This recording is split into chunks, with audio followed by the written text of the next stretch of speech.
Hello. Hello, what up, guys? How are you doing? I'm gonna watch this. I'm gonna watch this Path of Exile 2 update. I haven't actually kept up with this game in a bit, so I'm excited to see what this is all about. This is live. It happened just like an hour ago. It literally is like as of like an hour or two ago. Hi, I'm Jonathan Rogers from Grinding Gear Games. So it's today. Welcome to GGG Live. Today we're going to show you an exclusive reveal of what's the coming next for Path of Exile 2. The update I think goes live in the middle of next week or something. The 29th I think is when it goes live. Hey, what up, Scyphobia? What up, Terror? What up, Dr. D? Oh, you have low volume. 1 second. What up, Dr. D? What up, Neuronimo? What up, everybody? Hope you guys are having a great day. A nice, wonderful day. Yeah, I can turn the volume up. It was in like 10%. But I'm also turning my volume up because I just sat down on my computer. Like to really use my headset now as well. Twitch drops are enabled on today's live stream, so you'll be able to claim your Sun Priest's Incineration rare finisher effect by following the instructions below. Now with that out of the way, let's get started. It's time to give you a teaser of what's coming in Path of Exile 2, the Third Edict. I will be playing this. I'll do hardcore again, just for fun. I feel like hardcore streams are fun. Karui! I have called you here to save our people. To save our way. Over the ages, we have known pain like no other. But we endured. And we became mighty. Oh. Now, outsiders dishonor our shores, and we have stood by, doing nothing. Hear my voice, ancestors. Show us your strength. Show us the true way. I understand. You still have the streak!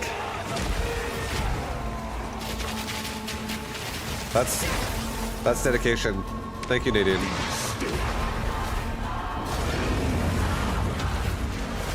That's some dedication. It looks cool. Like, this game always has pretty, very pretty visuals. The fights look sick.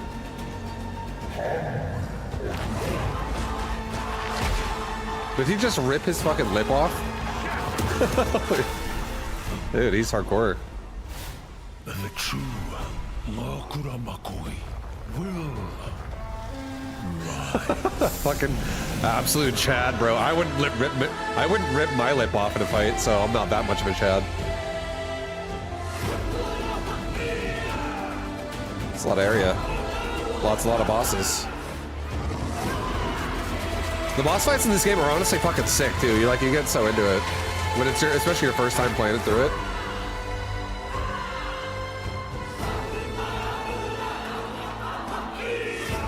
Oh my god, that's 150 new talents in the passive tree.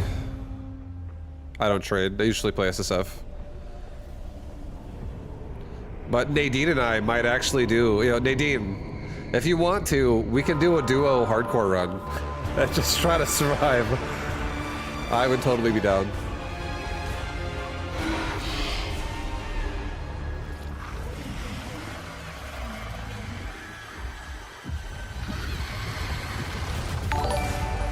Yo, Andruna Beast!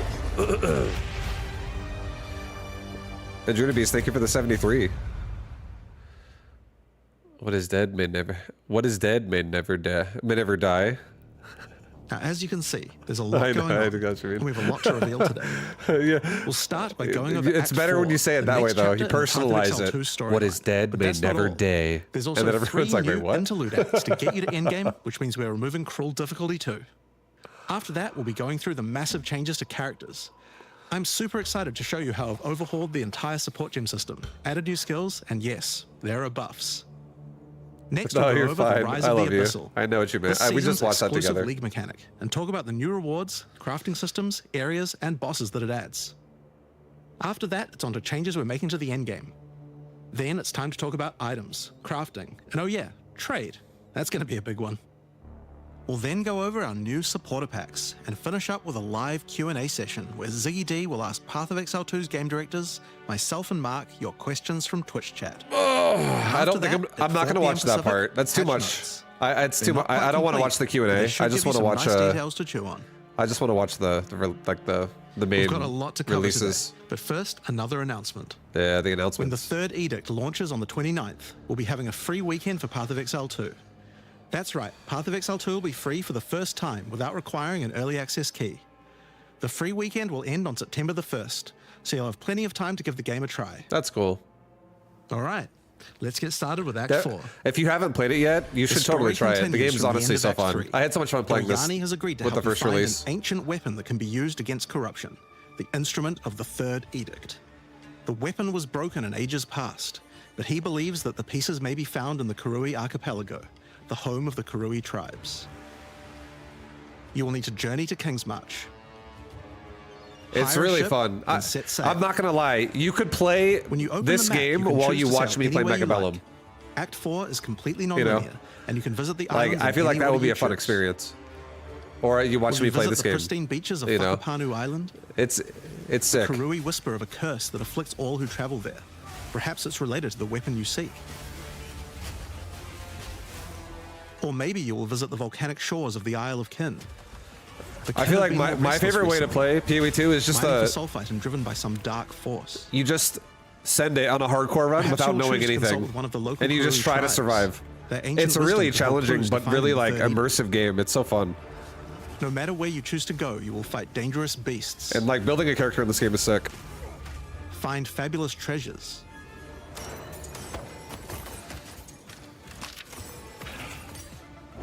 and battle incredible bosses. A challenger! Come, Yama sees your soul! Like your heart is fucking pounding when you get in a boss fight like that. You're like, oh fuck. When you're playing hardcore, it's so scary. Because if you die, you're 12 dead. new bosses, and plenty of other interesting encounters. There's a huge amount to show, but we're not going to spoil too much here. We want to give you a chance to discover it all for yourself. What happens after Act 4? We just saw boobs, guys. Well, until now, you had to repeat the entire campaign again before you could face the endgame. But after adding Act 4, the game is far too long to make you do that. We needed something else to do in between the end of Act 4 and the endgame. So what else could we do? Add 3 new mini-acts, of course, and we're calling them the Interludes. The Interludes are a set of 3 temporary side stories that will be included in the game until Act 5 is released, that will take you to level 65 where the endgame can begin. The first interlude sends you on a journey back to Ogham. Renly has been leading the efforts to rebuild Ogham village after the defeat of Count Geonor. But there's a Renly. new danger afoot. The nearby town of Holton is surrounded by an impenetrable darkness. Oh shit. And each night their corrupted townfolk emerge to raid the local farmlands. You'll discover new areas. Oh, that's so cool, actually. That's really cool. I like that. They like. And new bosses. You're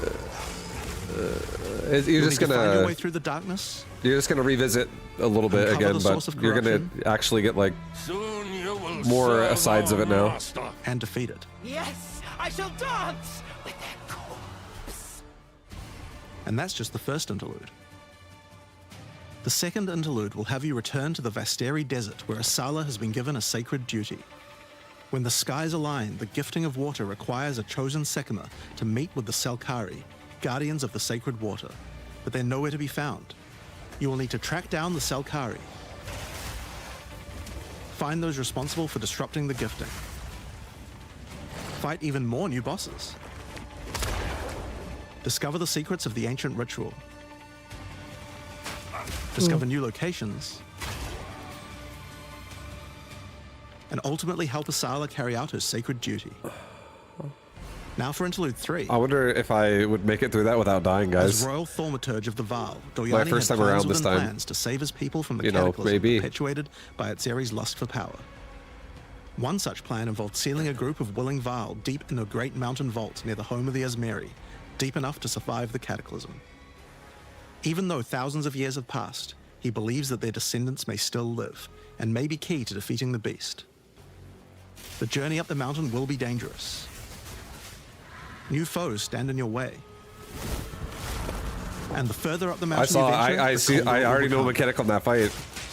Like it's got the snowball effect. You know, Explore caves the of boulder. ice. It spawns boulders, guys. Got to watch Into out for the vault boulders itself. against the bird, the ice Who bird. can say what you will find I'm within? already studying. The interludes are 6 to 7 areas already each, ready and to not generally die. include 4 boss fights as well. When you put that together with Act 4, that adds up to 35 new areas in the campaign and 24 new bosses. It's worth making clear that the interludes are temporary. When Act 5 and 6 are added, the interludes will be going away. The greatest These are foe. side stories A after all. large rock. But don't worry, the bosses and areas that make up the interlude Yeah, are dude. all part of the endgame. We're not just going to throw Scary. them away. And with that, we don't need cruel difficulty anymore. We do know that it was a pretty big chore to have to play through the campaign multiple times on each character, and this was a huge reason that the campaign could feel like a bit of a slog when playing through again. But we do also have another new feature to address that particular concern as well. So let's talk about sprinting. In 030, Okay. when you hold down the dodge roll button, your character will go into Oh. a sprint after they finish the roll. That's This is actually available on all wonderful. character classes, and there's no limitation on how long you can sprint for. Oh, okay. The primary purpose of this feature is to make navigating areas faster when out of combat. Because of that, if you do take a hit while sprinting, you'll fall Oh to the ground. shit, dude! That's how I'm gonna die. The best idea is to all use the a skill fucking when you see time. monsters. Oh That'll break you out of god! the sprints I just and it's engage actually with my no death danger. every time. Dude, you do need to I'm run so away from fucking monsters, greedy just when hold I play space bar. games. I'm going You to won't be die vulnerable with during that roll. all the You're time. faster while sprinting than basically any monster in the Oh game. fuck, dude! allowing I you to can't retreat resist from though. Look combat. at that.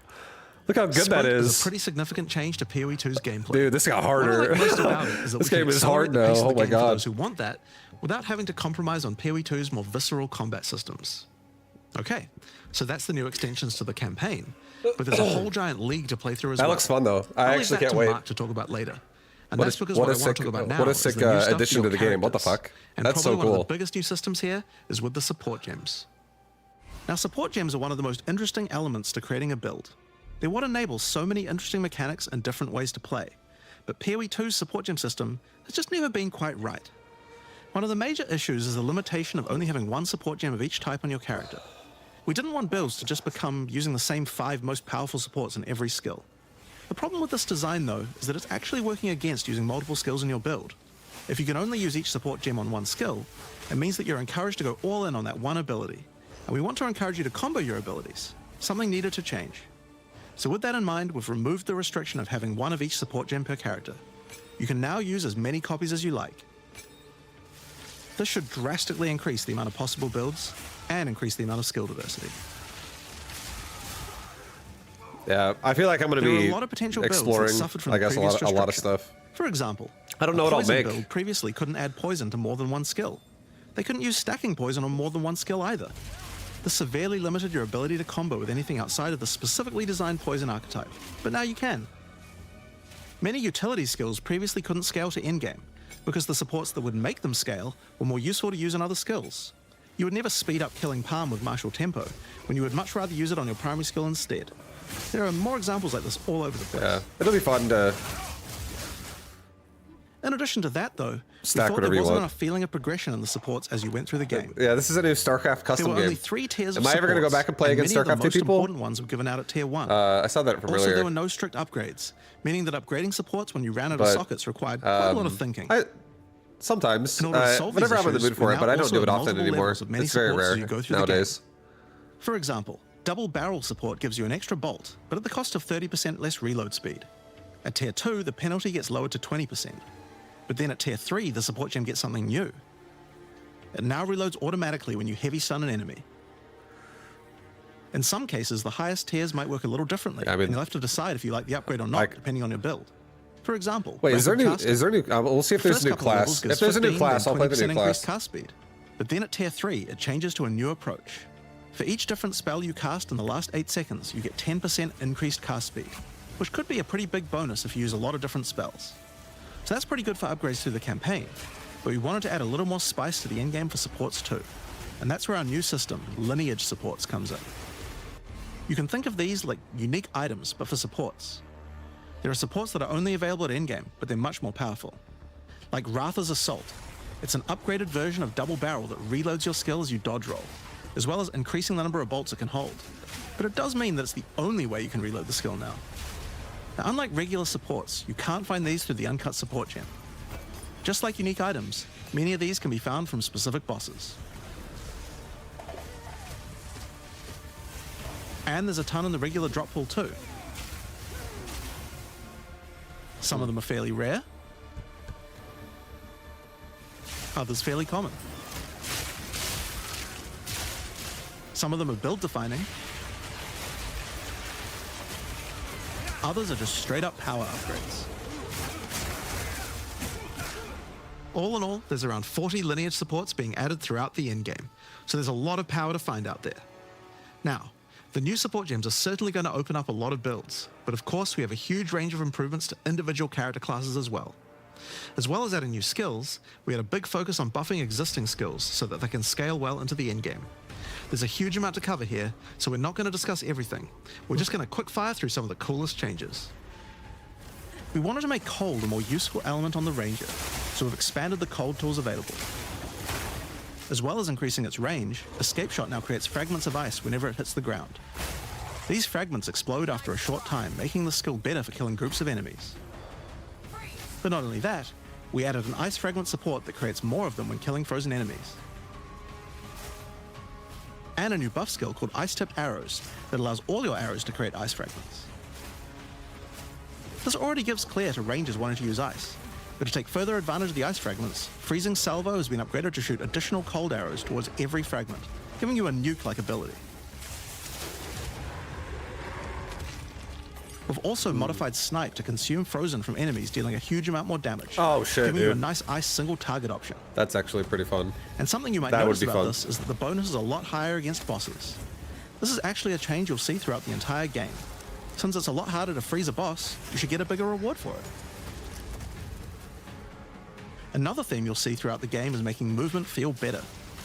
Toxic Growth is a skill that was pretty cool, but a bit annoying to use with the jump that it had. I feel like Now Toxic the Growth ice is a archer ranged actually skill, looks so you pretty can fun. spam Like it more that easily. snipe archer, that actually looks like a really And we've fun way also to added play. a new poison skill while we were at it, called Toxic Domain. It creates a small area around you that makes all your attacks create toxic growth pustules, but attached to monsters. Another skill that was annoying to use was Electrocuting Arrow. It's now just a regular arrow, making it easier to use.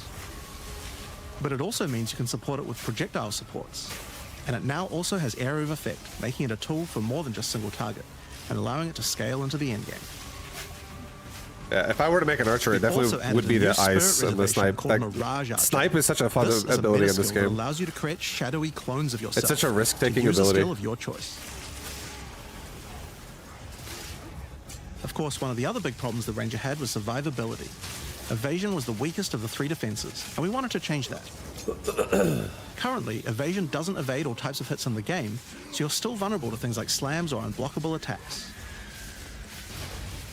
To make evasion characters more tanky, we're adding a new mechanic called Deflect.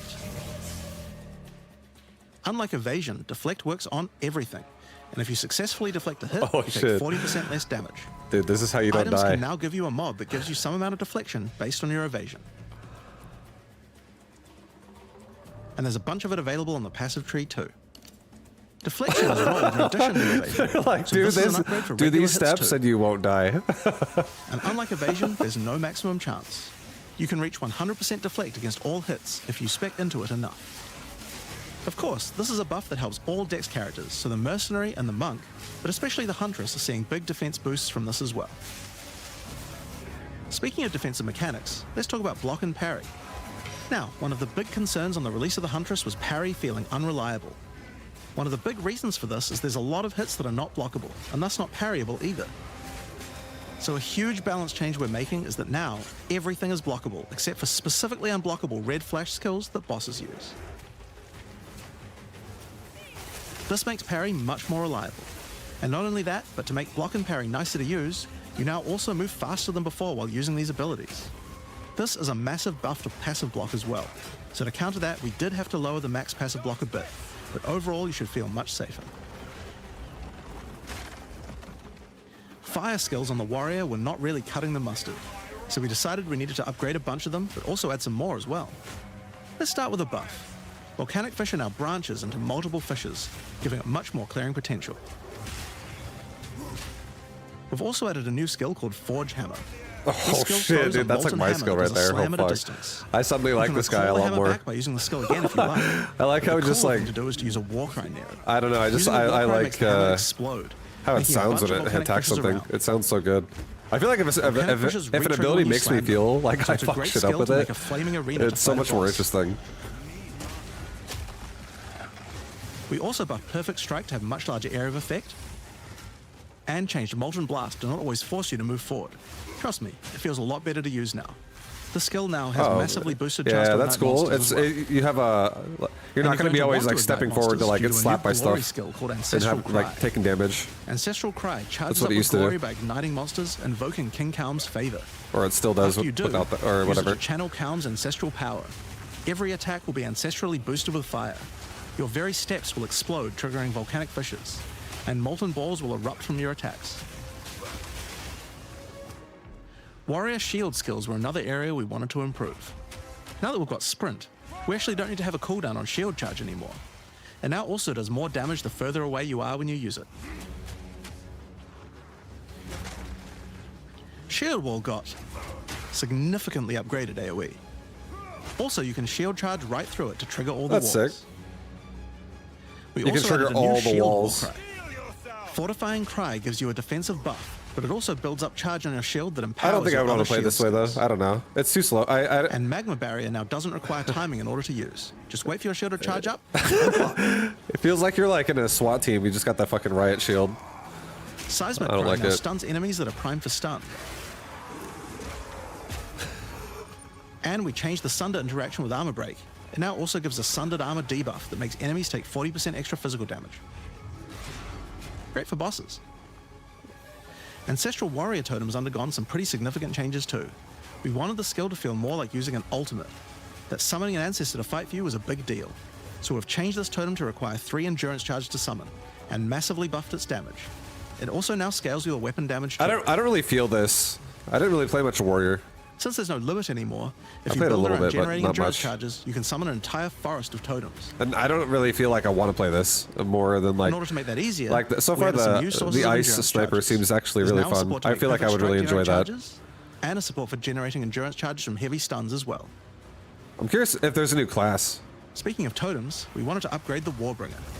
Among the other changes we've made to this class, Answered Call now gives an extra totem, What and the the spirits fuck have just is been this, generally dude? buffed in many ways. You have like a party. Use it with your limitless ancestral warrior forest to make an army of Karui that would make Tukahama proud. There's a fucking like We've also warrior merged the summoner Great build. Wolf Howl and Warcaller's Bellow support, so you can get all the benefits with 1 point. And Encased in Jade no longer removes the Jade when getting hit, making it a much better defense. Next up, let's talk about accuracy. Accuracy was always intended to be something that warriors didn't need to care about very much so long as they're in close combat. But unfortunately, that's not currently the case. This was particularly annoying with skills like Bone Shatter, which you certainly don't want to mess with. So we significantly buffed your chance to hit at close ranges when you don't have much accuracy. Warriors shouldn't require any accuracy investment in order to hit with close range attacks now. We also wanted to improve armor. Now, one of the major weaknesses of armor is the inability to defend against elemental damage. In order to mitigate this, we're adding a lot more of the stat that allows your armor to defend against elemental damage. It's now available on items and in a lot more places on the passive tree. One of the most important improvements we've made in 030 is to declunk the action and flow of shooting crossbows. You can now reload crossbows without any movement penalty. But not only that, all skills that can be used while moving now slow you for a shorter amount of time. This change benefits everyone, not just crossbow skills. With both of these changes put together, the run and gun playstyle feels much better. It's hard to explain how important this change is for the feel of the class. The Mercenary is also a good chance to talk about how we're rebalancing to make comboing skills much better. Take Shock, for example. It buffs damage and lasts 4 seconds right now, but that isn't really giving you enough time to take advantage of it. If you're going to add a lightning skill into a build that otherwise wouldn't use one, we need to make mechanics like this much better. So we've increased shock duration on monsters to last 8 seconds. And skills like Plasma Blast, which are intended to be good at shocking enemies, now increase the damage bonus by a lot more. You'll find changes like this all around the game. Chill now lasts 8 seconds, giving you more of a reason to weave in cold damage. Freezing skills are better at freezing. Burning skills need to cause burns that last longer. But making skills like permafrost bolts and incendiary shot double down on how they're supposed to be used, it makes using them in your build alongside other skills much more likely. We're also making sure to buff specific combos too. The freeze explosions from frag rounds now chain to nearby enemies. That's cool. And using high velocity rounds with armor break will now fragment the opponent's armor. This causes monsters to take a portion of high velocity rounds damage with every subsequent hit, even tiny pellets. I actually So feel that like means following it with a crossbow shotgun blast is gameplay. way more effective. I don't know. I don't like it There's as a lot much. more buffs to crossbow skills, but for now I'm just going to talk about the new one we added, the mortar cannon. This one lets you socket Oh any shit! grenade It's trying skill, to bring and me using back it will right now. summon a cannon which loads and then fires the grenade you choose. Oh. Oh shit, dude. That actually does look really fun. I'm not even Another kidding. issue on the mercenary were banners. They were just not very good, so we're doing a big upgrade to them. They now last longer, don't disappear when moving out of them, and we removed the Valor mechanic. They now just give a much more consistent and stronger buff, and you can use them when you get enough glory. On which, one of the main focuses was making Dude, various I actually kind of want to make a mortar now. Melee minions in Either particular one, were just the not mortar that or great compared the to ice ranged archer. ones. Either one of those actually look As a really starting fun. point, we The just ice straight ranger. up removed the requirement for minions to have accuracy.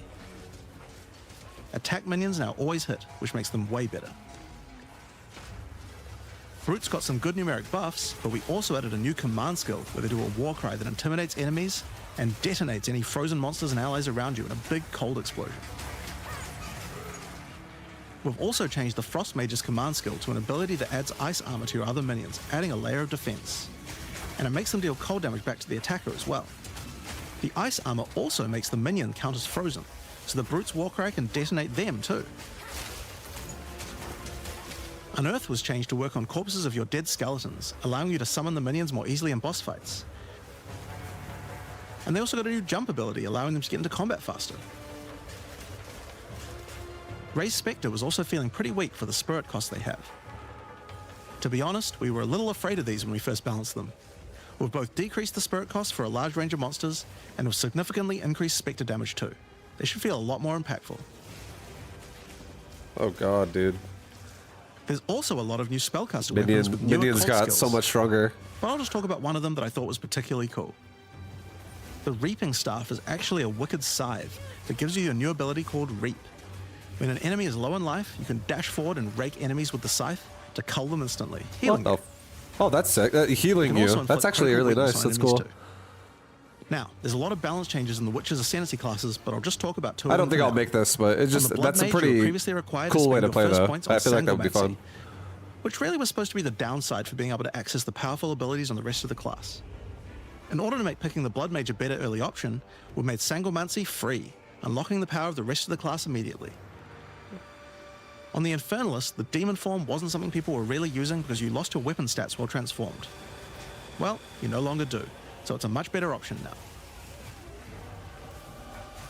On the Monk, the wind skills needed a big upgrade for sure. Staggering Palm can now stack up its duration if you use the skill multiple times in a row, so you can keep the effect of all your skills throwing up wind much more easily. Wind Blast had the purpose of building up to dazing an enemy, but dazing just wasn't worth all that effort. Now it just dazes on hit, meaning a single Wind Blast will make all your skills stun enemies more easily. Following up with Vaulting Impact on a dazed enemy previously did a bunch of stun. Now it allows you to break your enemy's stance. When their stance is broken, following up with a fast attack will do way more damage. A cool build that certain people always enjoyed in PoE 1 was hand-to-hand combat, but until now we just didn't have a real way to make it viable. That changes now. That was a good The example. Monk, as a true martial artist, now has the ability to learn the Hollow Palm technique, a keystone that lets you use all quarterstaff skills while unarmed. Oh, okay. All quarterstaff cool. attacks now have a special unarmed version, and you get further bonuses to all your attacks from stacking Energy Shield and Evasion on your character.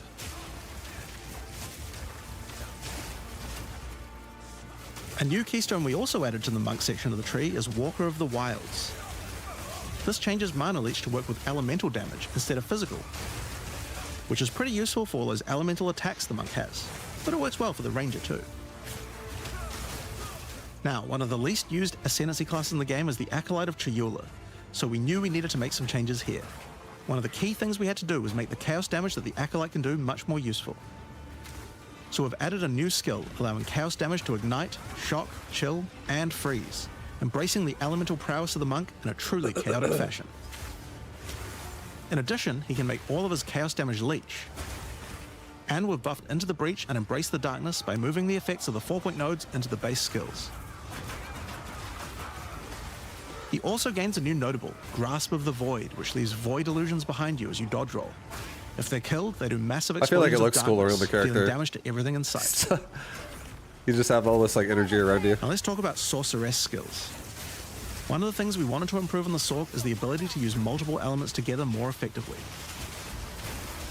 Now, this might seem small, but one of the things pushing you towards using a single element is debuffs like elemental curses, which lower resistances of a single element. In order to fix that, we're making quite a lot of game-wide changes to these kinds of mechanics to broaden what they apply to. So for example, there's no longer 3 curses for fire, ice, and lightning. Instead, there's just a single curse that buffs all 3 at the same time.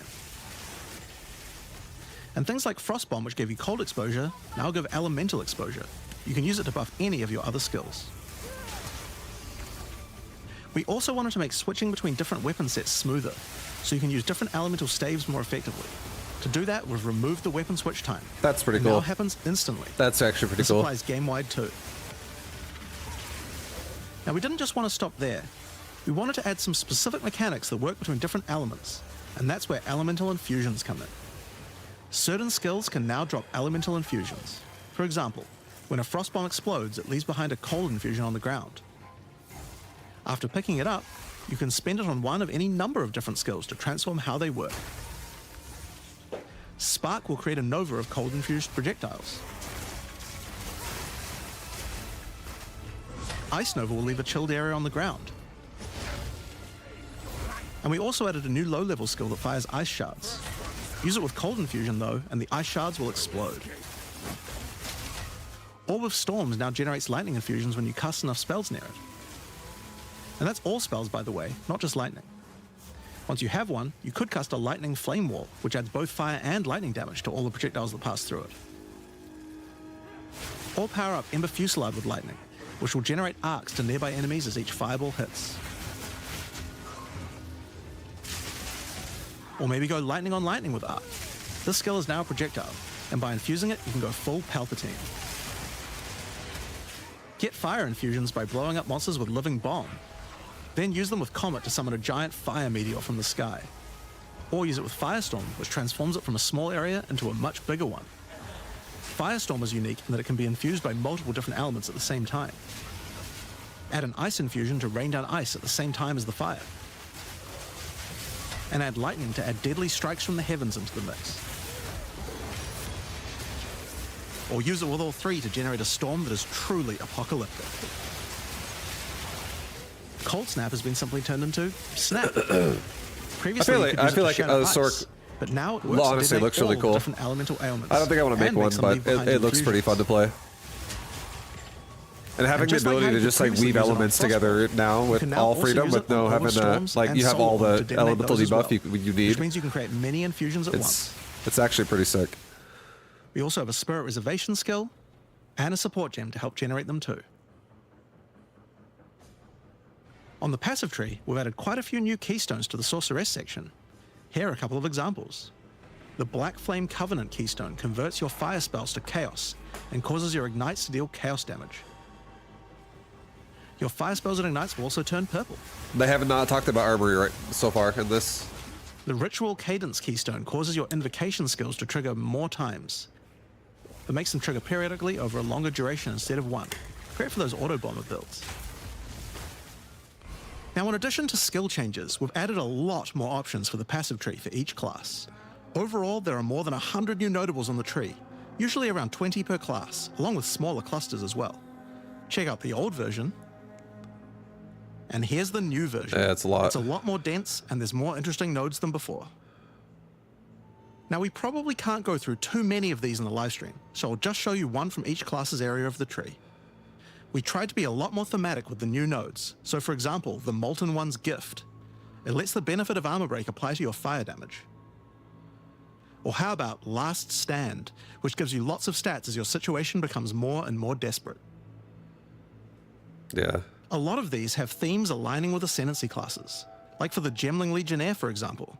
You have crystallized immunities, which makes you immune to different status ailments depending on which support gem color you have socketed the most. Another ascendancy class aligned notable is Sanguimatic Rituals. It allows arcane surges to generate life instead of mana, unlocking that support gem to be used with the Blood Mage Ascendancy. That's so cool. Yeah, I think it's In the Sork area, you'll some find crazy these nodes. Archon nodes that allow you to convert all of your elemental damage to a specific element. You become a Lightning Archon when you spend enough mana, after which all your skills will be converted to lightning, and you will do extra lightning damage as well. We have ones for cold and fire too, with different triggers. Here's another cool one. Elemental Practitioner gives crit bonuses if you've triggered a skill recently, while also making crits generate more energy for triggers. Or maybe you'd like the Great Boar. It gives you a reason to stack dexterity to make you tougher, giving a bonus to life and stun threshold. Or the Cunning Fox. It straight up gives you 5% quality to all your gems. Now another major change is attribute requirements. We felt like players probably had a few too many nodes and attributes and not enough in interesting passives, so we lowered attribute requirements by 25% across the board. That means you'll have more points to spend on interesting notables rather than just needing to allocate more strength, dex, and int. Now there are way more changes than just these. These are just some of the cooler ones we wanted to show off, but I'd say that's just about enough for now. We're not even half done yet. So I think it's time that we talk about the League, the rise of the Abyssal. And to do that, I'd like to hand things over to Mark. As you just saw, even though there are major changes to the campaign for this update, I feel like there's we a lot want of to make changes sure that, every time you come back for an expansion, each area there's going to be a feels lot of different options now with for a lot of something extra people going to on. It is really important to make sure your have their characters be experience more when returning viable. between Like, I don't think armor is expansions going to be is fresh and filled with new as- content. And the way we did this was through as relevant leagues. as it was before in terms of like you Every need it so expansion we bad. make has a league, which not only has a fresh economy, but also has new content exclusively available in that league. So, let's delve into the details of what Path of Exile 2's first official league is bringing to the table. The Abyssal are a race Yeah, that these have are the people who mastery are of talking or the forbidden people who magics are and they, necromancy. they developed the They were game. thought to be extinct, but have merely been biding their time underground. You first encounter signs of the Abyssal in Clairfell, where you discover that during the night, weaker members of the Undead Legion have been attacking the encampment. The townsfolk require your help to investigate where the monsters are coming from and put a stop to their attacks. Out there, ancient creatures, lurking beneath. Are they brothers? Oh, I have As no you idea. proceed I don't through think so. Rayclast, you'll find fissures in the earth connected to larger pits. The monsters normally inhabiting the area are being affected by it, harmed by it even, having their souls eaten to strengthen the abyssal underground. As you defeat the monsters, the fissure closes and abyssal emerge, angered by you killing their food. Once all those fissures have been sealed, the pit activates, and more abyssal pour out. This is where the larger and more dangerous monsters reveal themselves, as hordes of abyssal spew out from the pit to take your soul. If you kill a magic pack, then magic abyssal arise. If you kill a rare, then a rare monster will emerge from the pit, having absorbed some or all of its modifiers for itself. This means the monsters emerging will generally be more difficult and more rewarding, as each modifier gives better rewards. If you are able to kill them all, the pit will seal shut. As each pit is closed, it reveals a potential reward. Abyssal troves will rise up out of the pits, allowing you to get some epic loot. Areas often contain many pits, with many fissures, and the amount goes up as you progress through the game, getting more intense. It doesn't stop there. When monster mods are absorbed, they have a chance to become infused with the dark necromancy, transforming them into abyssal modifiers. For example, you defeat this monster with the Mana Siphoner modifier. Their soul is eaten by the pit, and a rare monster emerges. The Mana Siphoner modifier has transformed into Soul Siphoner, and is now amplified in danger and reward. Abyssal pits also interact with other monsters and mechanics. If you defeat a rogue exile that's near one, it'll be revived as a Lichborn that has multiple abyssal modifiers. Lichborn exiles even have their own unique jewel they can drop, if you are lucky enough to encounter and kill them.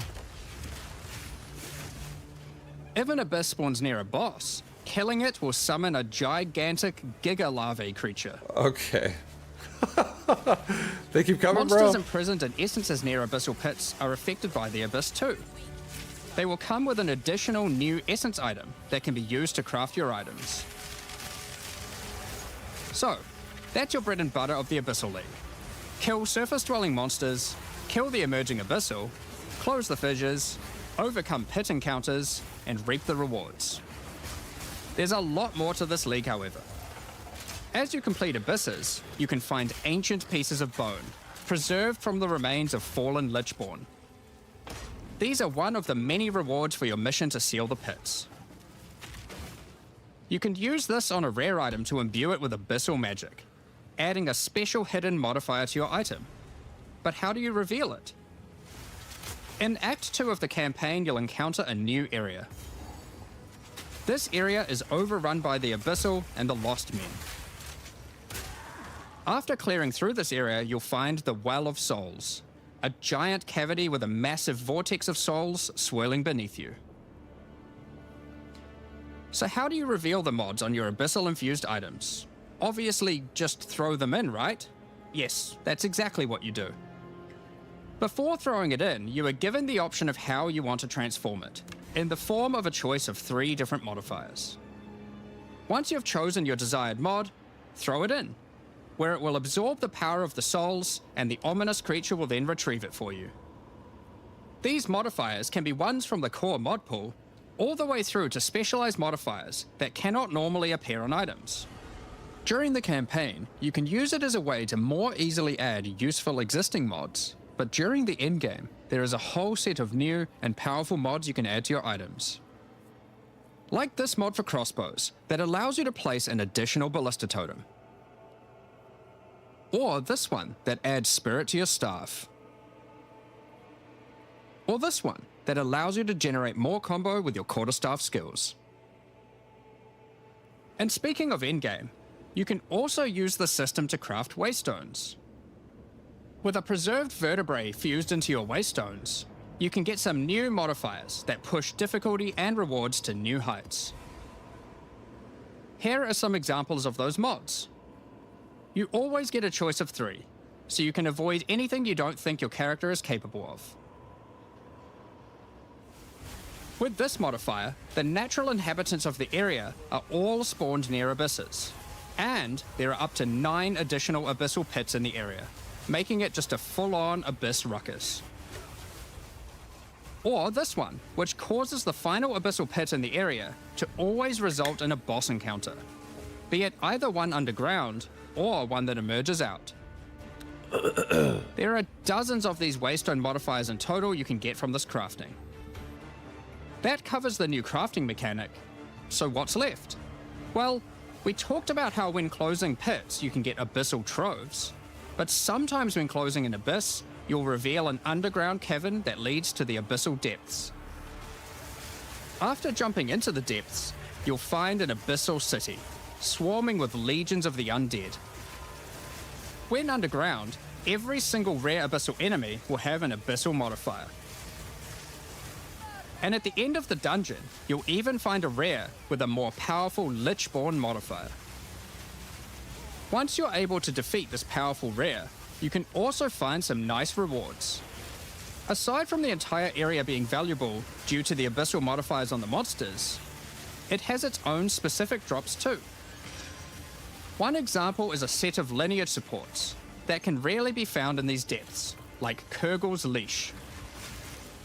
This support empowers both you and your minions when you command them, granting unholy might to you both.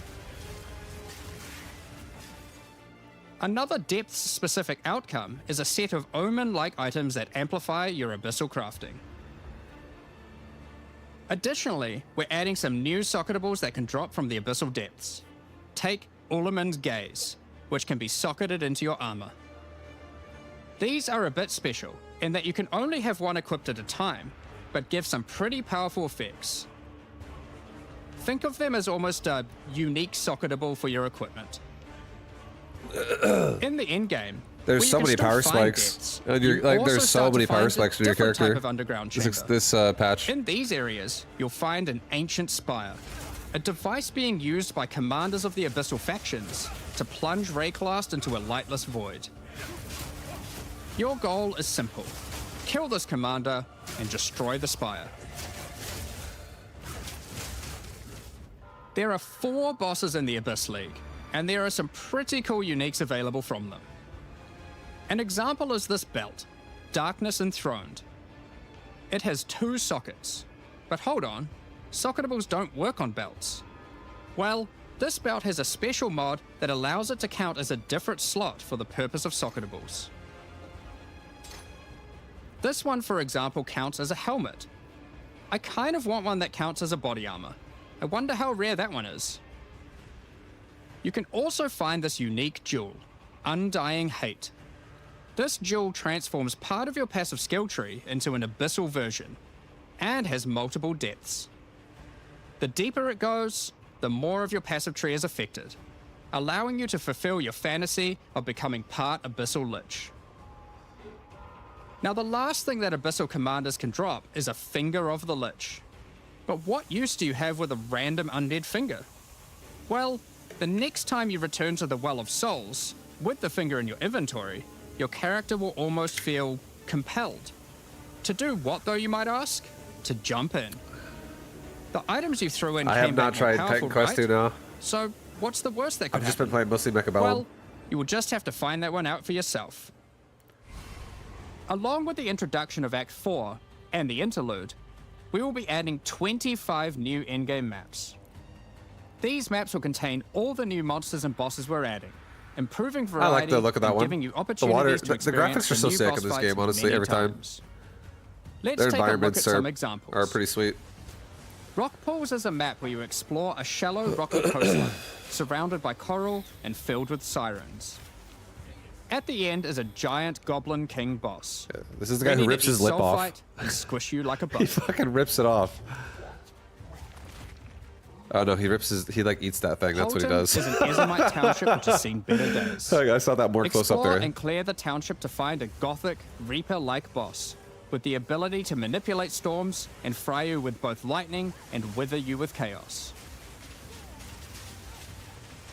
Given some of the new bosses added are a bit more epic, such as the Act boss and final bosses of each interlude part, it would be a bit of a waste to just use them as regular map bosses. Instead, we'll be adding some new mechanics to the Atlas that use them. These start appearing pretty fast into the endgame and will help bridge the gap until you do your pinnacle bosses. In the desert biome, you can encounter a wild sandstorm. 3 maps around the sandstorm contain a device you must activate. Upon doing this, the sandstorm's magic is disrupted, revealing the map inside This isn't and allowing mecha. you to access it and find the What cause. up, Dr. Dark Knight? What up, dude? This presents itself in the form of a boss, similar to the existing is, Citadel bosses. This is before This Mecha. boss is a Faradin Swordmaster, who has been blessed with the power of a Time Djinn, allowing him to take his swordsmanship to the next level by replicating himself, maneuvering rapidly, and severing the fabric of time itself with his powerful slashes. In the water biome, you'll encounter a giant maelstrom, where one of the maps surrounding the water biome connects to it, but the connection is obscured. You must run the maps nearby, hoping to find a beacon, which will remove the maelstrom and reveal the connection to that map. Another example is this Vaal vault in the mountain biome. But how do we get inside? Running the adjacent maps to it will yield a key, which you can then use to gain access to this vault. Or, you could just trade for one, I guess. Use the key to dispel the powerful force field surrounding it, leading to the Vaal Elite and their rewards inside. These all contain Uber versions of the Act 4 boss, and the bosses at the end of each part of the interlude. And each have their own exclusive drop pool of new lineage supports, which, as Jonathan spoke about earlier, are powerful support gems that modify your skills in pretty crazy ways.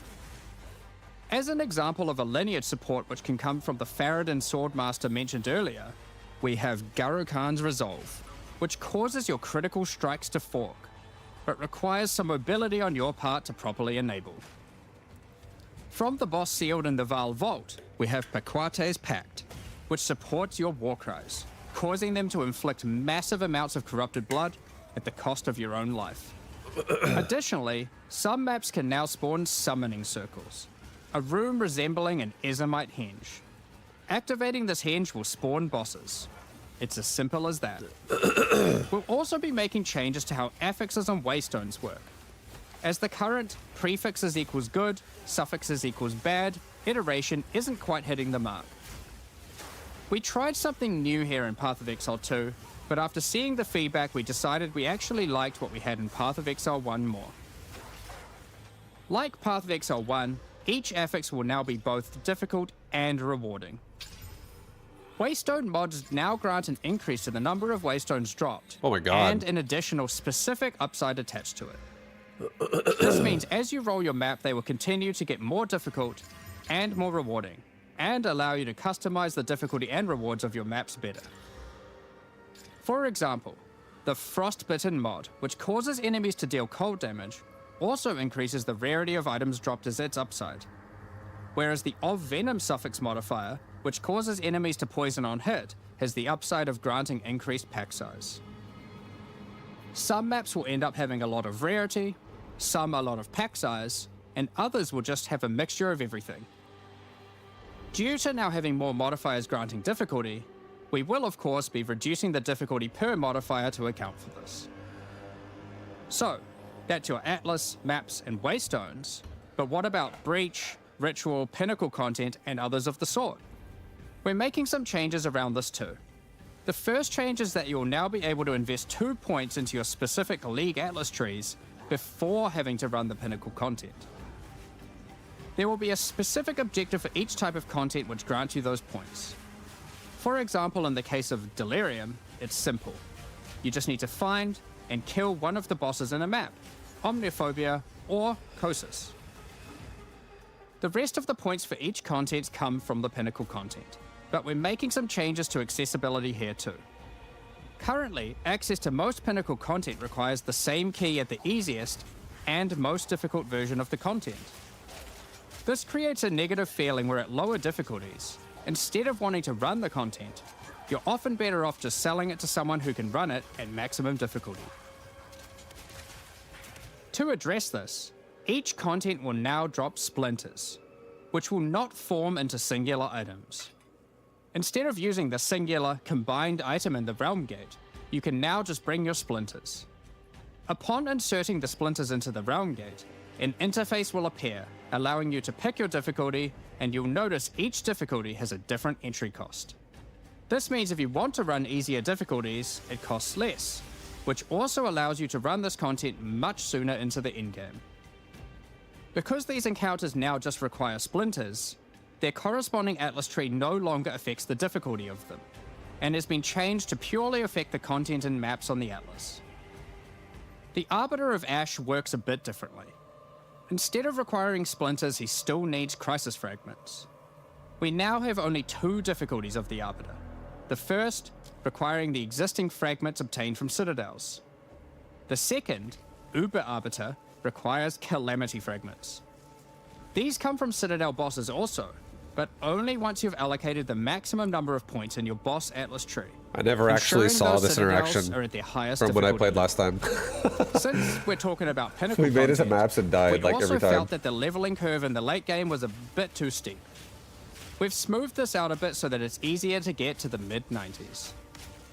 We've also added some new in-game unique items. Let's take a look at a couple. Thunderfist is a pair of gloves that grants Crackling Palm, a skill which empowers your unarmed attacks, granting the ability to call down the storms themselves on enemies you hit. Put simply, literally every monster you hit with your unarmed skills will be struck by powerful lightning. Pair this with the aforementioned Hollow Palm technique to embrace your true unarmed prowess in combat. Another unique we're adding is Henekura's Sight. Equip this amulet to be granted the power of the Mother of Death herself. This is reflected by granting you a skill called Foresight. While you have Foresight, your dodge roll no longer avoids hits, but instead, being hit while dodge rolling restores you to full life and makes you unable to die for a brief period of time. You'll notice when this does occur, a copy of your character appears and takes the full damage. This is you seeing that future, as if you hadn't been wearing the amulet. Ultimately, your in-game experience should be more streamlined. With new content to find, you'll be able to invest in your Atlas trees sooner, engage with pinnacle content faster, have less FOMO running said pinnacle content, reach higher levels easier, and do all of that while finding many new chase endgame items. Talking about finding items is one thing, but what about crafting them? We've taken a step back and looked at some of our crafting systems to make some notable improvements. Let's start with essences, which suffered from an issue where the regular essences were effectively useless and didn't give players the tools or excitement that a crafting system should provide. To alleviate these concerns, essences are being changed in a few ways. Firstly, they're being changed to function like regals and add specific modifiers with specific values, meaning you know exactly what you're going to get. We found that players were often bottlenecked by regal orbs when crafting in the campaign, so this helps to fill that gap, allowing you to better upgrade your items. For example, this lesser essence of flames, which will be able to add a flat amount of fire damage to your magic martial weapons. Secondly, we're adding many more tiers. That lesser essence of flames, for example, has a regular variant and a greater variant too, adding even more fire damage with each upgrade. The intention of this is so that when you find one early on, you don't worry about holding onto it till later to use on a higher level item. You should feel free to use them as they come to get powerful upgrades during the campaign. Lastly, our highest tier of essences, now called Perfect Essences, will function like a Chaos Orb instead of a Regal. So it will replace one of the modifiers on your rare items with the specified mod. Such as this Perfect Essence of Flames. You'll notice this one doesn't just add flat fire damage like the ones before it. The Perfect Essences often give something a bit different, with some opportunities to be pretty damn powerful. There are many different essences, each with many tiers, covering many of the more core modifiers you'd want on items early on, through to chase specialized ones for in-game. Speaking of in-game, we really wanted to expand our crafting options. There are, for late again, so many in-game modifiers crafting of power. projects. You might have noticed that at in-game, your characters are gonna you be get fucking cracked. way too many transmutes. I'm excited. Wouldn't it be nice if some of those didn't drop? I'm just trying to, but like, instead you got something soak a it little all more in. powerful?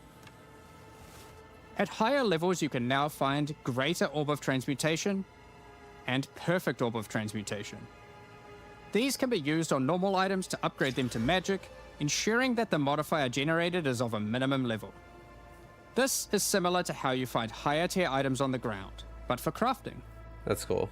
These higher tiers will also exist for Orb of Augmentation, Regal Orb, Yeah, that's sick. Exalted Orb, and Chaos Orb, Holy shit. meaning you can get all of the orbs required to take your item from normal rarity to a fully completed rare with guaranteed high tier mods.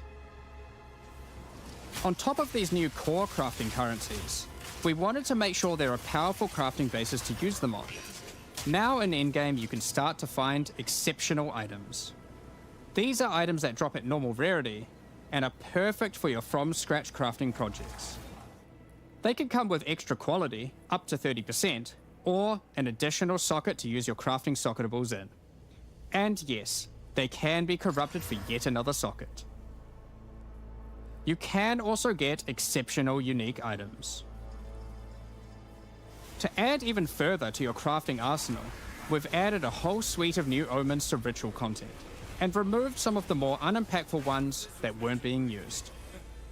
Some of the new omens include the Omen of the Ancients, which will cause your next Orb of Chance to not destroy the item, but generate a random unique of the same class. Oh shit. Or the Omen of Sanctification, which is my new favorite. This will cause your next Divine Orb used on a rare item to reroll the values of its modifiers, allowing it to exceed the normal minimum and maximum values, raising the ceiling on the new most powerful rare items in the game. This omen will also cause your item to become sanctified. Sanctified items cannot be crafted, just like corrupted ones, so Dude, that consider thing is carefully fucking when you use so this. much goddamn damage. Another is the Omen of Chaotic Monsters, The fuck? which will cause your next Chaos Orb to reroll all modifiers on a Waystone, allowing you to fix your maps if you get some modifiers that are not feasible for your build. Besides these examples, there is a huge variety of new omens for you to discover in your ritual encounters. With the release of Act 4, notably taking place in the Karori Archipelago, you'll be able to now find a new currency item, Henikora's Lock. Henikora, the Karori goddess of death, has the power of foresight and is able to see many futures, including the outcome of your next craft. So, imbuing her lock onto an item gives you that same power too. For example, you'll know whether or not to use an Exalted Orb on your item, as you will know exactly what the outcome is. So, with all these new crafting improvements, it's safe to say you're going to be making some epic items, and not necessarily just ones for yourself. So given that, it's time to talk about a massive one. Trade. It's finally here. The moment we've all been waiting for. Fully asynchronous trade. Over the years, the way players trade with each other in Path of Exile 1 has morphed from using I never the appreciate this forums because I always play through to the in-game chat, my own personal character. all the way through to using the website. These systems, in all their iterations, work for a while, but with each iteration, new problems eventually reveal themselves.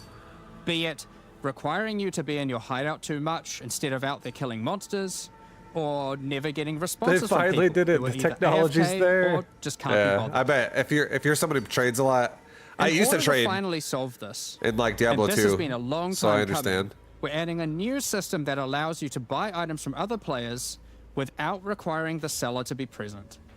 They can continue farming, killing monsters, AFK as they please, and can even be offline. With the introduction of King's March in Act 4, you will encounter Ange, assistant to Rog in the Meridian Free Traders Company. Over the last 2 decades or so, since Path of Exile 1's storyline, Faustus has handed down his knowledge and expertise to Ange, and she is now ready to take over his business. If you have a hideout unlocked already, you can immediately invite her there. If you don't have a hideout yet, you will need to acquire one. You can do this by completing a quest to defeat one of the bosses inhabiting an island in Act 4, allowing you then to take a slice of it for yourself, making it your new home and base of operations. Once invited to your hideout, she will now serve as operating your currency exchange, but also serve as the figurehead in your new trading empire. So, how does this new system work? In the existing trade system, you would list items for sale in premium stash tabs. You make And your then own when merchants. someone wanted one, That's you'd have actually to take fucking it out pretty for cool. yourself and trade it to them. You have a merchant in your hideout that just like does Now, things for what you instead of say they're using for. those, you can give your items to Ange so she can sell them for you. That's so sick, Each actually. item must have a price set. The prices are set using in-game currency items, such as Exalted Orbs or Chaos Orbs.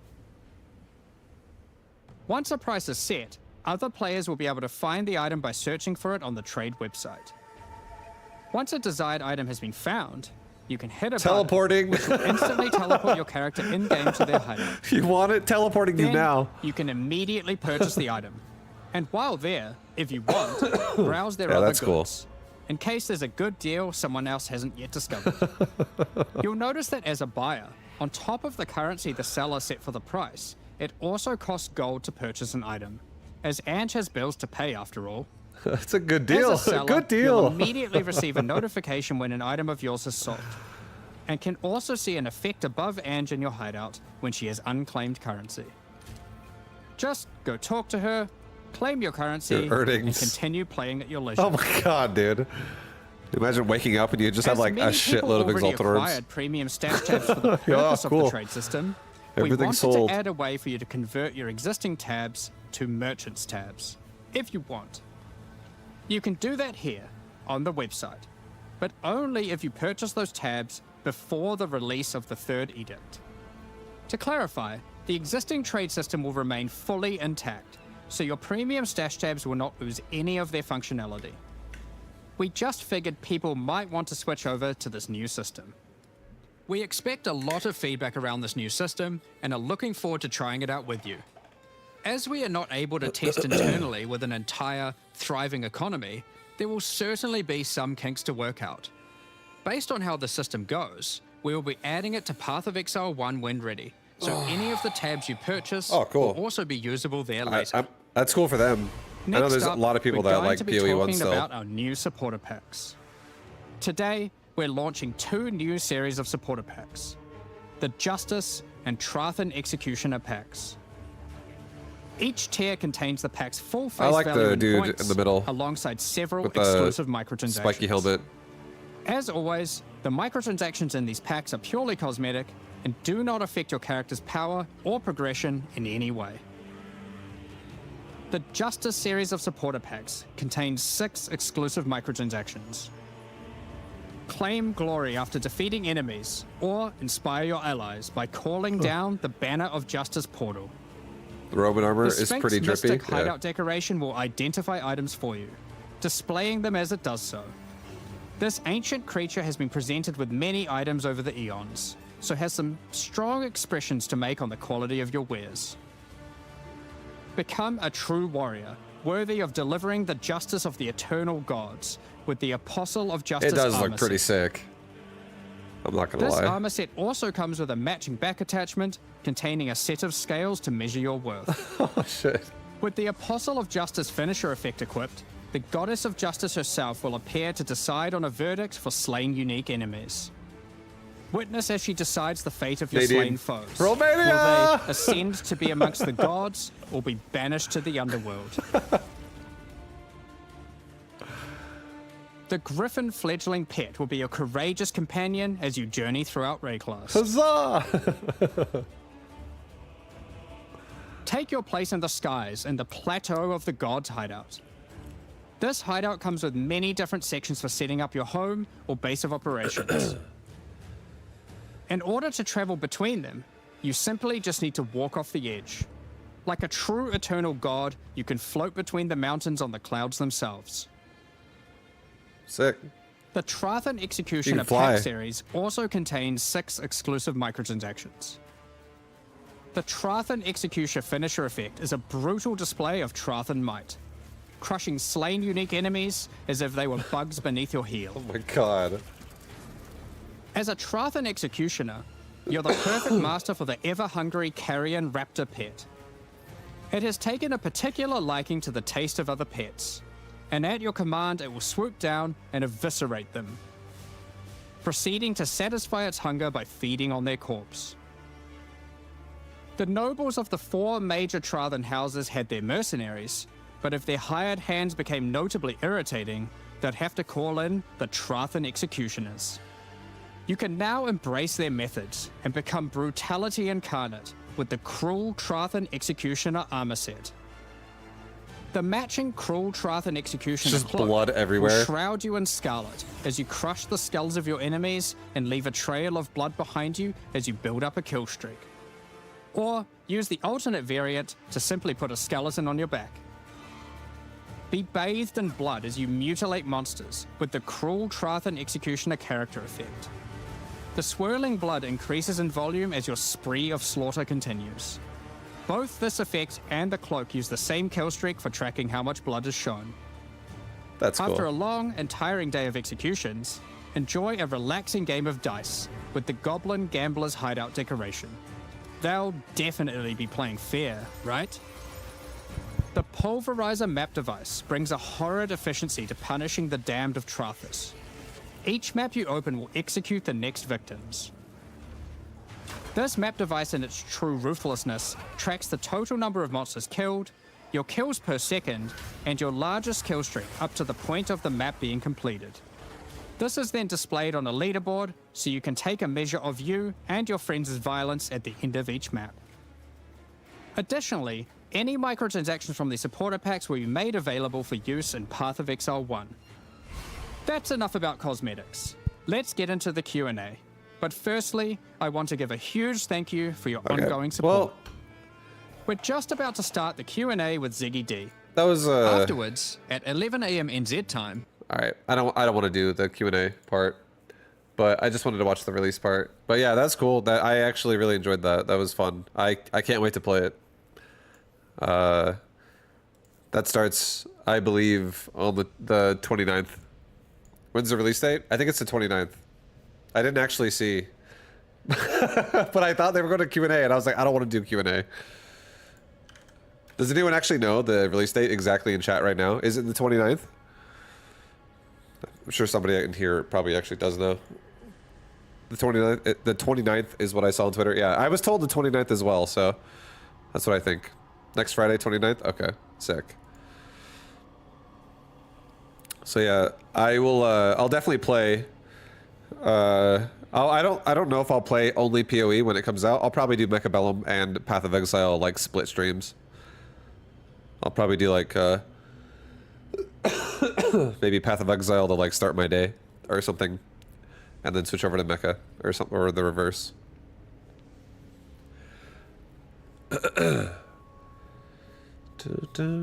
But I'm actually looking forward to it. Should be a lot of fun. Okay, guys. Yeah, there's also like so many new things that you just have to like. You're going to be exploring so many new things, so many ways to. So many new like passives and support gems, all that shit. And I think out of what I saw, I'm probably most tempted to try. Again, the mortar mercenary, the thing that shoots grenades. That seems like that was like my first choice was grenade merc, and then now a grenade merc that has like more little turrets that shoot grenades out of it for you. That seems pretty fun. And then the snipe ice archer seemed really sick. I feel like that would be really fun.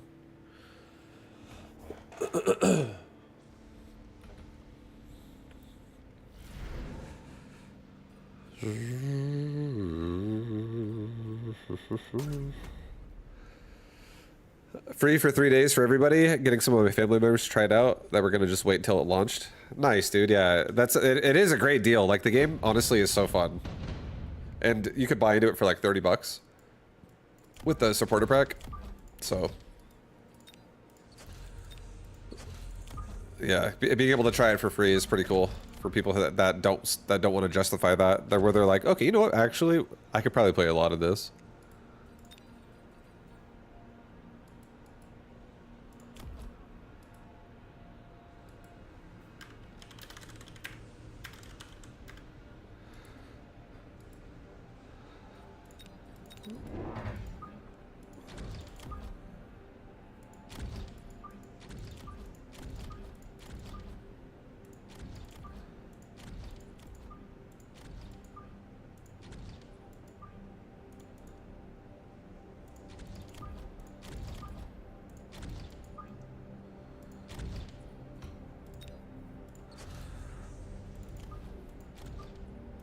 Okay, I'll go with that. I will go with this. This is my formation.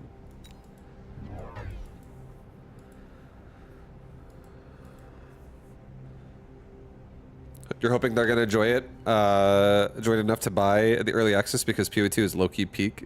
It's, dude, when I played it for the first time as well, I was so addicted. I was like, I'm gonna do the same thing I did last time, again this time, because I feel like it just makes it more fun. I've been kind of questioning if I was going to, but I'm going to. Which is, I just played hardcore. I just straight up like started on hardcore and I was like, fucking send it. And like the boss fights are so fucking scary and so fun at the same time. When you like have never done them before and your character is there for the first time in hardcore. I love playing it that way. So I can't wait to do it again with the new stuff they added.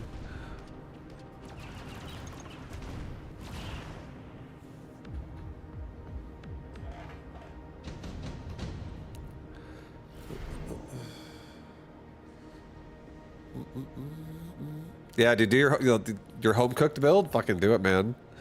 Send it. I'm gonna do my own as well. I'm just gonna make something like on a character like while I'm playing it and just go as far as I can with it.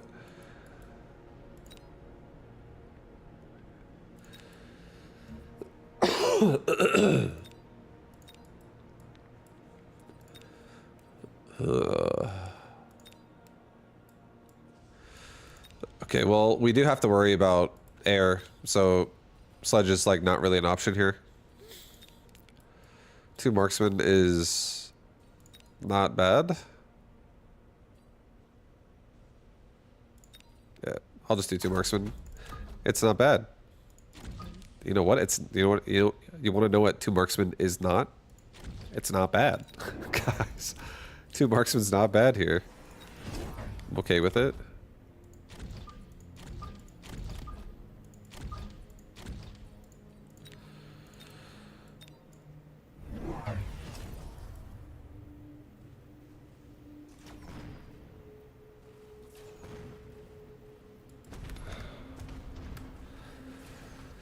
Did I see the new WoW expansion? No.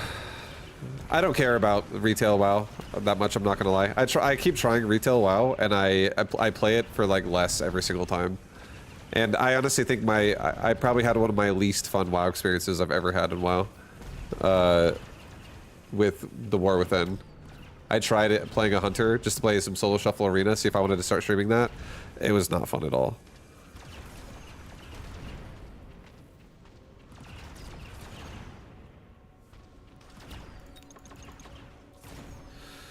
I feel like I really have to have people I game with playing WoW with me to make me have fun playing that game. That game is not fun playing solo, in my opinion. I think I have like a standard for WoW to be like, if I'm not playing... I think the only exception is playing hardcore WoW. I think also hardcore WoW maybe kind of ruined me for like retail. If retail did something that was like super fun to me, maybe I would try it again, but I definitely don't have the Blizzard love like I used to, so... I look at it with a lot more like scrutiny, I guess. I don't know. I just like I don't want to try it just because, even though I do, and then I don't like it, but you know what I mean? Yeah, that skepticism, exactly.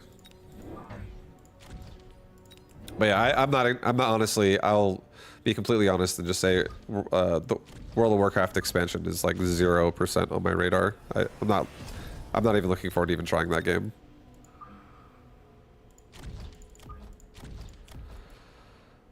Okay.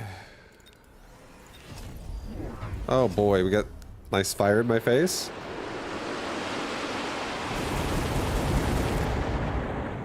Title game update? Yes, thank you.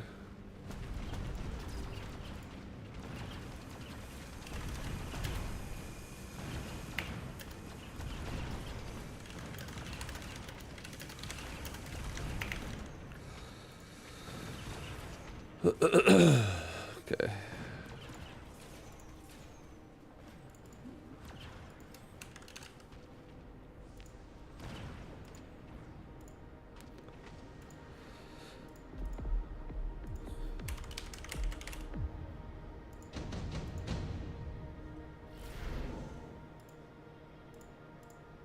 Okay.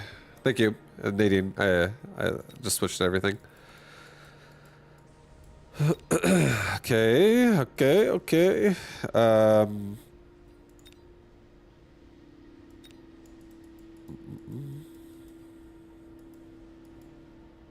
I mean, the fire sucked. The fire was definitely brutal. I'm gonna take advanced targeting, baby. I'm taking advanced targeting, guys. That's what's happening right now.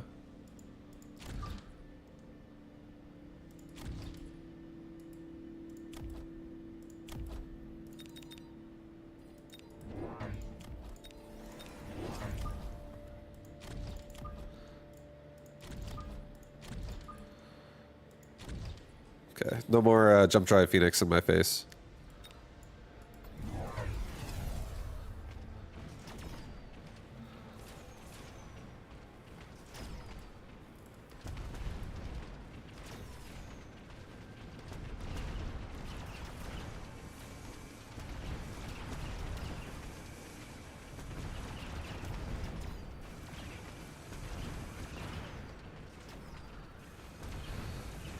Alright, well we got to the Phoenix, and those are leveled up Phoenix, 2 on the left especially, so that's really nice.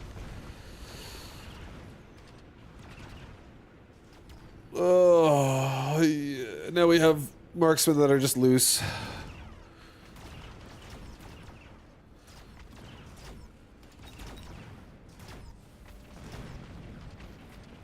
Yeah, this is not bad. And we can also level both of them. They should both have leveled that round. Yeah. So this is good.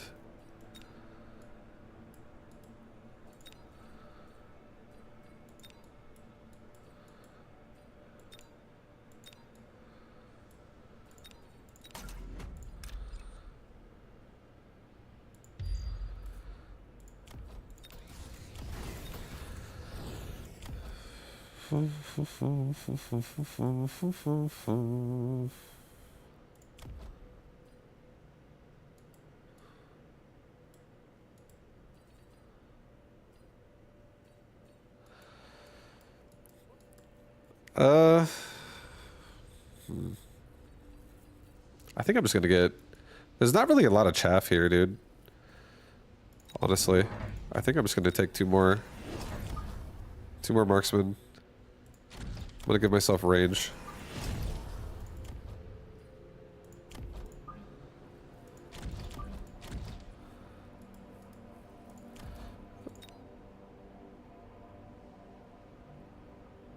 And I'll add...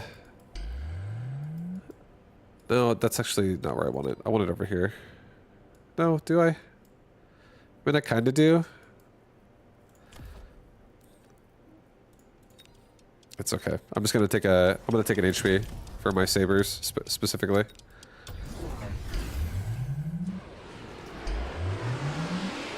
Yeah, I should have made a barrier. We're still maybe gonna be okay, but it's pretty scary.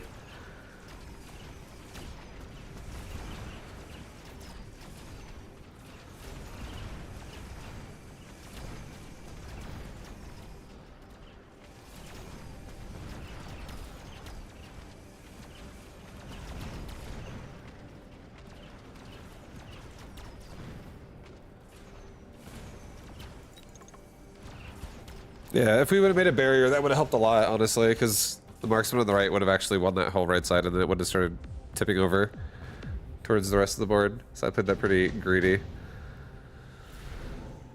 Let's get rid of this shit over here.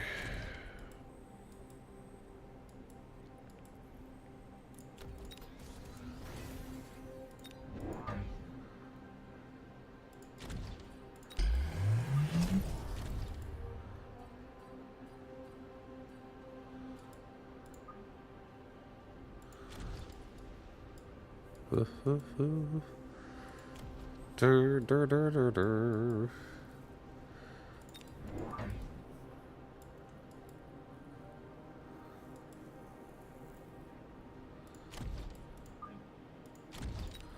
Okay, go with that. We'll get really aggressive on the right side. We have a humongous barrier over here.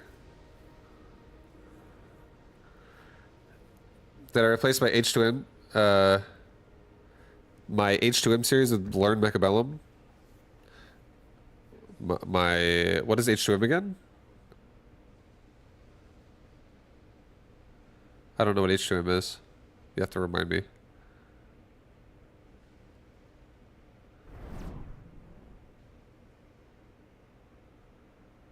How to mecha. Oh. Yeah, it's like, I don't even know if I'm going to keep what I have currently. Like, it's definitely not going to just last the test of time. This game is a lot different than StarCraft 2. This game patches, like, every month. And it gets updated. The game, like, changes genuinely drastically. Like, a new mechanic is being added to the game now as well. Literally, like, tomorrow. The buildings mechanic is going to be added to the game. So, like... It's I don't think a guide I make for this game is necessarily going to last like 10 years, you know what I mean? But a guide that I made in StarCraft, way after StarCraft was kind of done, that'll last for a lot longer for sure. So I would say the guide I've made so far is more like my coaching content that I did back in 2011. It's like, it's just like something that's like relevant to right now and just helps you understand the game. But I do think the game could change so much to the point to where I need to make it again because it doesn't really relate to the current day game. What are my thoughts on buildings? I like it. I think it's gonna be fun. I feel like they're gonna make paralyzes easier to stop, which isn't necessarily something I'm for, but I just feel like that's what's gonna happen. For the early game, for like the first 3 rounds, it's gonna feel harder to hit someone and attack someone in the first 3 rounds. It's gonna feel easier to defend yourself, but not by like an overwhelming amount. They help, but they aren't like ridiculous like all game. It's just the first, I would say, especially round 1, but the first 3 rounds overall will definitely be more impactful. They'll feel more impactful. I feel like I haven't really played on them a lot. It's not like I have a ton of experience, but I did play on them for like 2 games or something like that with Great Torp, and I thought they were fine overall. I thought they were cool. They're fun. I'm excited to test things around them. Aren't the structures just straight up anti-aggro? For like, again, like the first couple rounds, yes, but they're not like so strong that like the whole board is ruined now for aggression. They're manageable. They're not that overpowered.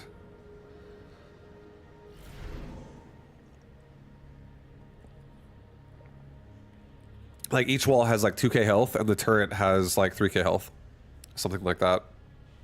So it's not like they're definitely going to be impactful again in the first 3 rounds, but the first 3 rounds isn't the whole game. That's kind of my thoughts on it overall.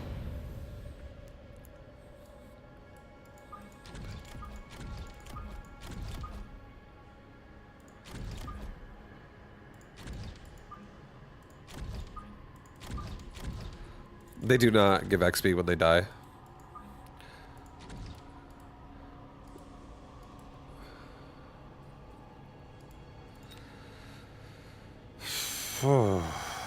Oh, God. I'll do a couple arc lights. It's fine.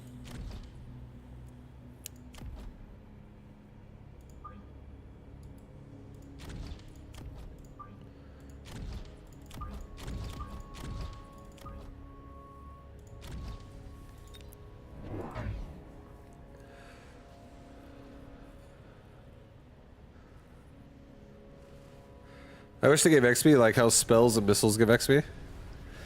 Yeah, I don't think that they give... I'm not sure if they like give other units XP for their kills, but they do not give XP when they die to something that killed it.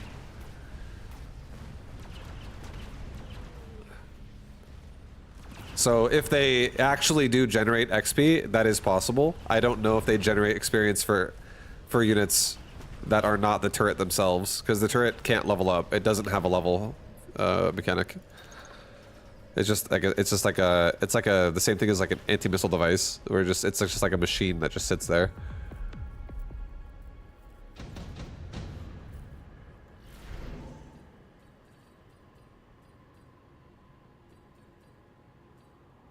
But you can still click on it and stuff. You just can't level it. Extended range Sabertooth.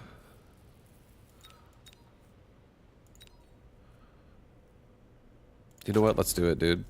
I'm gonna do it.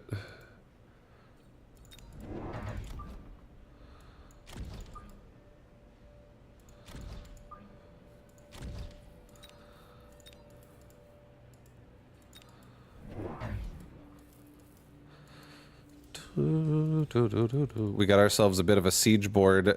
Bit of a range board. This will help a lot, having 2 more sabers on the right. That'll be able to just kind of like push through the sledge and the void eye.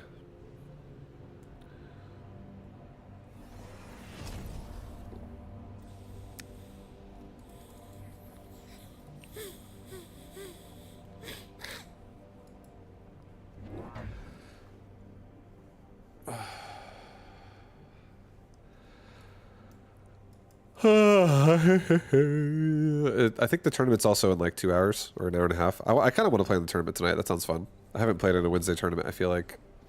I don't know if I even played last week's. I feel like it's been a bit since I played in those.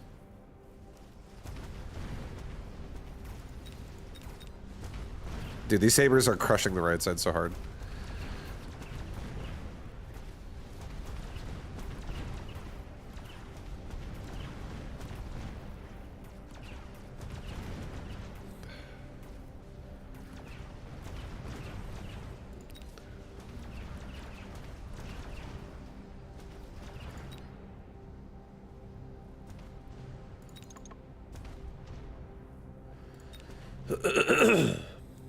Could this be a win?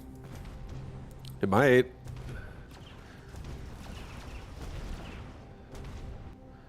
Oh, it is. Oh my god, that one hit was probably the best that I've ever seen.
Alright, well we have 165 range sabers right now, so we're almost shooting him from the line here.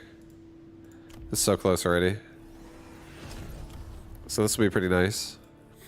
We should be able to, hopefully...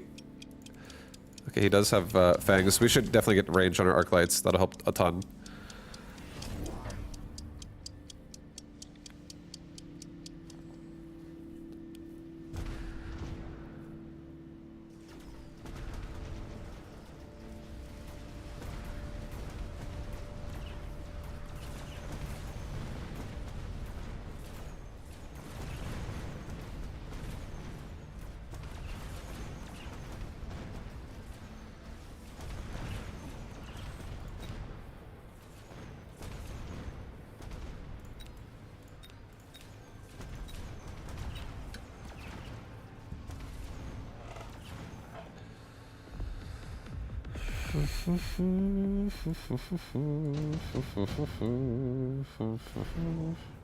I don't need attacks. I don't, honestly don't. It's so expensive.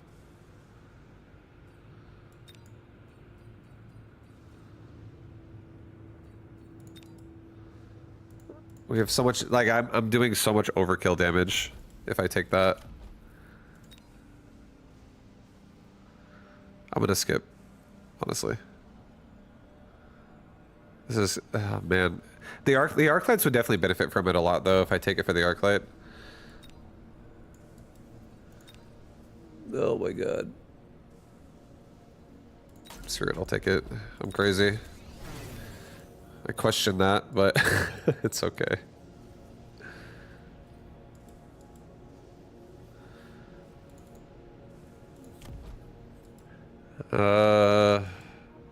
Yeah, this, like, now that I took it, I'm broke as hell, so I really can't make anything besides mostly just chaff again.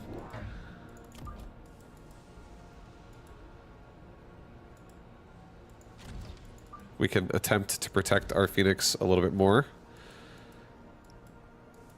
And, yeah, we still really need arclight range, but this also gives me a chance to see where he puts more fangs at, so I'm probably going to need another, like, 3 arclights with range, the way I've positioned myself. Just to, like, cover the chaff. We also don't have, like, backline chaff.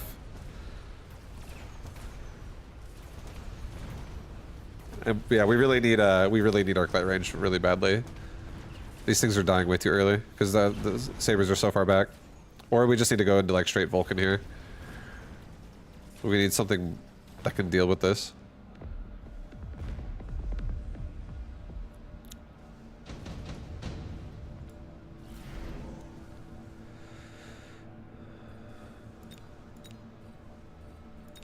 Okay, we'll do tarantulas. Tarantulas also works.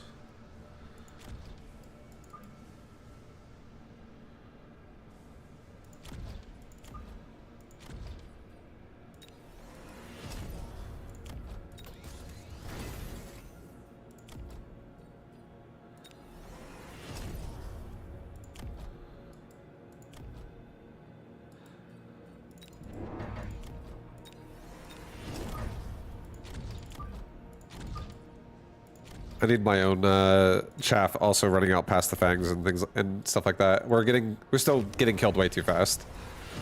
We need more time. So getting the tarantula and also getting the chaff there is going to help a lot.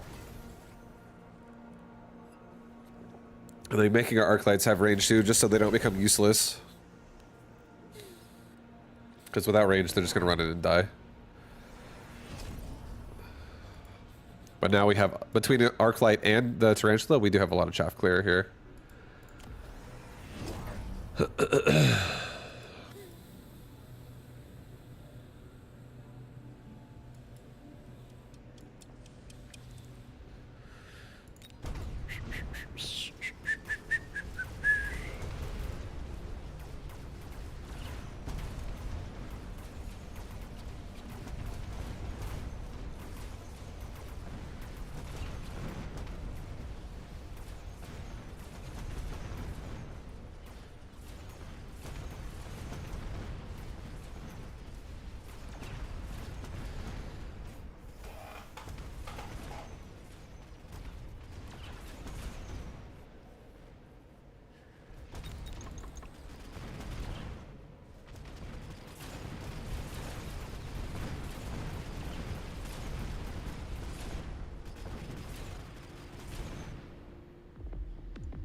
Okay.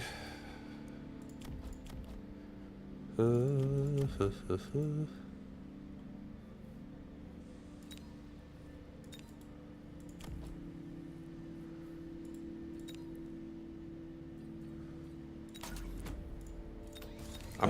gonna do a laser sight on my Phoenix and keep it alive.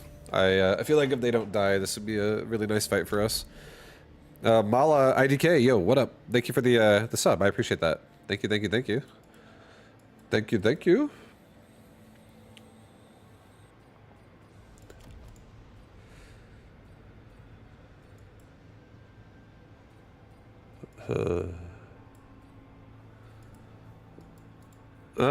Shit. I don't know if I want to missile device this.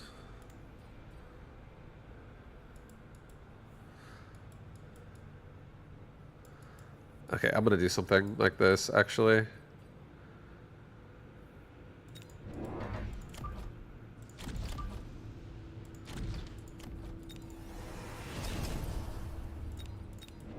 I'm actually gonna put this here. And I'm gonna give this thing recycling. If I have to. But I actually love a rhino there. I love a rhino in it. No way, it's Vibe. Love your stream and playstyle. You're one of my favorite MechBubble creators. Looking forward to enjoying the show. Let's go Vibe, yo. Thank you, State. What up, man? How you doing? Hope you're having a nice day.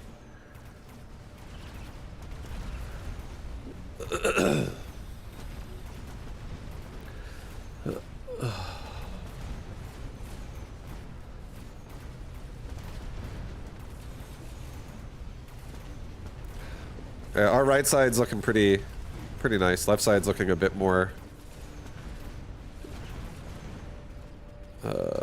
It's actually secured now. Since the Phoenix just died, we're fine. Phoenix is like the most scary thing over here. You know, I don't care. Mustangs, no big deal.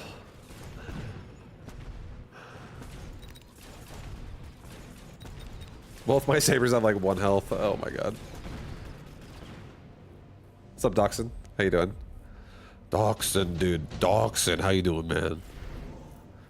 How you doing?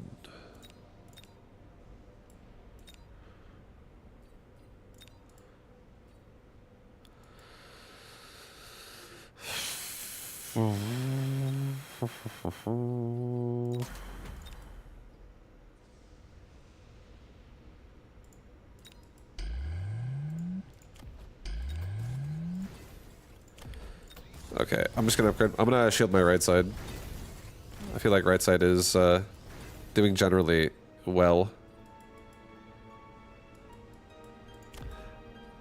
I'm actually also gonna sell this rhino. I think he's gonna sell the typhoon. I don't think he's gonna keep it.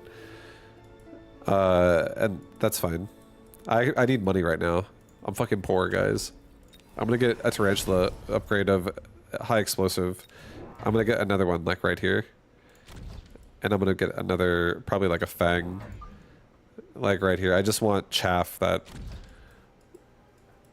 assists this side, while I ideally get rid of the sludgies quickly before the void eye kill me. But now we also have it, like this side specifically is gonna get like just destroyed by the explosive tarantulas over here.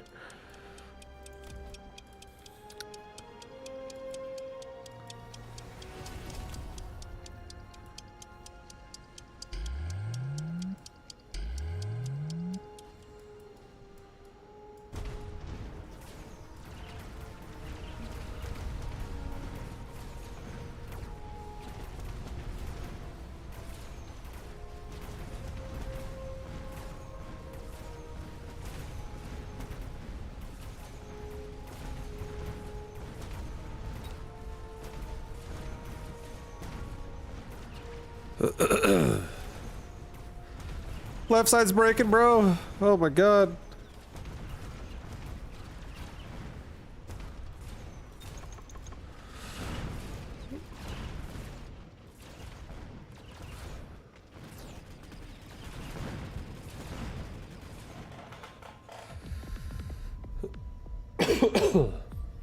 Okay, well.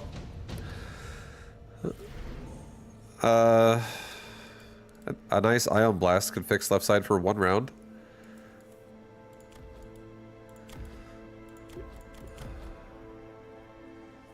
I feel like another tarantula could fix left side pretty heavily for every round.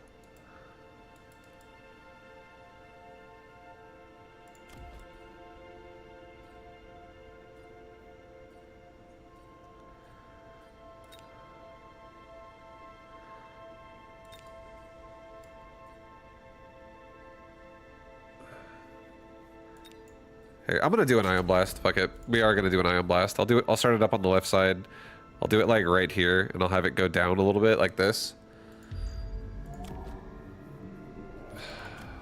I'll be more further down than that, maybe like that.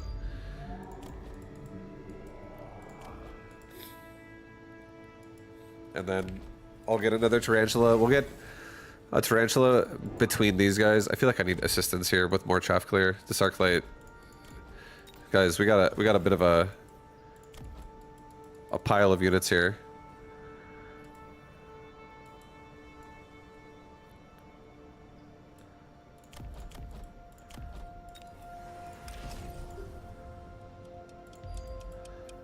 I'll get an oil with it.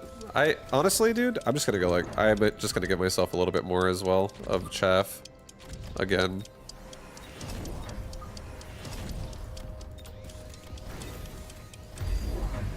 Okay.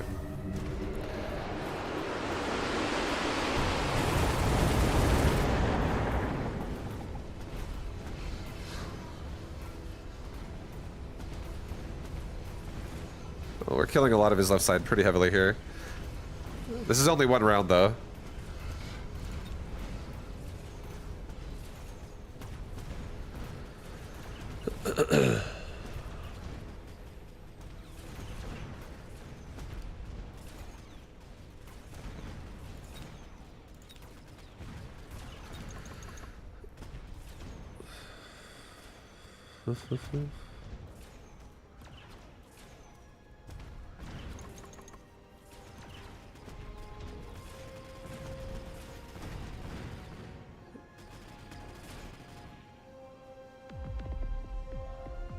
Oh,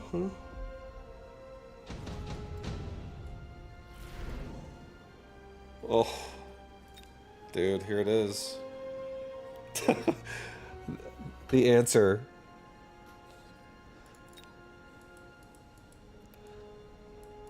I'm just seeing what I want to, if I want to sell anything here.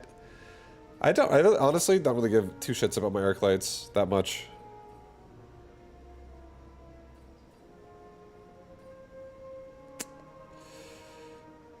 Dude, 2 squads of tarantula, or it's 2 squads of scorpion could be also pretty nice here.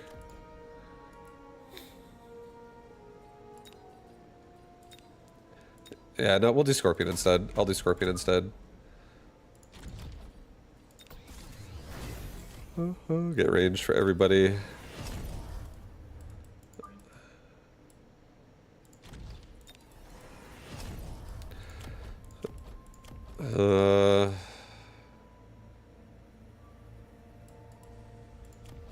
Here.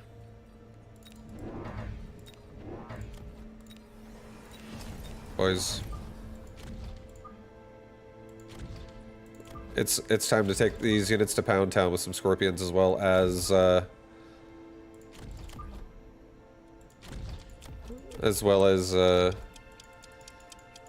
know, everything else we have in the front. We're gonna be good. I feel like we're gonna get through that mountain, no problem. We got this.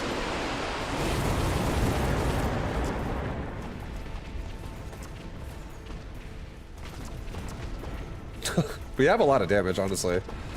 Everyone's pretty powerful here. Yeah, we just made 6 scorpions, no big deal.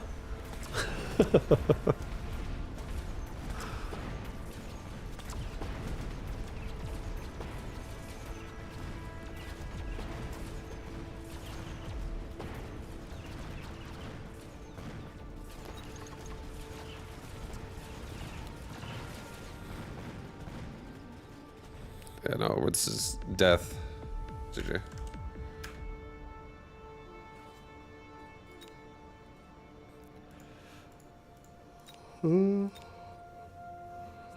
Oh shit, guys. Oh god. I wanted to try the arc light opener with it. It looked good until it didn't. Yeah, it was like an arc light. It was speed spec arc light with extended range sabers. It was a very peculiar combination.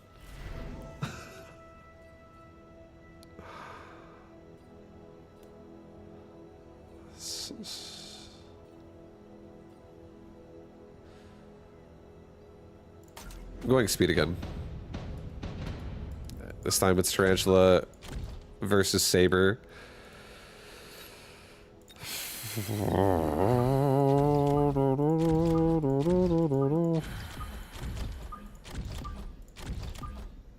I want like a very strong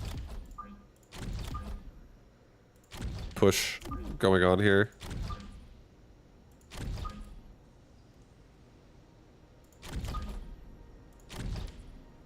Yeah, something like that for first round. Okay, so we're just, you know, passing each other, gonna paralyze each other, gonna play the paralyze game.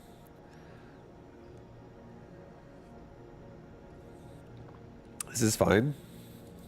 This is no big deal. My marksmen are forward enough to where they're not gonna get stuck at the tower killing crawlers and die.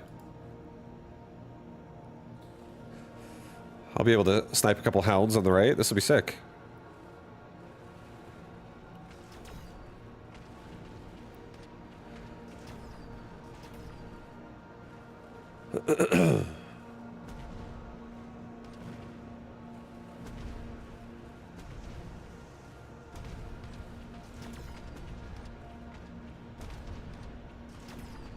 Protect the tarantula. Get ahead of him. Oh my god, this is scary. Oh.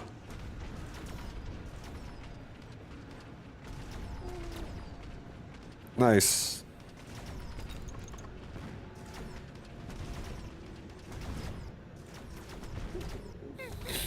Yeah, super close. Still super close. Laser sights, firepower. Okay. We know what to do. We know what to do.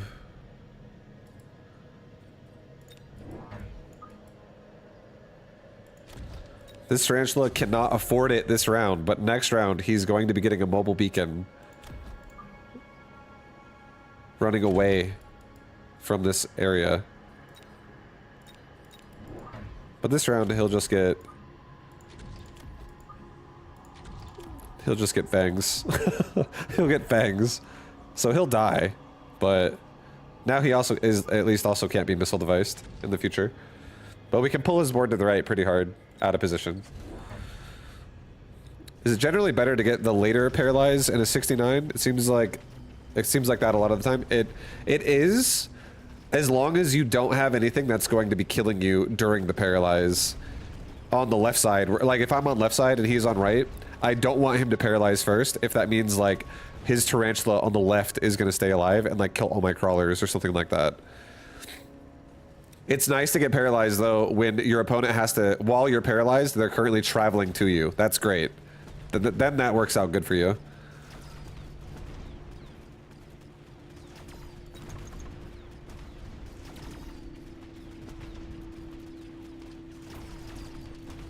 Holy shit, that paralyze hit like right as my tarantula got hit by the saber tooth. That's so close. Just gotta time it, and if your units are fast enough, you can upgrade the second tower instead of this. Upgrade the second tower instead of the second boat games and such. English hard. Yeah, yeah. You can change the timer too, based on like doing things like I'm doing here. Like, what I can do now, obviously, is I can just this now. If it were to just keep dying and standing here, I could build around it and not be paralyzed anymore. Try to push back. But yeah, you just want to make sure while you're paralyzed, you're not getting attacked by something that's doing tremendous amounts of damage to you. So, and then vice versa, you want it to be the opposite. You want to paralyze them, ideally, not when they're walking towards you and you're walking towards them. You want to paralyze them as the fight starts for you, so you can like crush them while they're paralyzed. Ideally, that's what you would want to happen.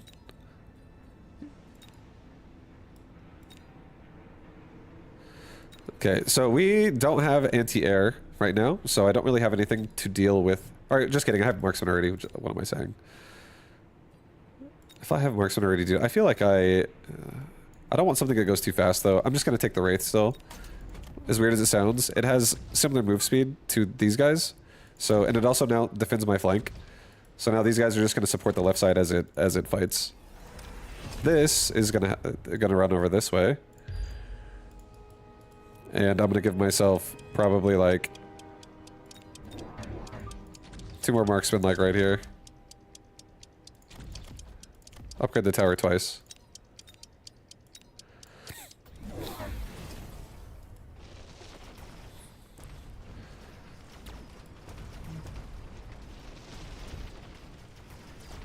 What's up, Flying Danksman? How you doing?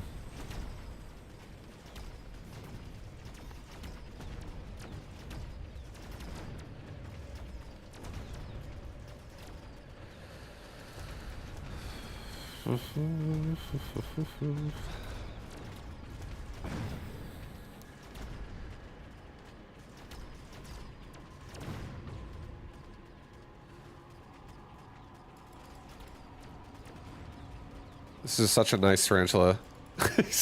He's going to town on this entire army.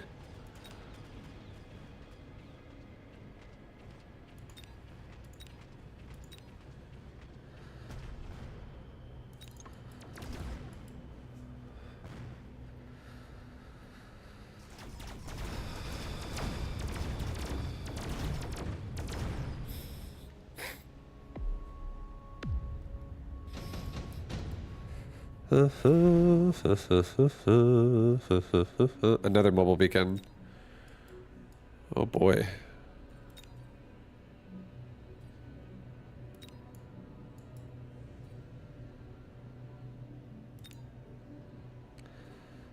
Alright, we're gonna do something like this. 2 more tarantulas and another marksman, and we're gonna get another Level on these and a level on this. We're gonna go like something like this.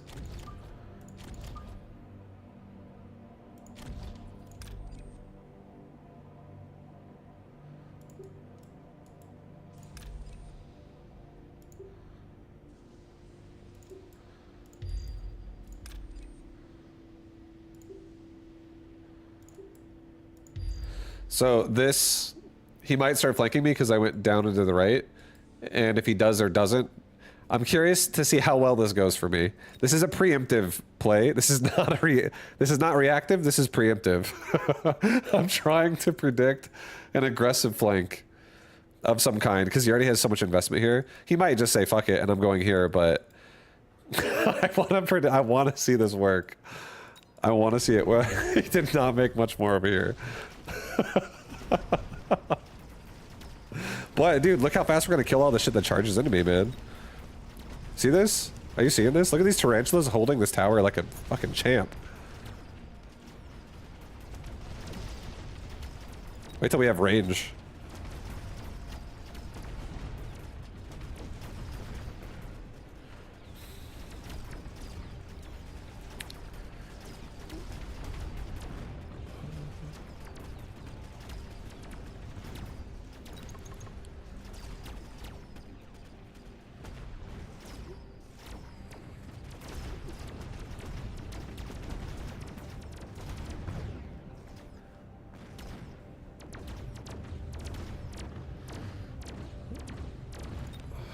Look at the Wraith.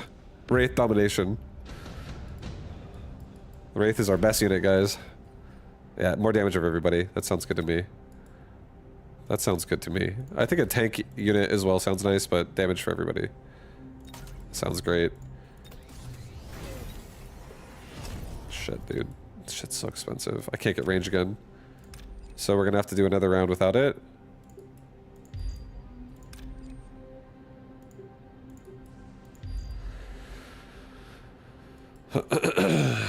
It's too much. It's too pricey. I'm not willing to I'm not willing to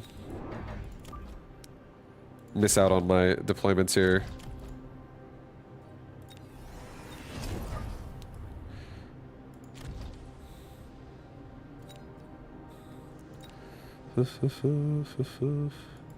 Okay, so I have some late chaff coming out. I'll get damage as well, just so everyone's shots are hitting hard as hell, especially on like the worm. But yeah, I do want to get range pretty badly. But right now we have like a pretty strong clear, I would say. Our clear is pretty hardcore.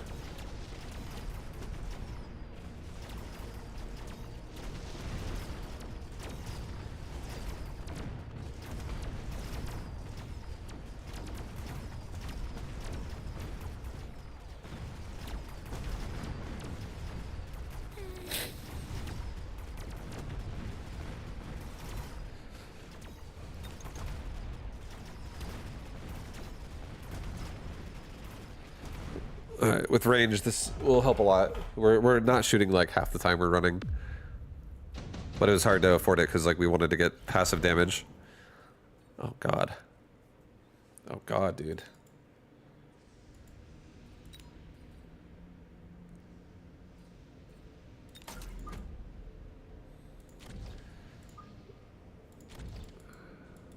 Alright. Tarantula range. I'll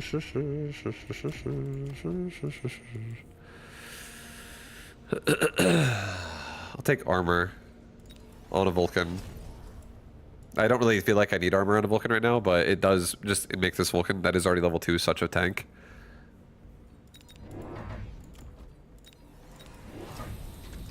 And we do this. This is just the shooting squad.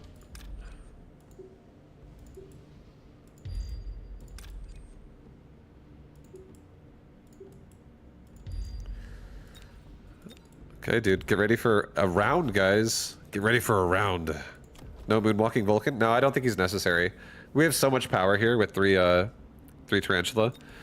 And I actually like this Vulcan over here being a tank, because like Tarantula has 31k, this dude has now 116. And he also shuts down the Mustang the entire time, so it's not gonna, it's gonna make my chaff and stuff less. Like the Mustang, there is only one. That's why I was like, it's not super necessary. But yeah, I'll get range this round for everybody. He's got burst fire Farseers. I'm okay with this because I have a lot of marksmen. We have a lot of marksmen.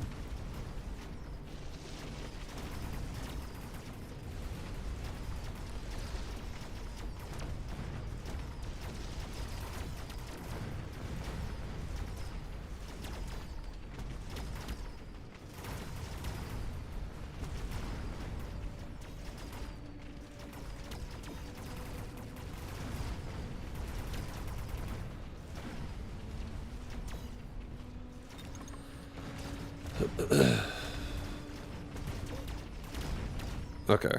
Yeah, I mean, it's, dude, it's coming together. It's looking, it's only gonna get stronger. Holy shit.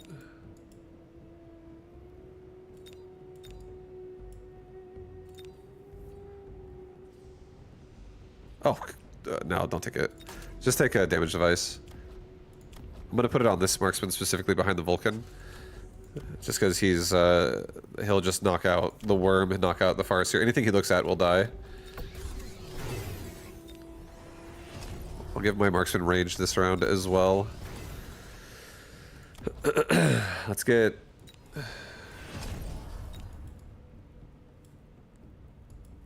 Yeah, let's sell, honestly. Sell the Wraith. I don't think I need the Wraith anymore. Let's get 3 more marksmen. No, 2 more marksmen and a Fang squad. Like right there. Marksman here. Marksman here. Get a tower level on right side. Again, get damage. And I'll get a... I want to get a barrier because I feel like he could put a missile here and hit me. I do kind of want to get a barrier. But I also think it could just die. It's alright. We're fine. I'm not worried.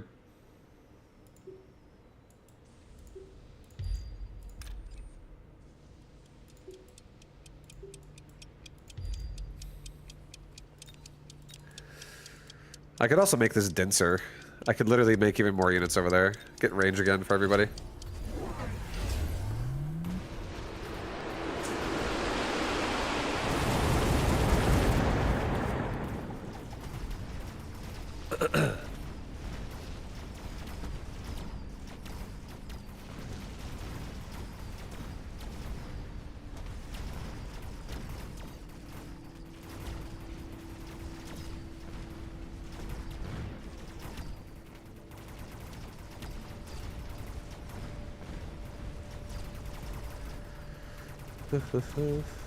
It always looks so cool when the units are shooting and moving. Yeah, I agree. I agree. I feel like it looks sick as well when, like, you watch an entire enemy army chase something into a bad location. It feels very satisfying.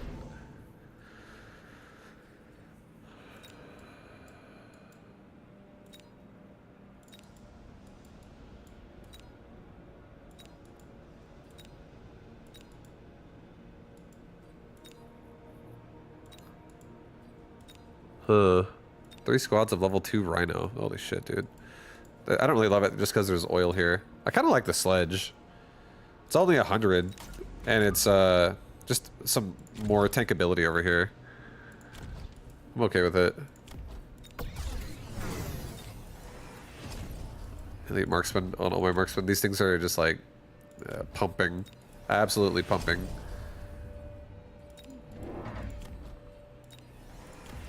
I'm gonna get incendiary clearing hound here.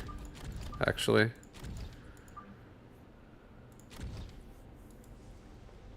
Okay, and then we'll do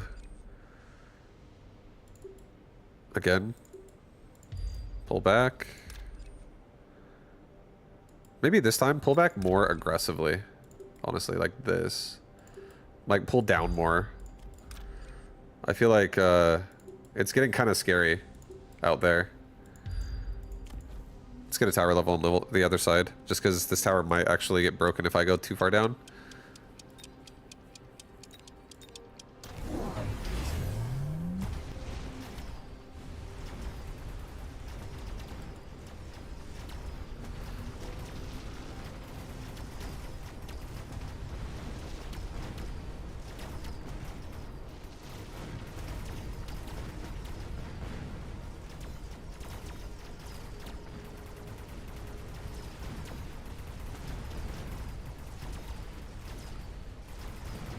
Would oil be a good idea to slow him on the right side? Yeah, it wouldn't be bad.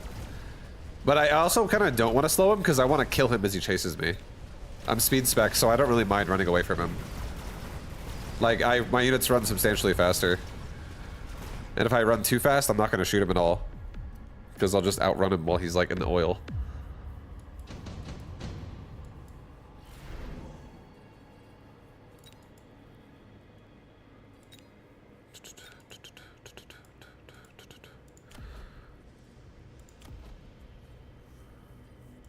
Okay. I'm going to do HP vol units, and this round I actually am going to turn on Assault mode. Vibe, is this a tournament? No, it's just a... It's just a ladder game. Tournament has not started.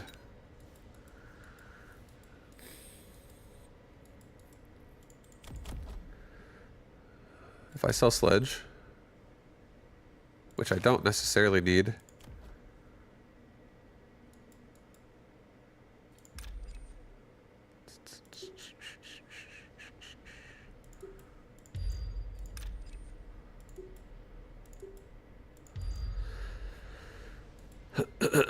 Okay.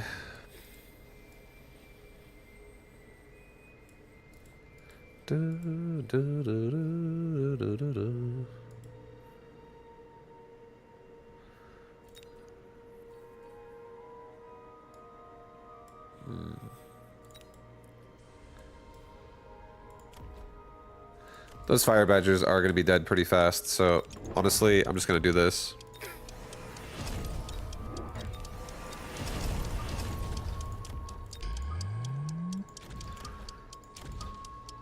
Just more fang barrier chaff.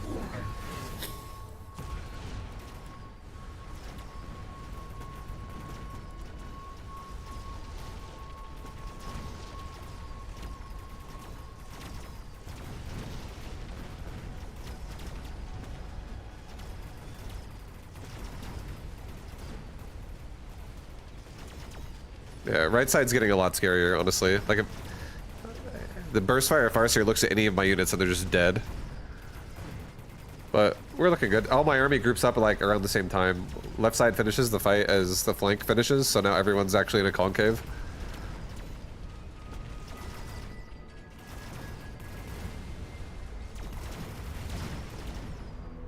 Oof. That's pretty sick. That was a lot of damage. GG. GG. Oh my god. If we had a triple tarantula mobile beacon, guys. Big win, yep. Dude, that one brought me out of the depths state. I was falling right there. That game just took me out. Now I'm suddenly on cloud 9. Like, these builds are fucking legit.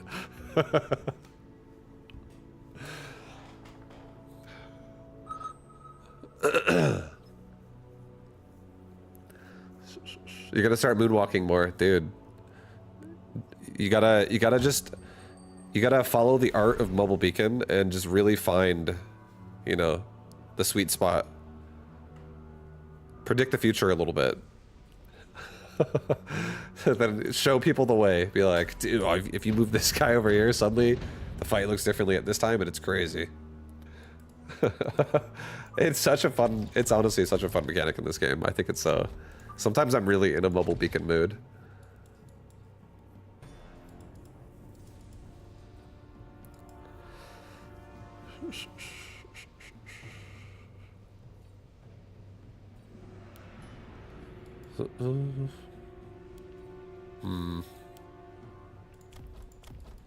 Okay, well...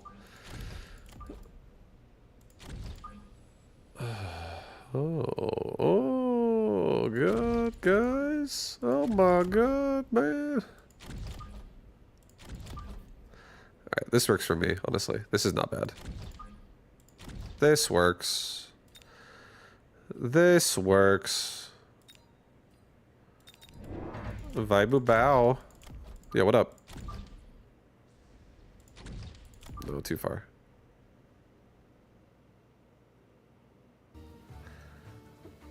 Alright, dude, that's such a cluster. I like this. This is such a cluster. This is asking for a kerfuffle opener. We're just gonna run in and die to a missile in the future because everything is gonna stack so hard. But that's why we gotta predict that and not let that happen. I'm also gonna do a nice Void Eye enhancement module here. We have just more damage we can throw into Arclight or Saber if we can connect, and we do, so that's not bad. Once we get chaff in the front, it'll be even nicer.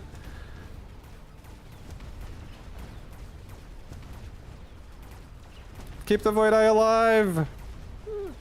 Yes! Heal through the Arclight's damage.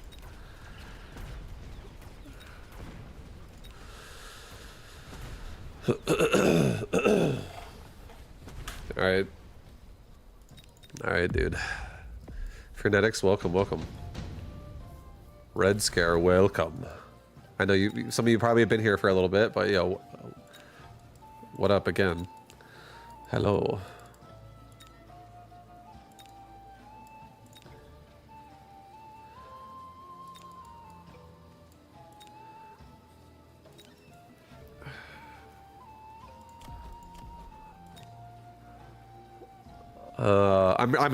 I love the marksman here, honestly. It's free, guys. I'm gonna protect him. I was thinking about isolating him and just like, you know, killing off a stray wraith, but no, it's like that hasn't even happened yet, so we're just gonna play safe. not get ourselves killed.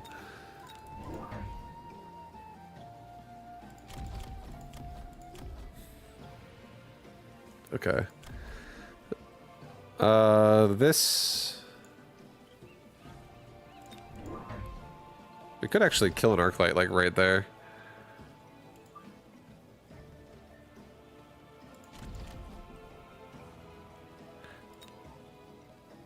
I don't think I actually want to do that, though. I don't want to do that. It's okay. That's too Void Eye focused for me. It's too Void Eye focused for my blood.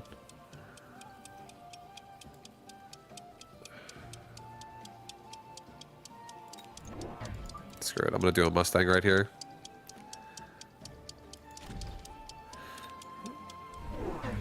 Yeah, there's the Wraith. We have nothing on the right still. We're pretty exposed. We're playing with fire.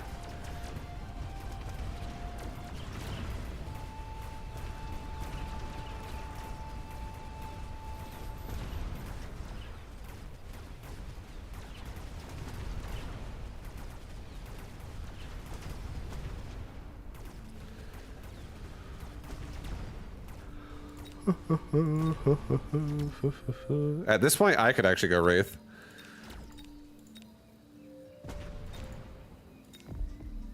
I feel like we have shit shaft clear right now. It's really bad.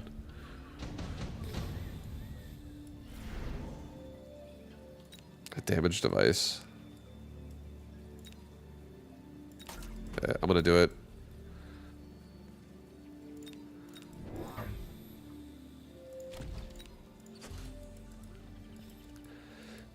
And I will, I'm not actually going to upgrade range on my Mustangs at all this game. I'm just going to let my Mustangs exist at level 1, like, the entire time. Unless there's, like, a fortified card. Then maybe I'll start leveling them. But yeah, I think I'm just going to actually let them be. I'm not going to worry about it.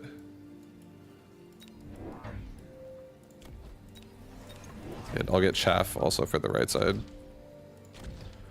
For this round. Okay. Nice. Well, we're gonna protect the tower.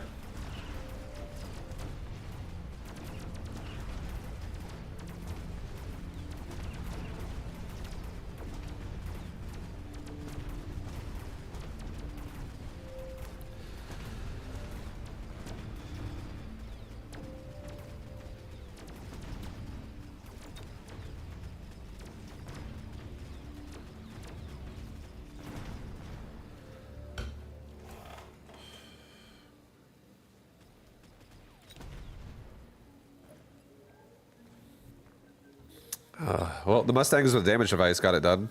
But I think the Mustangs are going to struggle against Wraith. I'm a little sad, though, that they're killing both towers.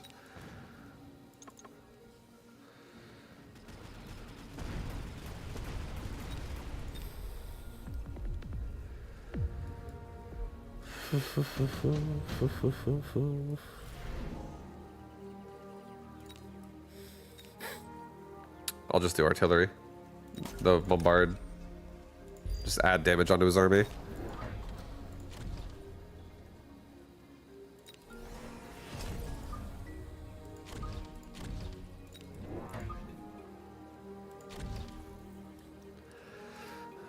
Okay. Still ignoring my right tower a bit.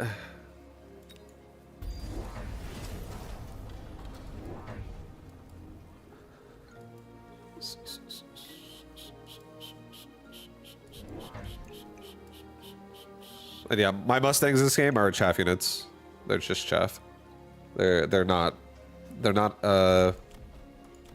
basically crawlers.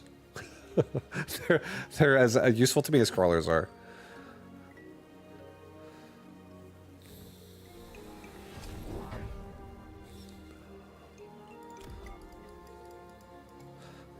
Alright, bottom left's getting flanked. That'll pull just my crawlers, I guess, and my marksmen across. All my Mustangs, too.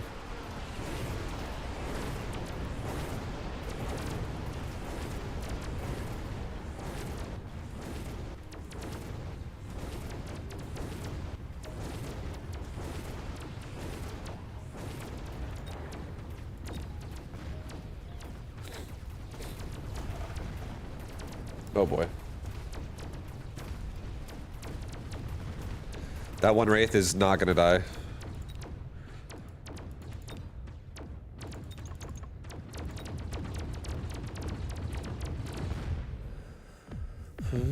I was honestly more afraid of the Mustangs. I was like, oh, Mustangs might get some range, and if it puts a barrier, I want to make sure I have my range to shut that down.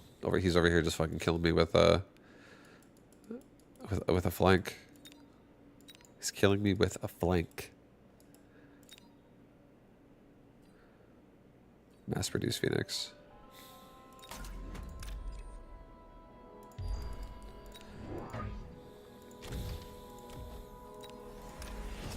Sell the marksman. I'm gonna give my Wraith 8-shot. And I'm gonna get I'm believing a lot in this Wraith right here, because this marksman being gone now, I could have missile device this and had the marksman kill this again, but I believe in my Wraith. I believe in it. The way this board is and how tight we are, I feel like I want to believe. I want to believe in it. Maybe put this here, actually. This is fucking psycho. Maybe put this here. This feels better to me first. Less psychotic. It's less crazy. I'll put a Void Eye squad over here. That just helps assist kill off the Saber and the Arclight. Over time, ideally.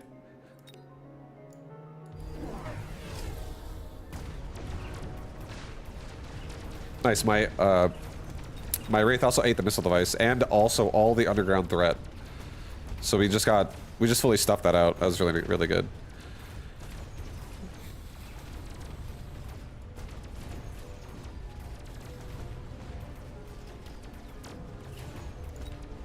The Mustangs are acting like great chaff units right now, keeping us alive from all the Phoenix and the Marksman.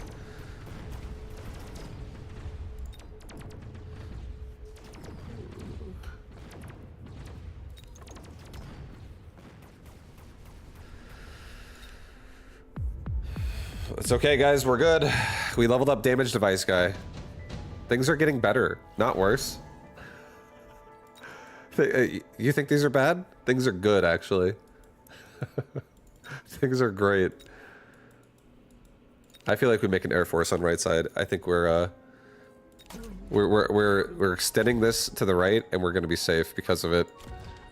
Level this Wraith. And you know what time it is, dude? It's time to support what power play we're about to do right now. Look at this. You feeling this power play? Because I am. It's like we're playing round one with air on the other side of the board. And now we have a very nice spread. It's a very nice spread of just AoE contain, and this is great damage on the Phantom Ray. I'm curious what he's gonna take. He took fortresses with barrier.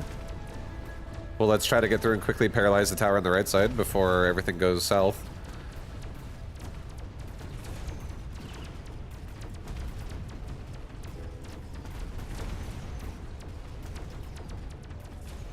Like, it's about to go good. Yeah, there's the paralyze. We're coming in hot from the right.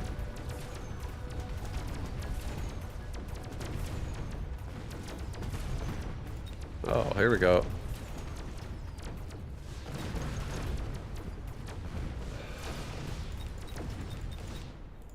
Yo, Wraith showed up. The Wraith showed up. He does have a lot of fortresses. They do have a barrier. They could turn on anti-missile, so I should be careful about doing things like... Also, he has Mustangs with damage device. Things like Wasp might not be as nice. He has a EMP that I can't stop it from hitting my big Wraith, unfortunately. Unless I get, like, a mission.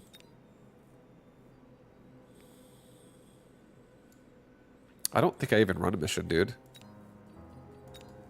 Fine, where are the buildings? They're in the patch. It's not out yet. I'm just gonna do another underground threat, same place. Make this annoying. No, do it over here.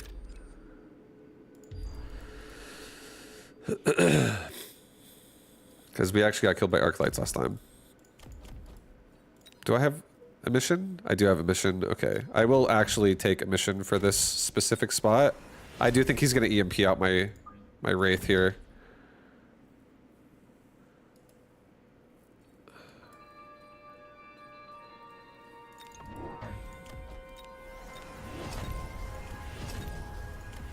All right, I'm gonna get move speed, and I'm also gonna get I'll get like a Fang squad in front of each of these Phantom Rays just to like block out anything else that's gonna try to like stop the Wraith from being annoying.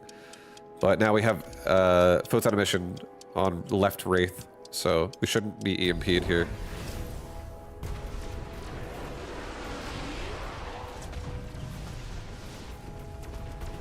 So he EMP'd the right side with a melting point addition, but we still have enough here to get through it.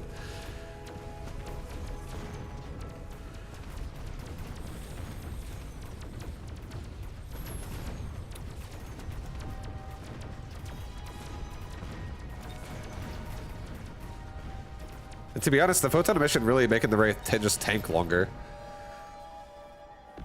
So they're doing great. They're doing so good. Absorb module. Oh boy. Put on this guy. This guy always tanks so much damage every round.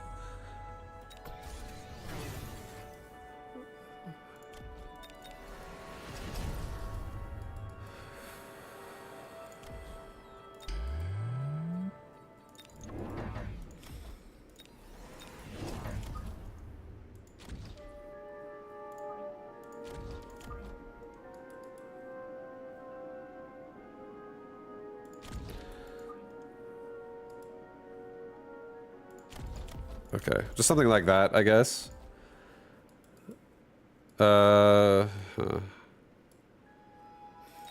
Maybe missile device this. Just get rid of that quickly.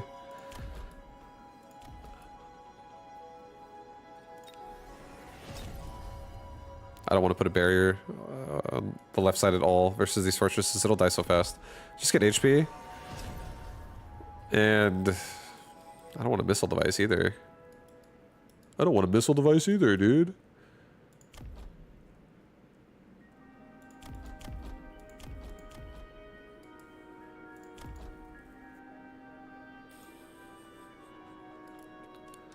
Fuck it. I'll just get a barrier, like, over here. Saber probably won't even level up, so this melting point will kill Fangs, and these guys will get stuck on a barrier for a second. Or, you know, more melting point. I think that was fine. Barrier was great. Really helped a lot at slowing down my fangs dying. Nice looking board vibe. Keep it up. Yeah, this is the last round, baby. We got it. I'm gonna win. I'm not afraid of the melting points. I'm not afraid anymore. I'm not afraid. Thank you for your encouragement, State. With your encouragement, I can win. I beat him. I beat Trump.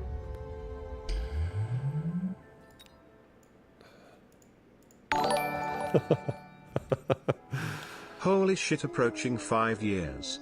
Yeah, what up? Shriant. Yeah, that is a long time. That is a very long time.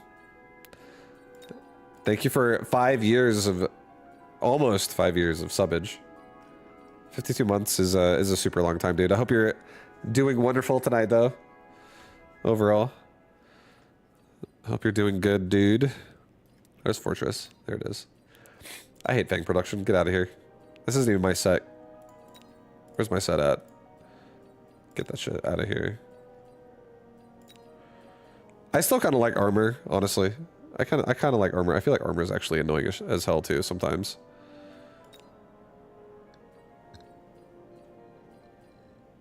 Okay, what's my Vulcan look like again?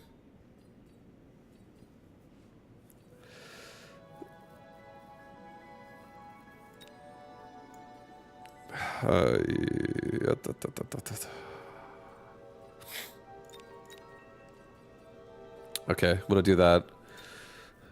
And I think I might... Where's my... Sabretooth? I kind of want to put anti-missile back on his ass. Ugh, do I? Fuck, dude. I'm like, looking at it, I'm like, I don't want to drop any of this. Actually.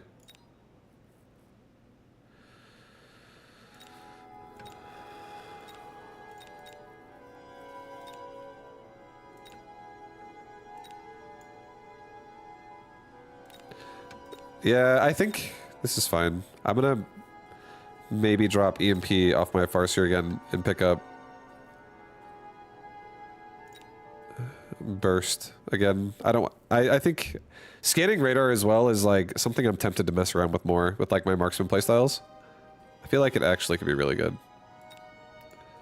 Especially if I have everybody mobile beaconing into a corner and like the whole squad gets buffed by one Farseer. Some fucking value on that aura, as long as it doesn't die. What's up, Iconic Moniker? Thank you for the 4. Hope the games are treating you well, TN. Yo, thank you, dude. Today, so far, not well. I think I've lost like 200 MMR in the last 24 hours. But my spirits are high. My spirits are very, very good right now. Oh, that was you, Donnie? What up, man? GG. GG.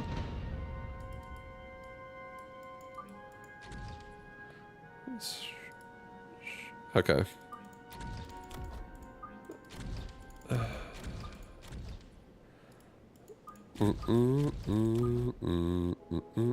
I'm being aggressive again, but I'm gonna decide how aggressive I'm gonna be.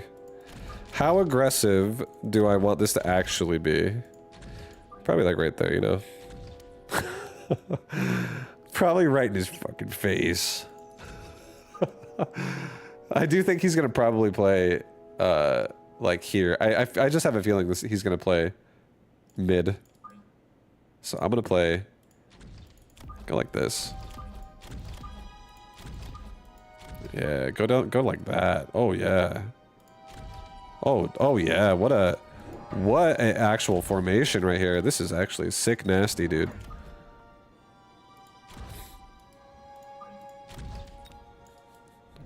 Nope, he's right in my face, but it's okay. This is still not bad.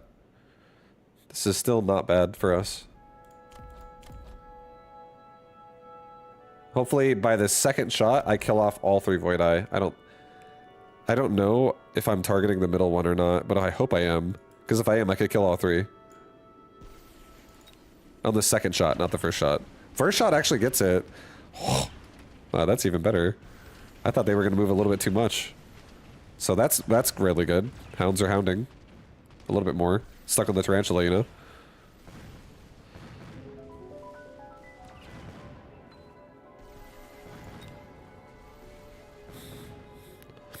Yep. All of this went according to plan. All of it went beautifully. Mobile beacon. A mobile beacon.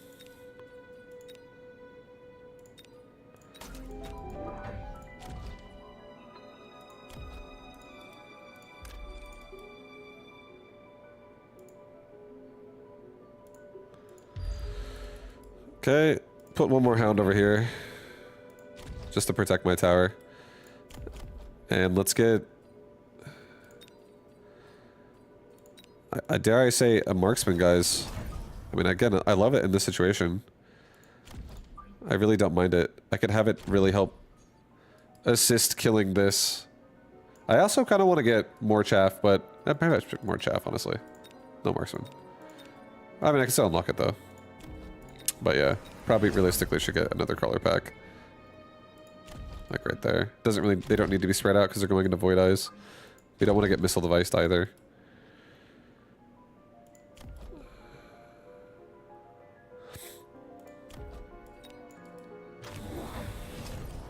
Any chance I can make a request? When you played Mustangs in a big group on one side and mobile beacon them to the other, some of my favorite games of yours.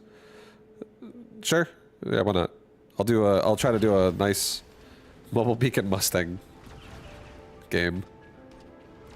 Not this game. I can't do it this game though, because I've already committed to what I'm doing. But I could do it in another game. Like next game.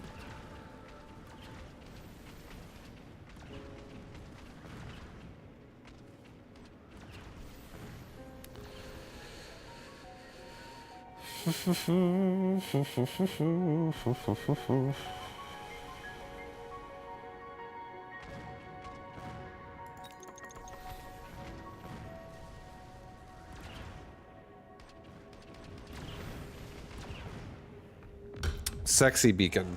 The sexy beacon.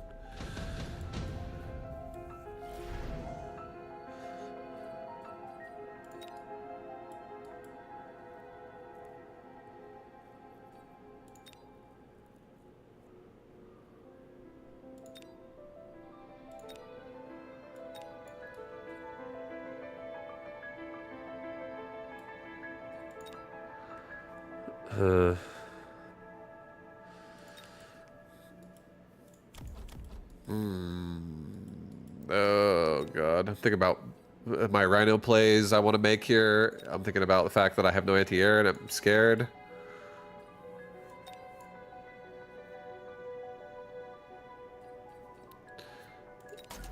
I'm gonna go with a Raiden, it's fine. We're gonna get range on hounds. Range on hounds right now just goes so hard.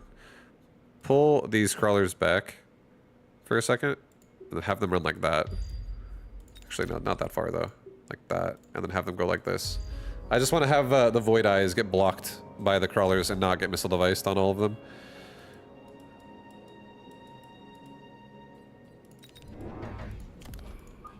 I'll do another hound over here so I have more setup again. Let's get aggressive on this tower too. Let's start just like setting up. Yeah, I'll just get something else over here now. I was thinking about protecting my flank, but actually protect the flank. It's fine. It's probably a better, more important goal here. Yeah, thank God.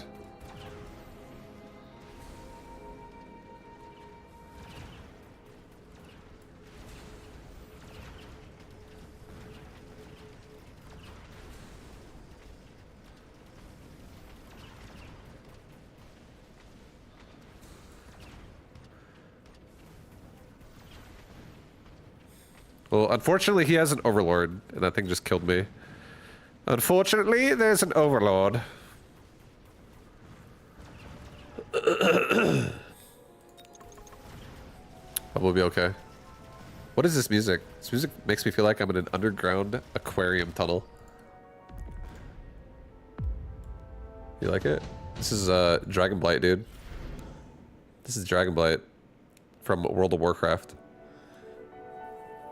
Isn't it spectacular? I like a lot of WoW music.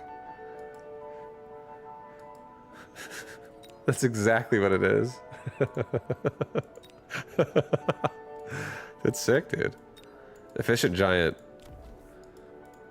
I don't like this situation where I'm in right now with this overlord, but I need to respect this rhino.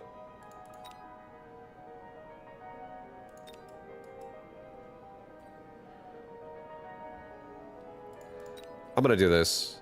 I'm selling the melting point. Or sorry, I'm selling the Raiden, even though it was free. It was free. We got it as like a card. I'm actually gonna buy a melter, and I'm gonna put it over here. I'm gonna put regen on this thing.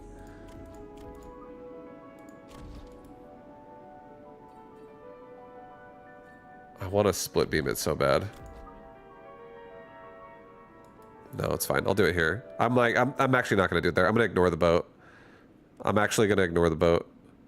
I feel like I'm gonna get bogged down for too long right now, and I'll build another one over there later. I'll put this here for right now.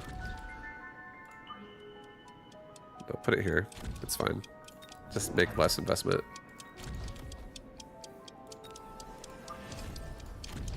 Okay. This is fine.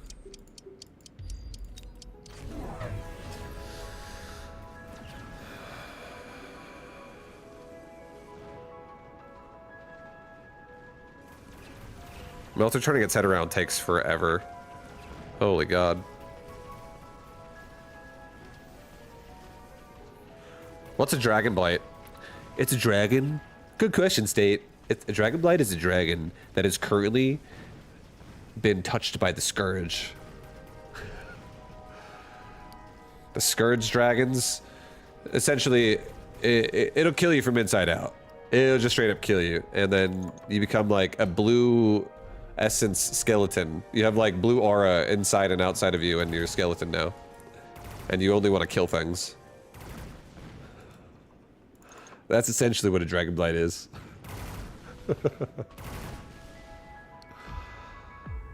Gotta be careful.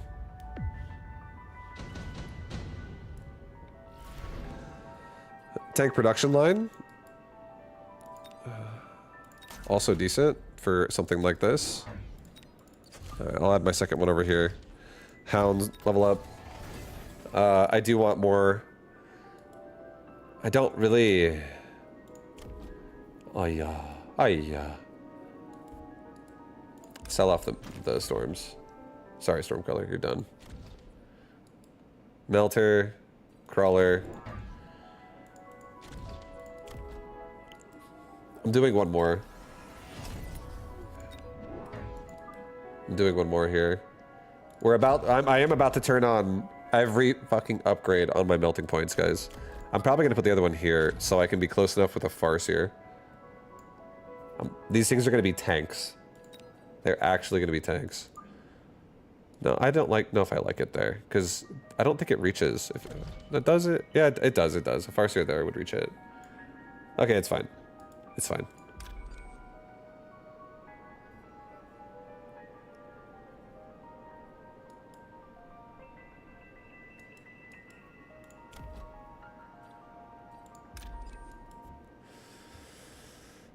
Okay. Move this again. I'm like thinking about moving my melter, but it's okay, don't do that. Just move this again.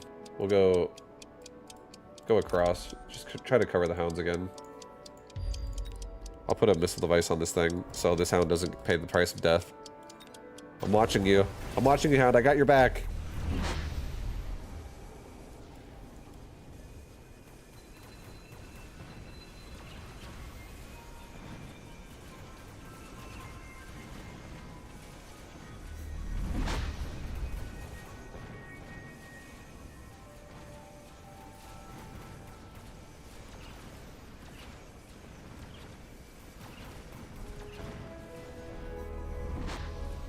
We got through most of his army, so my last melter should be very scary.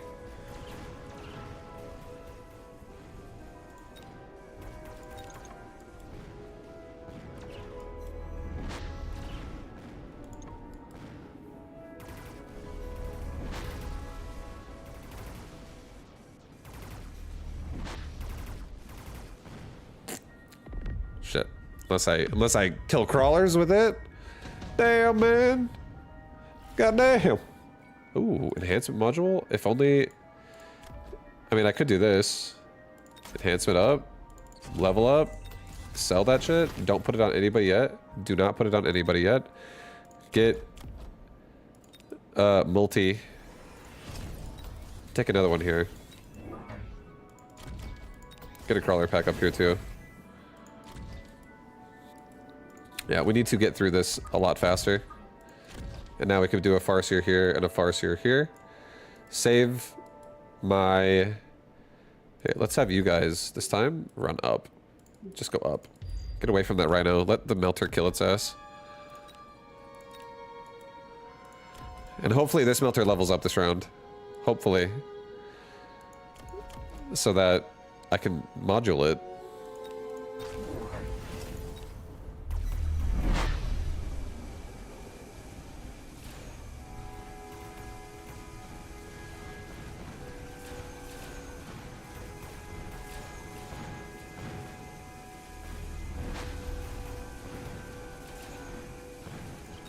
It leveled up, so it can be moduled now, which is good.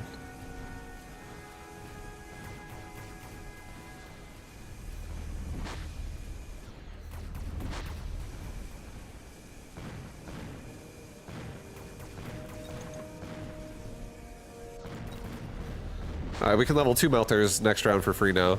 So that's really, really good. That's super good. That makes this go super hard now. I can afford so many things.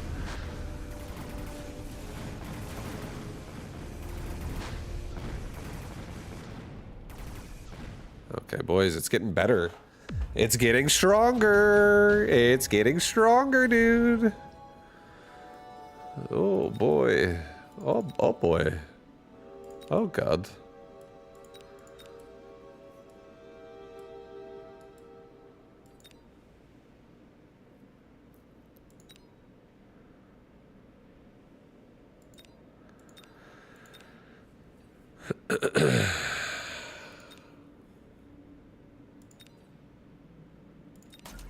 Put a saber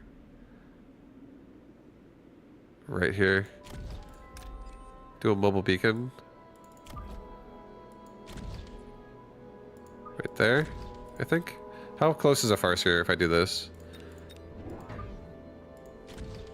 That should be good enough. Okay.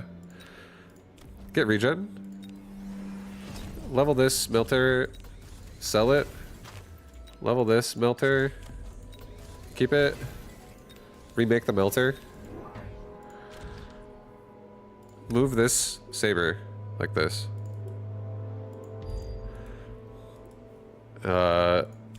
Give all my melters energy absorb now. So all of them are going. Like, we have so much healing happening now. We're beasts, healing maniacs. Get 1/1. Get another chaff squad closer. That's just like here. All right, go. Time to go, guys. Time to go ham. I don't think I need to get range. I think I'm gonna. Actually, I'll take it just to be extra safe. I might die. Let's just make 100% sure we're safe.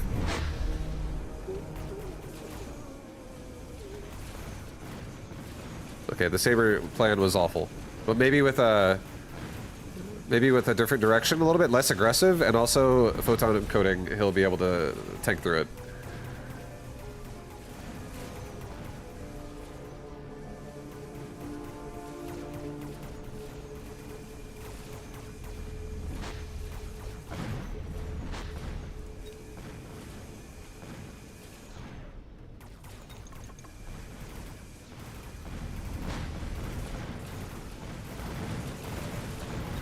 My strongest melter is my last melter, so...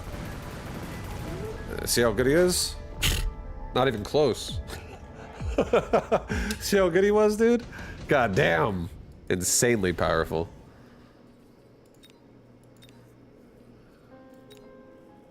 Alright, let's do a repair kit. Let's do something like this. Repair kit, another melter. And... let's go ahead and move this dude back. Like this. Over to this side. I'm actually just going to get rid of the saber. He's, actually, don't get rid of him. Keep him. I'm going to attempt this one more time. I'm going to attempt this one more time.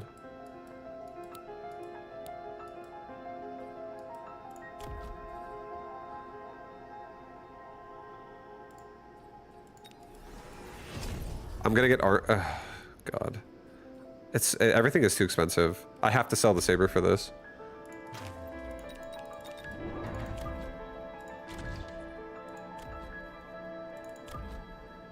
This is unnecessary on this side too. I don't need it on that side.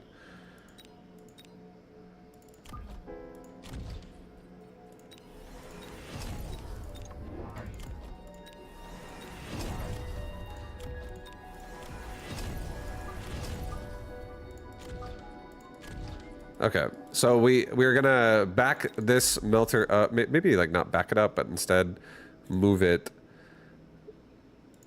Just like more, group up with your buddy. Go group up with your buddy. Stick together, guys. Stick together.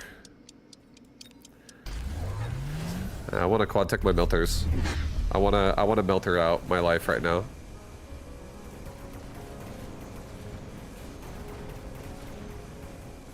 We are letting the Phantom Ray run a little wild right now by doing that with the mobile beacon, but we're also keeping this melting point alive longer.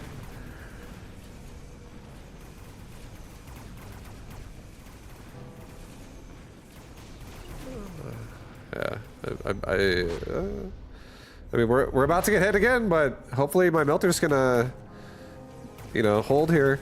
They got armor, guys. We're good. We got armor. See?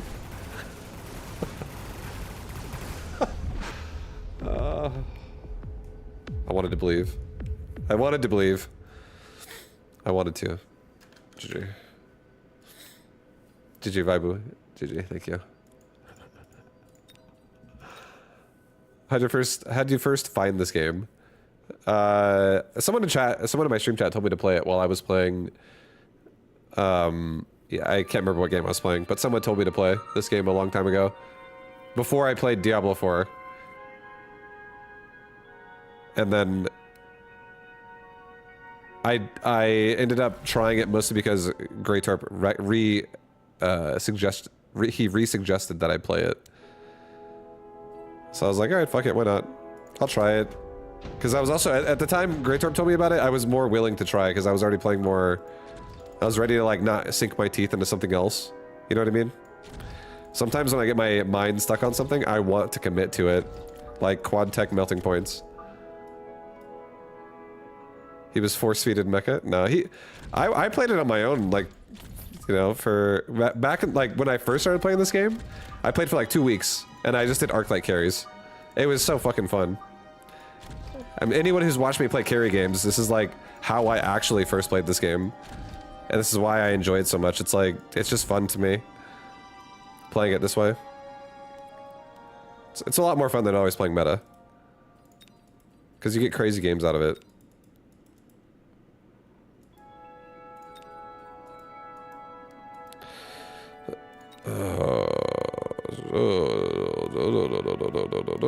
Arc-light carry used to be meta. It's definitely good. It definitely was good. It got nerfed many times.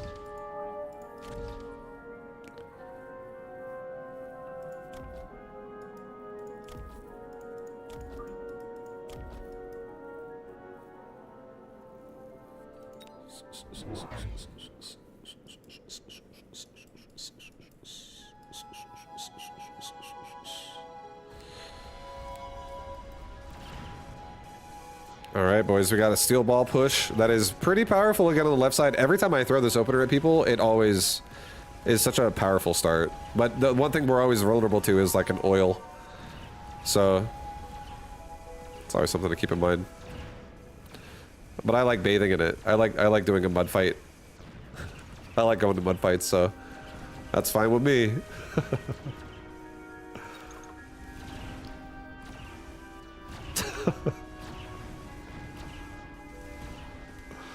What would you change about this game currently?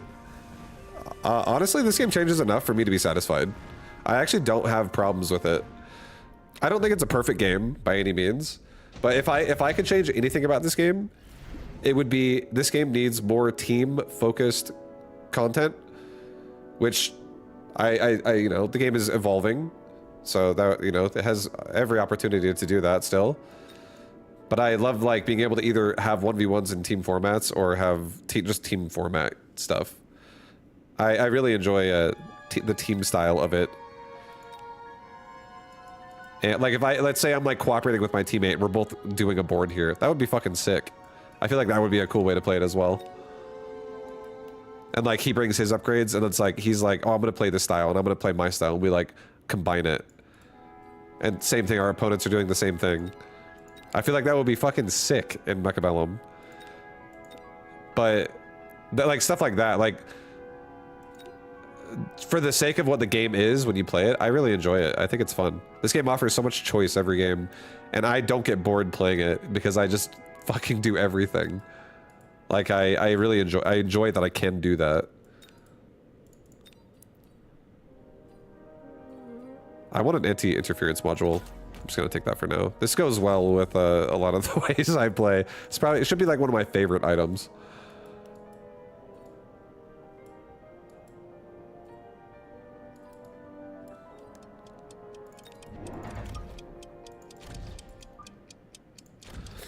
Okay.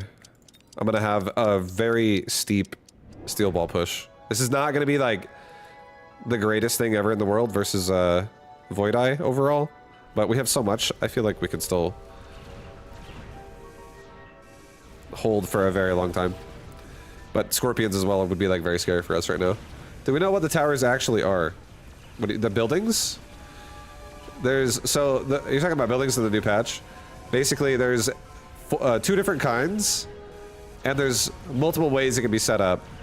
You essentially have 2 turrets. There is a heavy damage turret, and there's a light damage turret. The heavy damage one has a slow attack speed, and it only hits ground. The light damage one hits ground and air, and it does a lot less damage per shot. Think of it as like the Mustang turret versus like the Sabertooth turret, more or less. They don't hit as hard as those units either, but that's kind of what they do. They have 140 range, so that's the same range as a marksman without an upgrade. And they spawn either on the left or the right. You can get 2 light turrets, you can get 2 heavy turrets, or you could get a heavy and a light turret. And it could be on either side. But whatever you get is either symmetrical, where it's like, if their stuff's on left, then your stuff's on left together, or it could be symmetrical where it's diagonal. So if your stuff over here is going to have the same design as their stuff over there. So that's essentially how it is. Photon coating. We got so many tanky mods. So many tanky mods, man.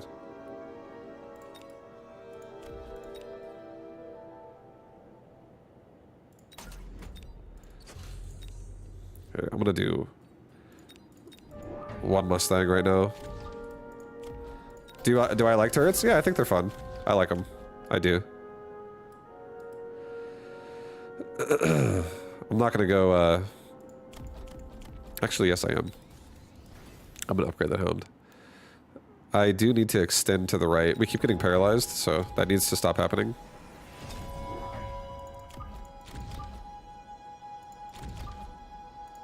Okay, something like that for this round. See what he does? He's doing fire badgers and more crawlers.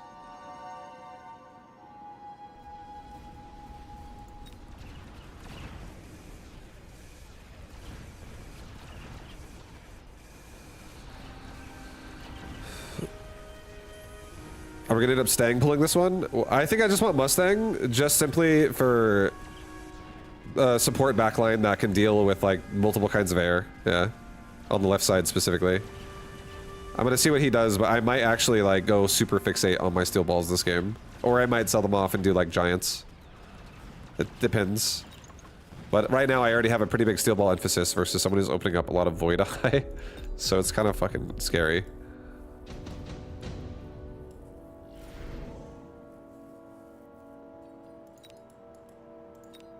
I think 2 Stormcrawlers is really good on the left side.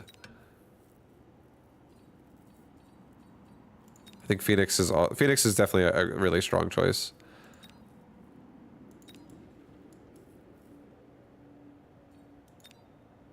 Phoenix would be a problem for me over here too. But Yeah, I think I'm gonna go storms. I think I'm doing storms, guys.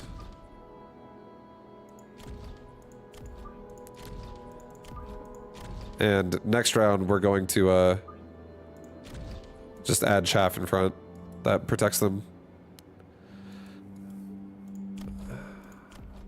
I gotta get range on my hounds. This is kind of scary. The sledgehammer also just kind of crushed me.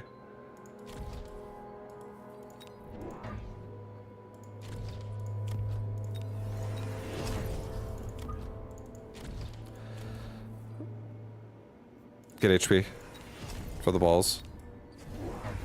Okay, so Mustangs really need to survive. There's a lot of Phoenix. How you doing, Vibe? I'm doing really good. I'm doing great, man. I'm doing fantastic. Yeah, I feel really good, man.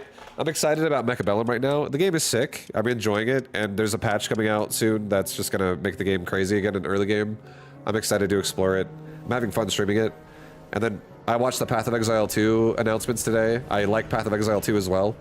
And that all releases on the 29th. I can't wait to play that. I'm gonna be doing like split streams of both of them for a little bit. I'm enjoying myself. I'm having a good time with the stream. I'm enjoying the stuff we're playing right now, nowadays.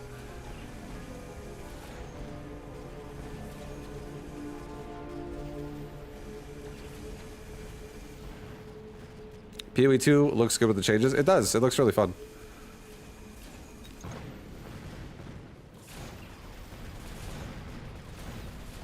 Our Phoenix are killing our Mustangs are killing all the Phoenix. And there's just one squad of Mustang. That last Mustang actually kills the last Phoenix with like a double KO. So we win the round, but they definitely are leveling up. So these things are just gonna power level. Oh boy, I can super power level them. Oh boy. Oh boy. This is a lot of good choices here.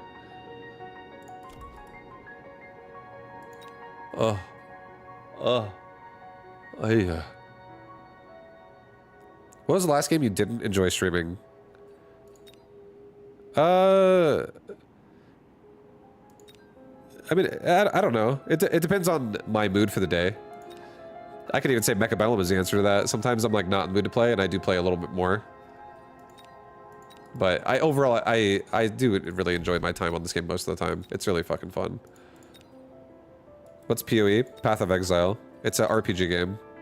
It's basically like, you know, Diablo. It's like that, but better. It's the better Diablo in today's world. Okay, I'm gonna go for additional. I think I'm just gonna do additional deployment. I'm gonna get range on my Mustang, and I'm going to get myself more chaff again. I'm gonna rely on the Mustang to get everything done because I have 3 squads of chaff I need, or I have the ability to make 3 squads of chaff right now. So let's do it like that, so my storm colors aren't exposed. And now that we have chaff so aggressively like that, let's get a little bit more in the front. Just shove this side very hard. Okay. We got 2 anti-missile devices and an oil spill.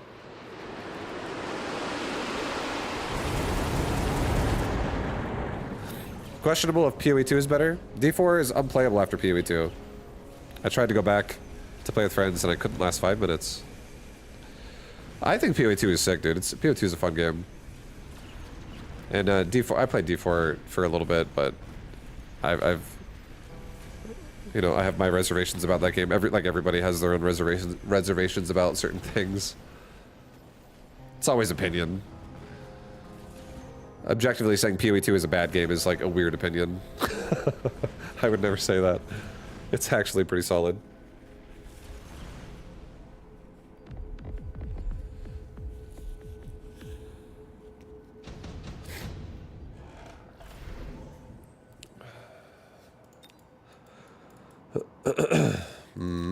I need more anti-air.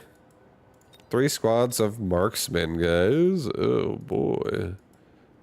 3 squads of marksmen really would fix a lot of damage problems we could have on this side. We have a good amount of chaff clear with these hounds. We have like 3 squads of hounds that are all in this area, so Vulcan is like less appealing. But I could be like, oh, I'm a scorching fire Vulcan, but I don't want to do it. I don't want to do it. I think we just like Mustang the right, chaff, drop marksman to assist Stormcaller, and maybe also just take launcher overload. I want to believe I can overpower these. I feel like I can. If I can kill this and make him rebuild this, like right, if I do launcher overload, I've invested more than he has into this. Because I could always just sell this. I could just sell them and just let them exist. More Storm. I just want to, I like the idea of Storm because they support my balls. They actually do support the balls against an army like this, against like Void Eye specifically. If I can make them turn on again. So I do like that. I'm gonna get Mustangs and chaff on this side.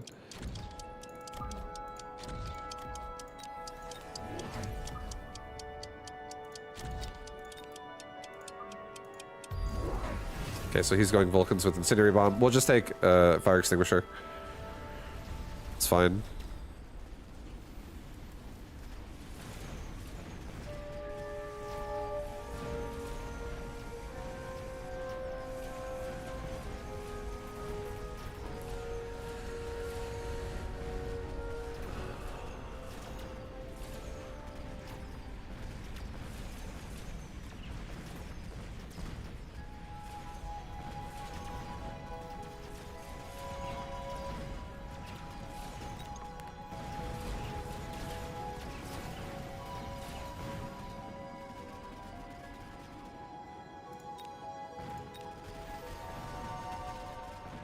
Almost.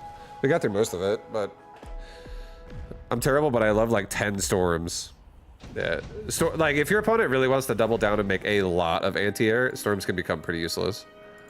Or a lot of anti-missile, sorry. Not anti-air.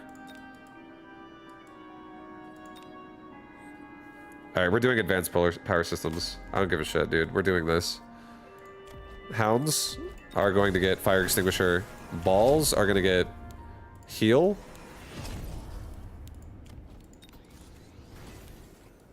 There's going to be more.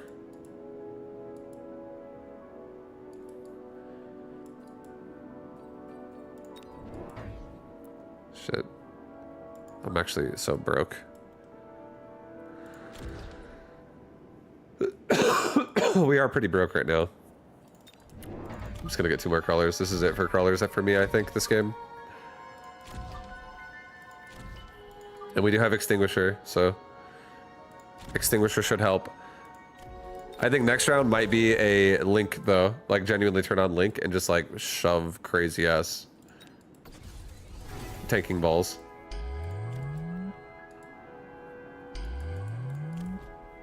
And these anti-missiles are pretty far, like, they're far back, so they're hard to kill.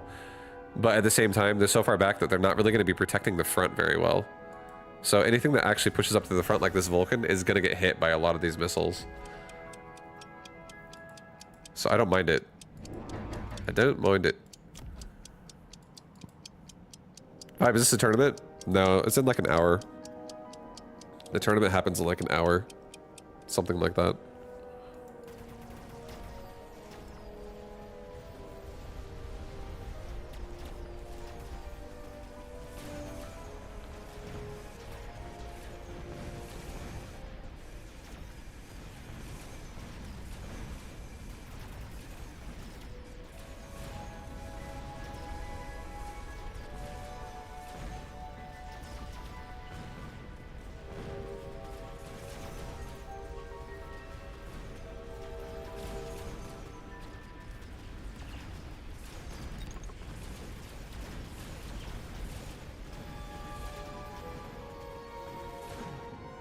Okay.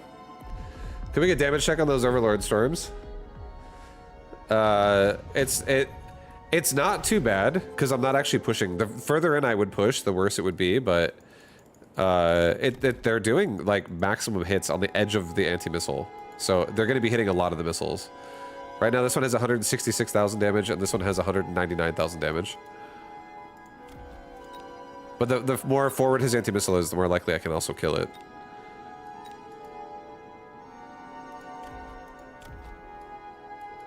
Alright, we're gonna do this. We are going to go for...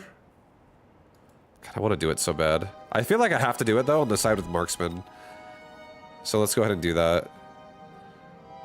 I'll do a repair kit. Put it on this guy. Get Link. Marksman, all get Assault now. Level the Mustang. We're getting 3 balls again. Like this. That crawler pack should die super fast. It should not be a problem. Get speed for everybody. I feel like this left side gets fucking destroyed. And that means the turrets also die. The anti-missile turrets also die. Yo, Rim, thank you for, you know, continuing to sum it up, man. I appreciate that. Thank you. Enhanced control hacker on that Vulcan would decimate his board. Vibu, happy Vibu. I don't know about that. Vibu, smart. He has a lot of DPS. Like, I'm not saying it's bad, but he has Void Eye and he has Phoenix. Like level 3 Void Eye that could be leveled up again, and then he also has level 3 Phoenix right behind it. He could definitely kill his own Vulcan pretty fast.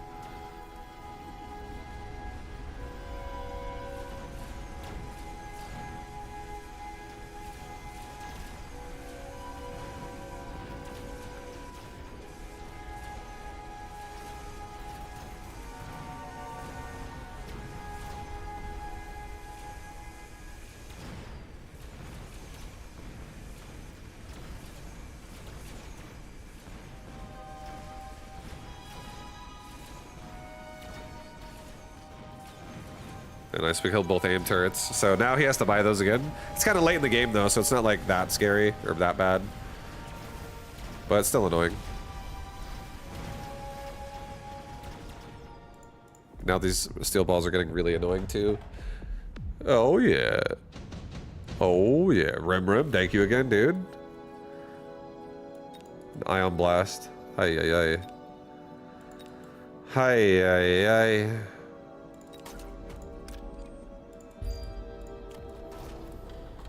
Put it more out here.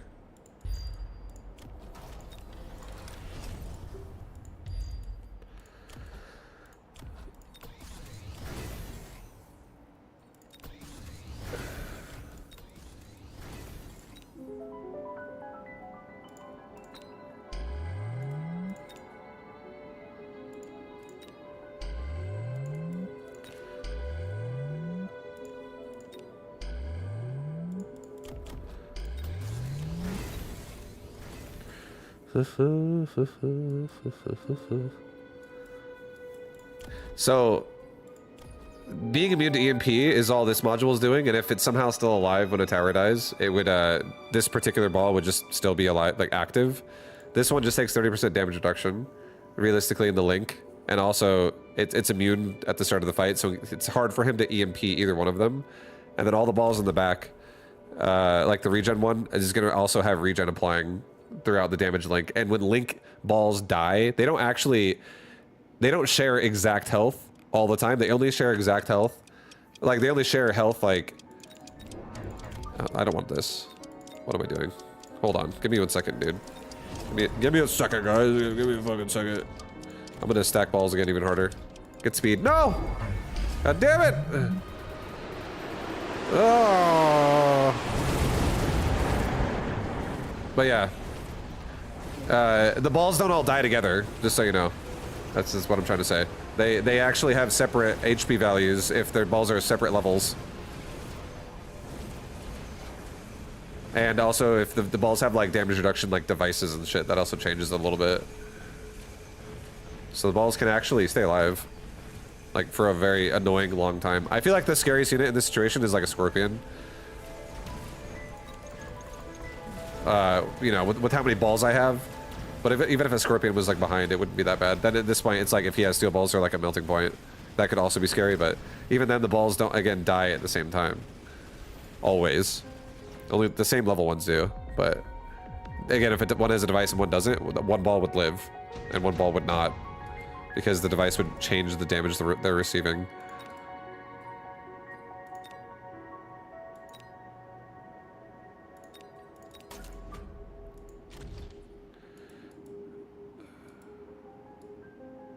He's got EMP, a bunch of EMP storms. So now I am gonna get my own anti-missile. This also should block out the fire.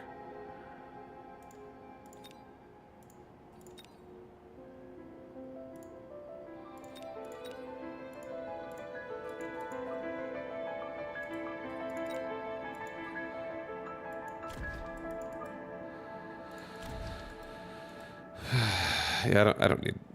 It's okay. I'm not putting a mountain over here. We have so many steel balls. We're fine.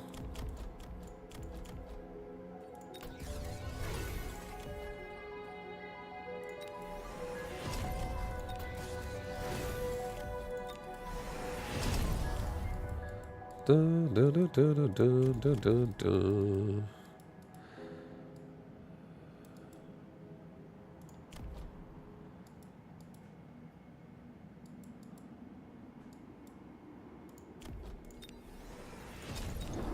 I'm doing it again.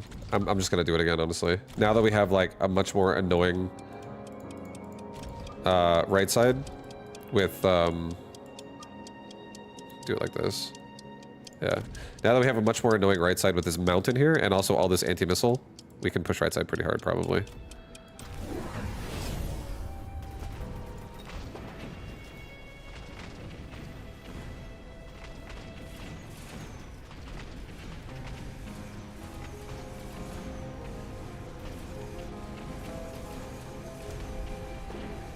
These mountains are actually dominating my steel balls.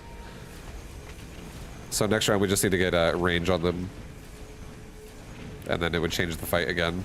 But there's a couple of steel balls actually still survive. It's like some of them still survive through it, which is sick.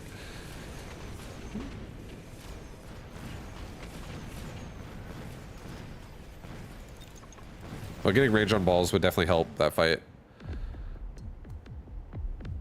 Oh, never mind. Never mind. GG. Range on balls is so good. It is really good, honestly. It is really good. It gives you like a lot of it gives you a lot of survivability in moments where you wouldn't survive otherwise. That was a hell of a weird game vibe. Yeah, it was basically me just doing like I was just trying to make steel balls basically be annoying as hell. And I feel like having multiple devices on different balls actually changes when they're gonna die. I feel like it makes damage link even more annoying. I could do the same thing again, honestly. Like, look at marksman spec though. What the fuck? What the fuck? Look at that. Look at look at marksman spec. How good that is. Holy shit, dude. 49 with a level 3 marksman for free on round 2. Oh boy. Oh boy. Yeah, 4,900 health, dude. This is wonderful. We're up against Fortified. Vibe, do you have any thoughts on the current crop of RTSs? I feel like there's a bit of a resurgence of the genre. I would say the RTSs to follow probably would be like, for RTS, I don't know everyone that's out. I haven't been playing all of them. I've been playing a lot of Mechabellum, even though this is not an RTS. It's been really fun. But Stormgate and Zero Space, which is like the two most frequented ones that I used to talk about, they're both still trying to do stuff. They're both still developing. So, and there's been some people that have been telling me, you know, you should check them out again. They're sick. They're sick, dude.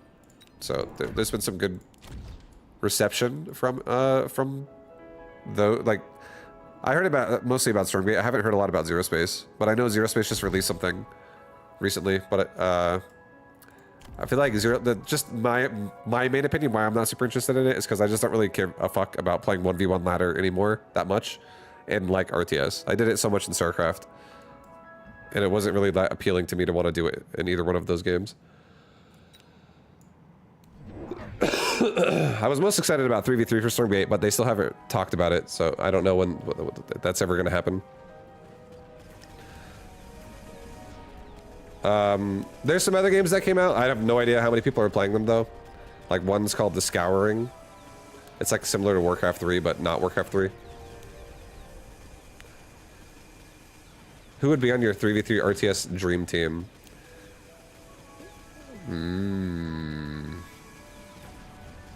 If we're going to talk about partners I've played with from experience, State, I want to say, you know, in a perfect world, maybe for Mechabellum, I think it would be, you'd be on my team in Mechabellum.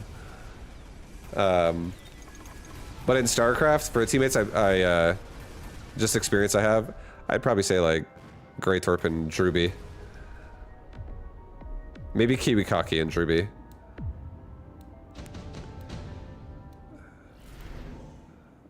Druby? Yeah, Druby, dude. I think I played a lot of 2v2 with Druby, and you want to know what our strategy was every single time? Druby would just one base, medevac drop people, and then expand out of it with a harassment build. And I would go like 4 hatcheries before spawning pool. Sometimes I'd do 3 and be not so greedy, but a lot of times I would do like fucking super greed, and he would just cover me. He would cover me, and then I would just kill them with whatever I wanted. Every time. It was great. And I would just creep spread the map. I would have like 10 queens. I feel like he's probably my favorite teammate in terms of how he synergized with how I like to play.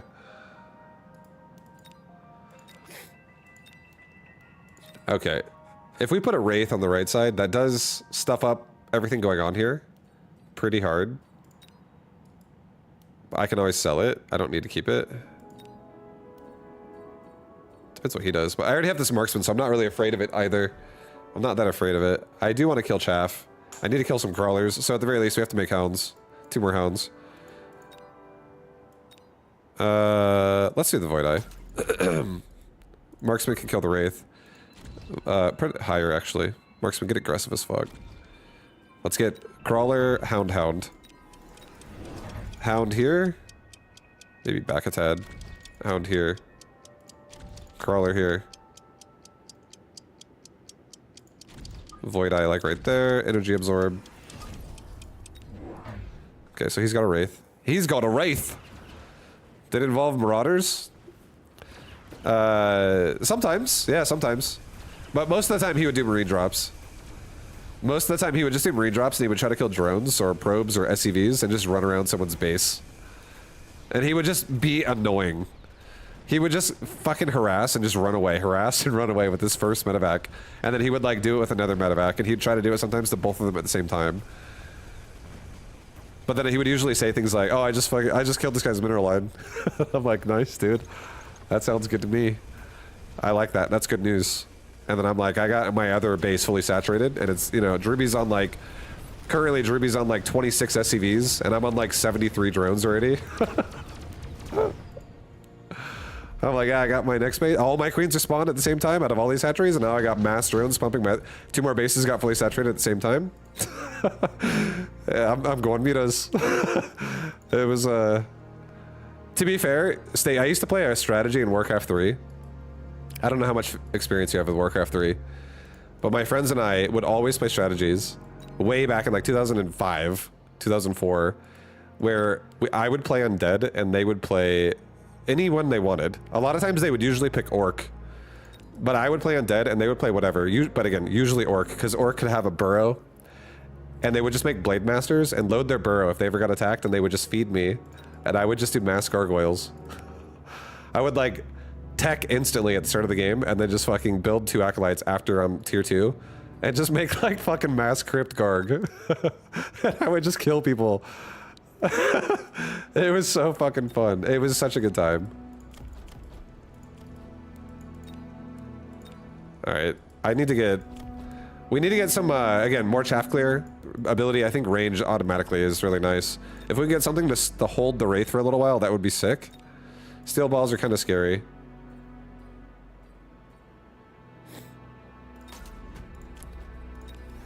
Here, let's just do a Void Eye with a mod for a second. I'll sell it later. I will sell it off later. And let's just get time. Let's just get time. Like, have some crawlers go forward. That buys my hounds time to kill his crawlers. So I don't have a crawler swarm after the fight to get in the way of my marksman. Okay, he straight up lit me on fire, so... This is a very, very nice way he did it, though. I like the way he went outside and then inside for, like, in case I'm not greedy. You know, he punishes me more. Or in case I am greedy, he punishes me more, but even if I wasn't greedy, he would still punish me a bit. I like that. That was sick. Are the buildings gonna show up at midnight, like immediately? I don't know exactly what hour of the day the patch is going live. Actually, not sure. But it's supposed to come out tomorrow, yeah.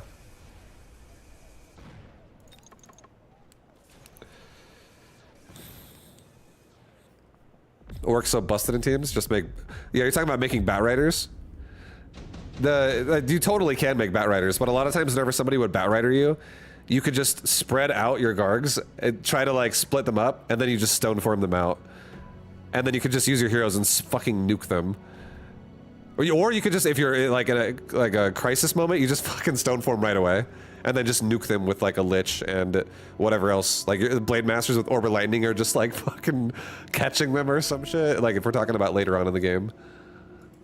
Because the orcs would eventually start building shit after undead's just kind of controlling the game.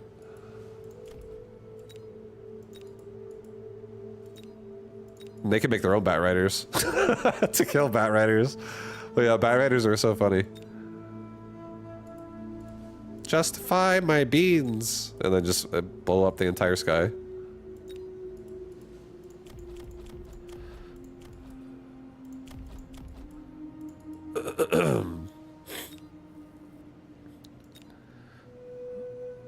Oh man, an absorb module is so tempting.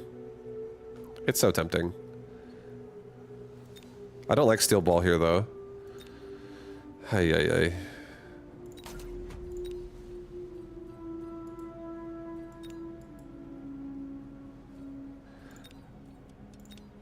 I'm gonna do it this way. Guys, get ready for this psycho Vulcan.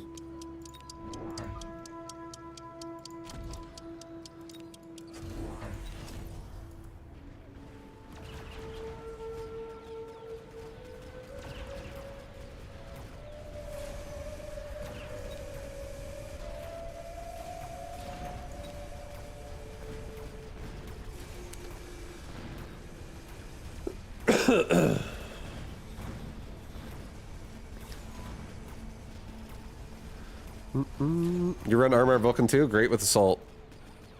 Yeah.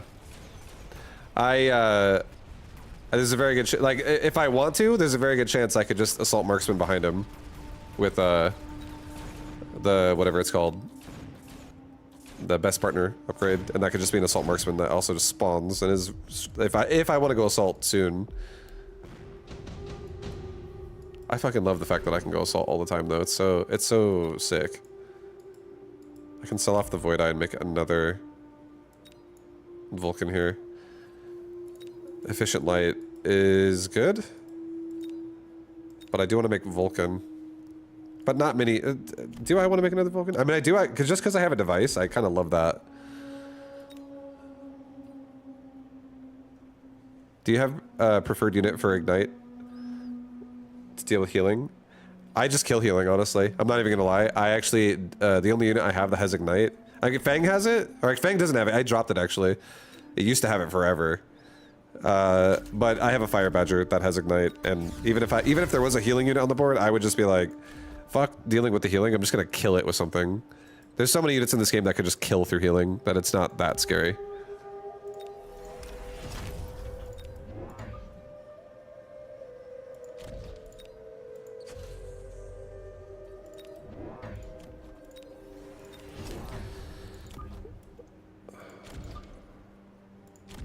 Okay, just get some protection on my Vulcan Hound, just so they don't die insta. I don't want to die instantly, guys. Get damage for everybody. I'm not loving these Mustangs. I'm not going to play the Mustangs. Alright, now we got oil in my face. So he will light me on fire with these balls.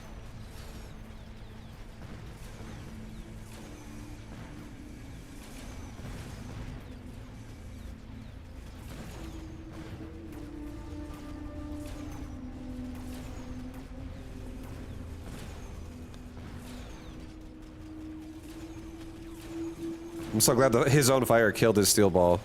Saved the tower for a lot longer. I actually got another kill on another Phoenix because of it. That's nice.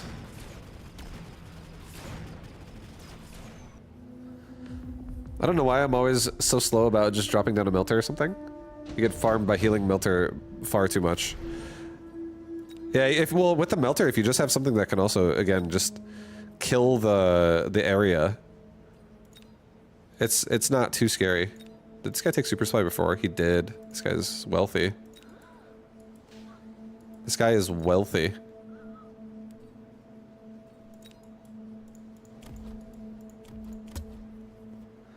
Alright, I'm gonna do a barrier, honestly. I'm gonna get one more Vulcan. This is probably my last Vulcan.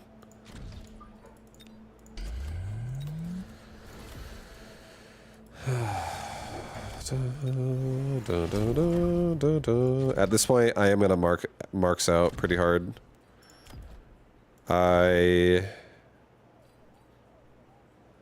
I do want to take Scorching like a little bit. I want to level these Vulcans pretty badly. I actually want the Vulcans to be leveling. I'll give my marksman also... what's it called? I'll give my marksman range. But yeah, these Vulcans are going to be hitting really hard now, for sure. We also have a marksman for that Wraith. So I might be able to wear that thing down.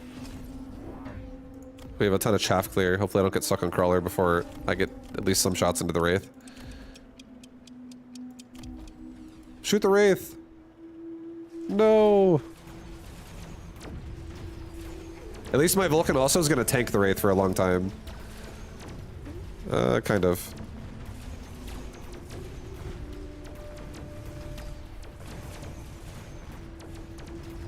We need to zone out his Phoenix with some crawlers in the back or something. That would not be a bad idea. I don't really want to get range on Vulcan right now.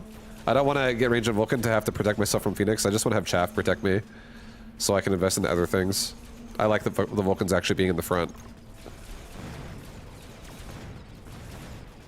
so they protect my hounds and everything.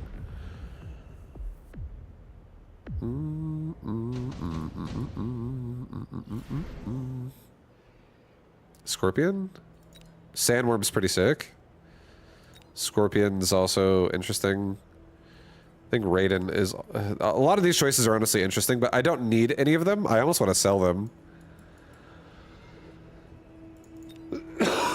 I do think with marksman damage, I'll be able to kill any of this plus any of this. My marksmen are already, like, getting respectable. What is the best Chaff versus Wraith Sledge? Best Chaff versus Wraith Sledge? It would probably still be crawlers, but not, like, super clumped up. Like, spread them out so they also, like, they don't die clumped up. Just period. But Wraith, period. Wraith is gonna crush Crawler, Wraith is gonna crush Fang. It depends on what the fight looks like. Like, I would say Crawler could be better, but, like, if your Crawlers run in and die before you're even fighting, then it could be worse. It depends where you're located. I'm taking the free Raiden and I'm gonna sell it. I'll level my Vulcan up. I'm going to level my marksman. I think I'm gonna also level the hounds because my Vulcans are tanking. I'm gonna get a crawler pack in the back. That absorbs a lot of the Phoenix attention. Okay, that should be good. Let's get...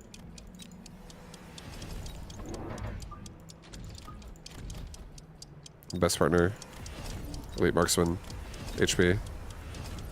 Okay, go with that.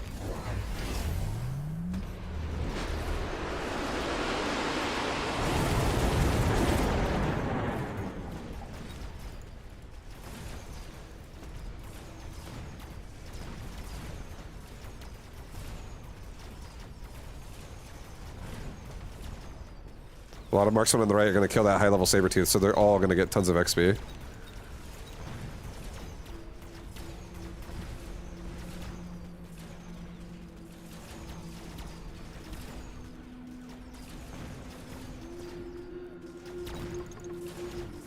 Okay, he's also got Phoenix. Poor Vulcan on the right, not having a good day. Yeah, he just keeps getting assassinated for sure. It's okay though. I can save him. He'll be fine.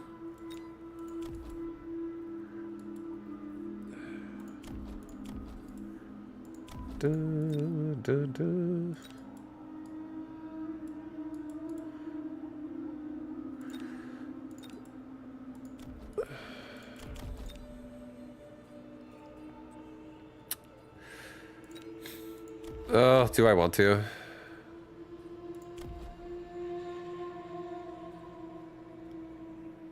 I guess I will. I'll take extended. He's gonna get stuck now on the Sabertooth. He will get stuck. He will get stuck. And since he's actually going for Phoenix with, you know, reassembly, I'm just gonna get range on Mustangs and call it a day.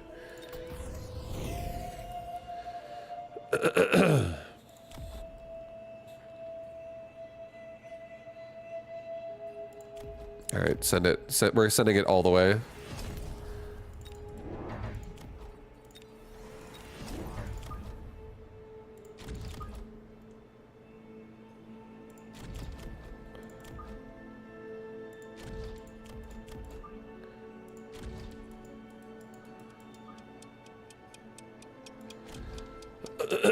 Okay.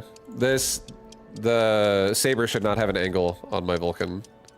And my Vulcan hopefully will get through, maybe missile device this out. It's like slow some of this push down.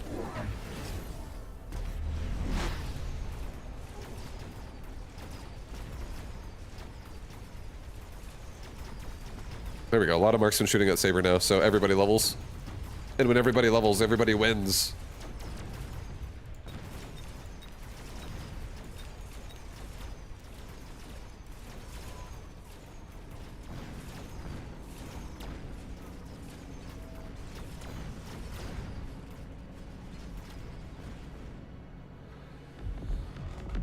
You need sprinkler next round? No, it's okay.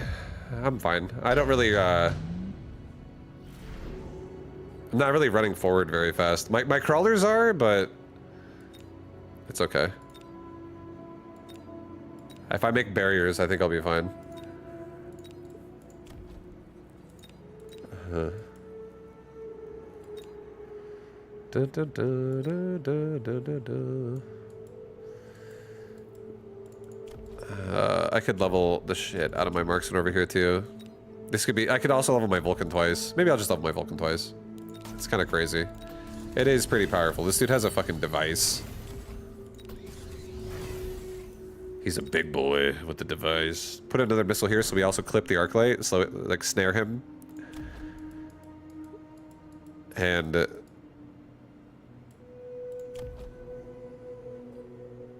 give all my marksmen quick reload this round. Give me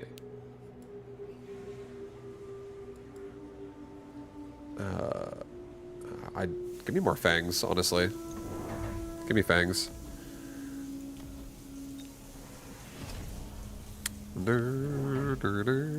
I'm also gonna take damage for everybody again. Our units are hitting so ridiculously hard right now, it's great. A little bit of that backline fang. One on each side.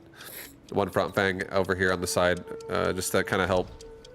Actually, no. Put this fang here behind this Vulcan. Put it like that. I like that better, actually.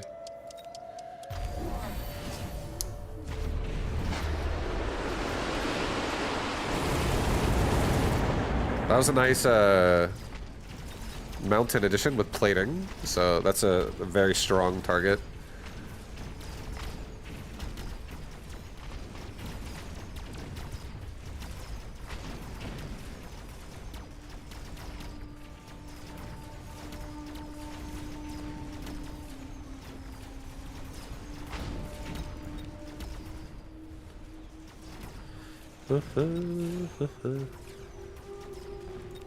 Oops. GG.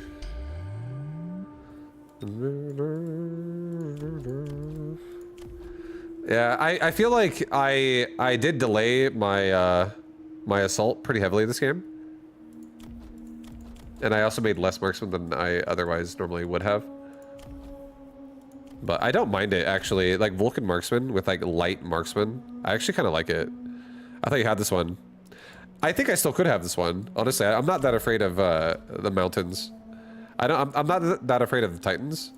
I do think I'm not paying enough attention to their board sometimes. Because you can tell when someone's going to save a lot of money. And, like, if you have a round happen like this. Because this round right here, This is 2,500 resources to make this happen. You have to elite recruit, turn it on, and recruit 2 of these for 1,200 each, and then also it's like 200 more to recruit it or to like spec it. So realistically, this is 2,700 resources, and then he also got plating.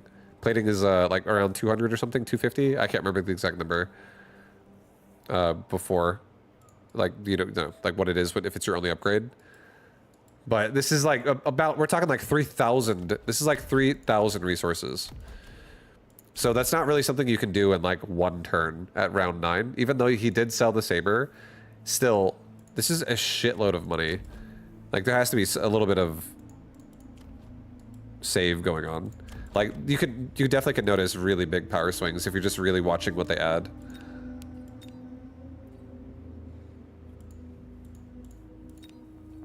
But that really requires you to pay attention a lot more. But I think Marksman can deal with Mountain. The only thing that made that really hard is he did have plating, so that changes it a bit. Plating needs to be EMP'd, or it needs to just have like something bigger with damage. The plating is nuts, how much damage that mitigates by everyone in my army. Like the Vulcans are doing nothing, essentially. Was he selling chaff? No, he sold his, it's what Leds just said. He sold his big Sabertooth. But you can also, yeah, if you're paying attention and someone is selling off like multiple units every round and they're thinning out their units, you know, they're not just adding more to it, but they're selling shit off. There's a lot of economy swings that can happen.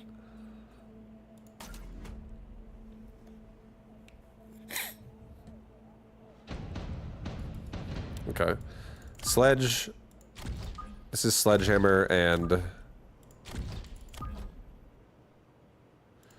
Sledgehammer and Crawler.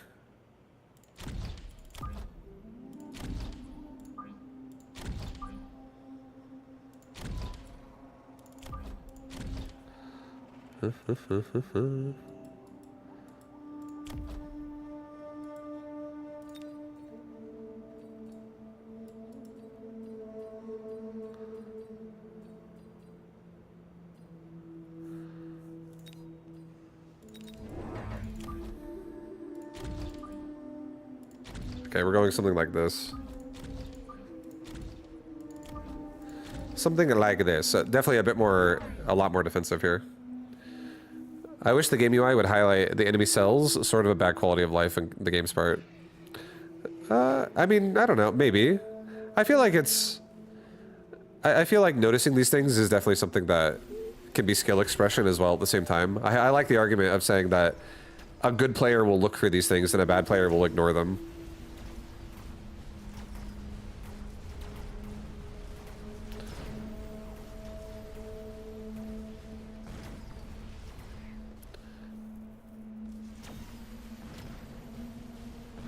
Like, I feel like I wouldn't mind it both ways. I wouldn't mind it if, like, the game gave you a detailed spreadsheet of, like, what your opponent just did last round, so you understand.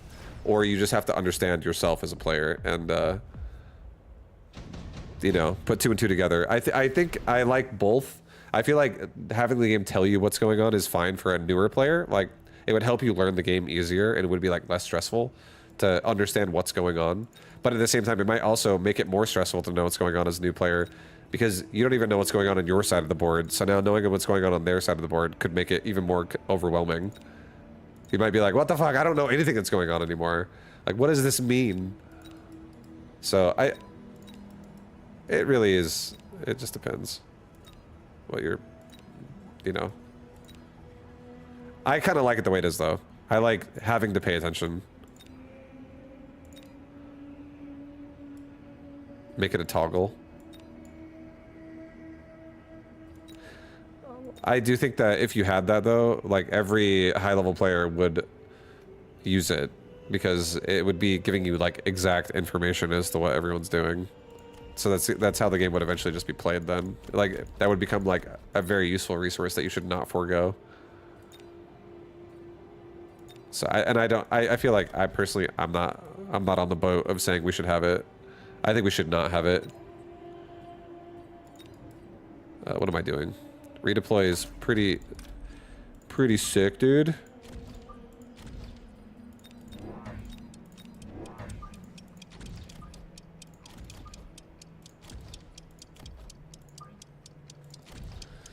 Alright, knock out that arc light. Kill him. Kill the arc light.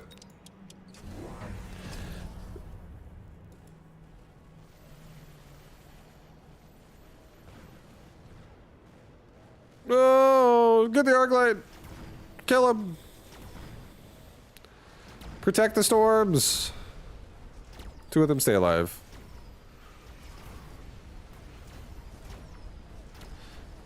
Sick redeploy. What a sick redeploy.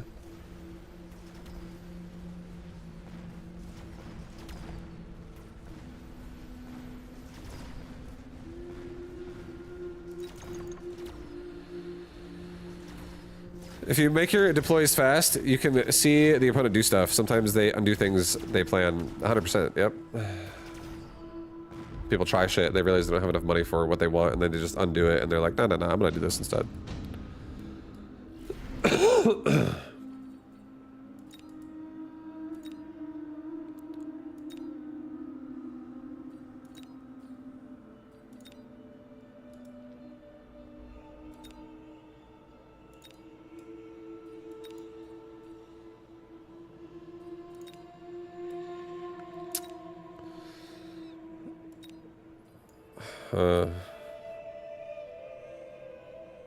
I'm gonna go with Wasp. I feel like Wasp with redeploy could be really annoying. I actually want to believe Wasp with redeploy could be so annoying.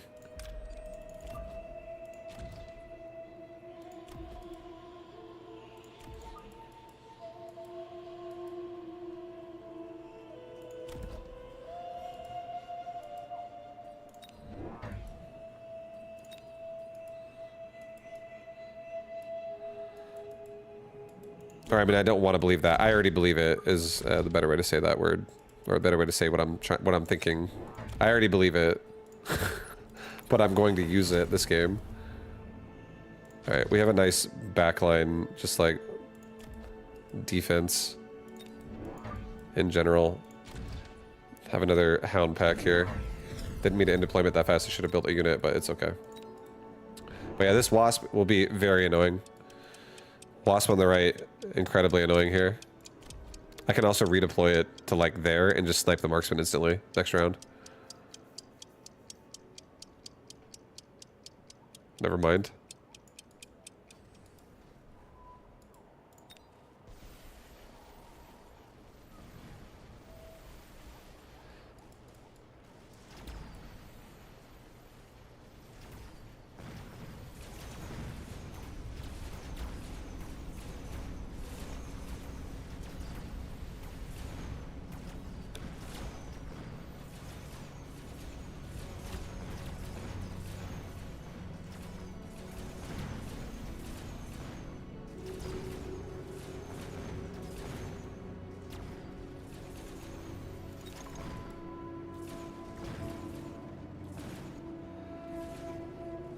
Keep the Wasp alive! Keep the marksman alive!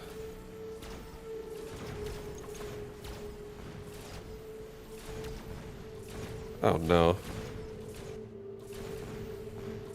Ay ay ay. Ay ay ay.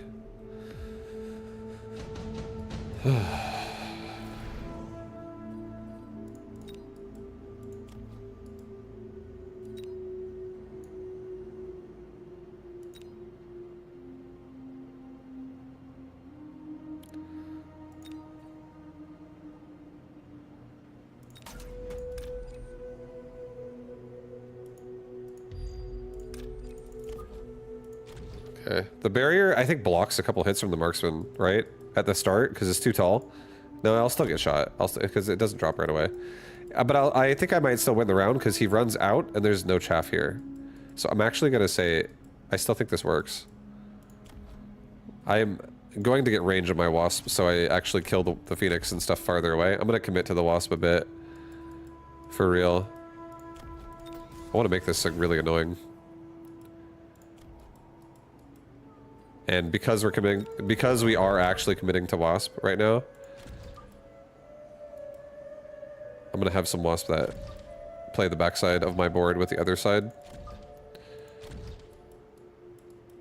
So we can overpower like the marksman, for instance, and the Phoenix and blah blah blah. Okay, well he's got Wraith now. Is my barrier gonna block some of the wraith damage?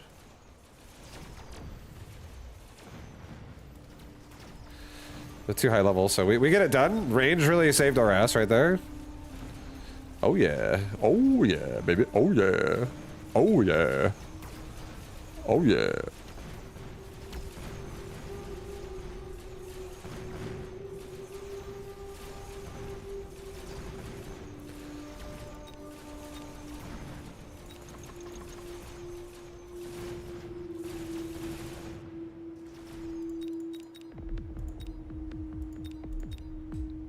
Nice. Well, that was good. Both boss and left leveled up. This is good news. This is very good news. Subsidized marksman. Jesus, dude. Oh my god. All right, I'm gonna take it. I'm gonna take it, and we're going to have kind of like a. Just like a more dense right side overall. Level the wasp. Give wasp anti-air. Level the marksman. I do want to sell my. I want to sell my. My stormcallers pretty bad. I don't actually give a shit about them that much. They're just kind of. They're just kind of perusing the board for openings on killing chaff clear because I have like no crawlers. So every chaff life matters pretty hard. Chaff is essentially our phoenix, or our wasp right now, guys. Chaff is essentially wasp. Level 2 hound. I'm gonna probably stop my hounds at level 2 this game, just so I can one-shot crawlers. I'll get damage as well. This wasp is gonna still be really annoying up here.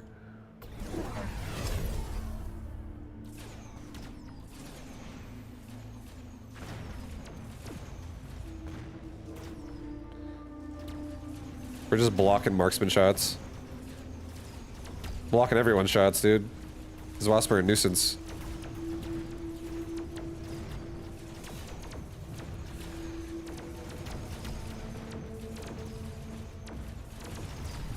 And the nice thing is that barrier gets ignored every round by ground units because there's no ground units in it. So it keeps blocking like air, anti-air shots that the wasp can just like stay back from because the barrier is like higher and the wasp shoot through the barrier. So it's pretty nice.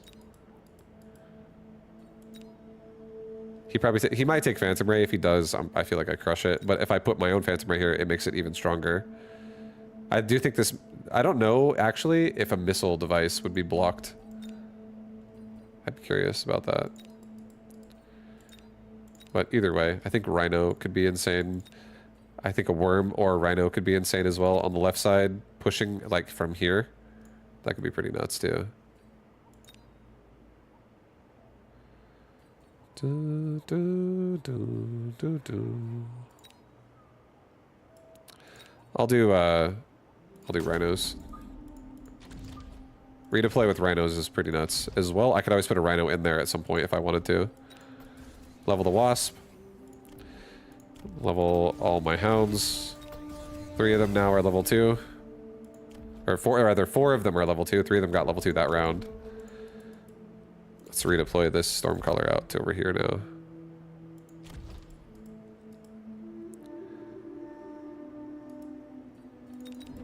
And I think I just get...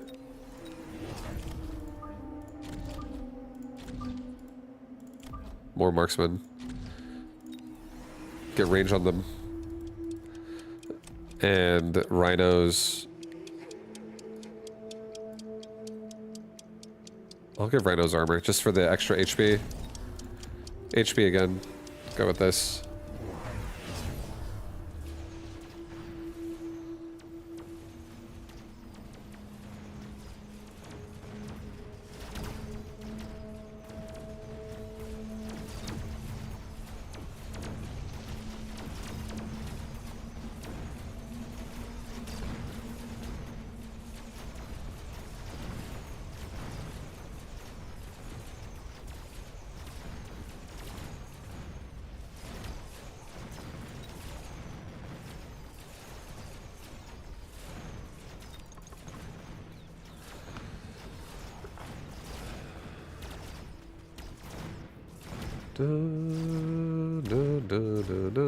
Wow, we actually won the round still.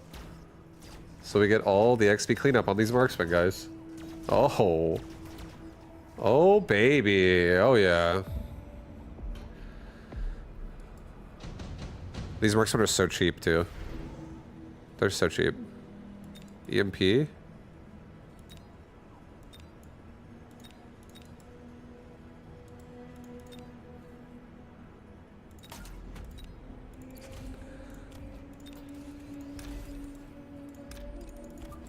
Put this guy over here this time. We'll just kill the Wraith outright. And we have another barrier active right now. Maybe we put a barrier like right here. Just over my storms and my marksman. I'm not too close to the sledge and the Phoenix. Like, yeah, that's fine. Promote this level 1 hound to level 2.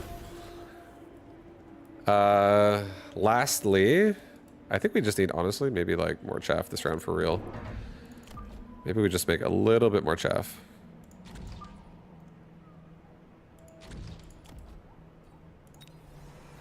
And I'm gonna save a shitload again myself. We'll get damage for everybody.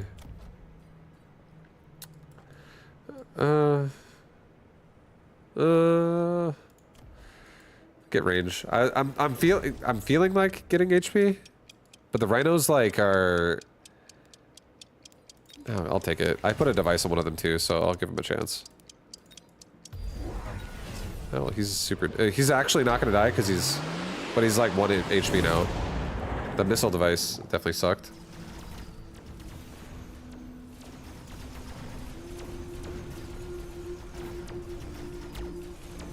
Wasp are doing great. Killing off a Wraith. Really helping out the crawlers.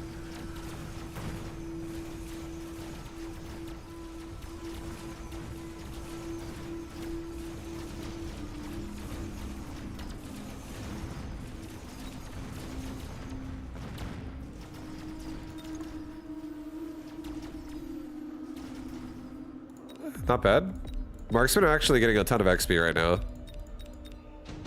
And I could turn on Assault again at any point in time. I feel like I like that.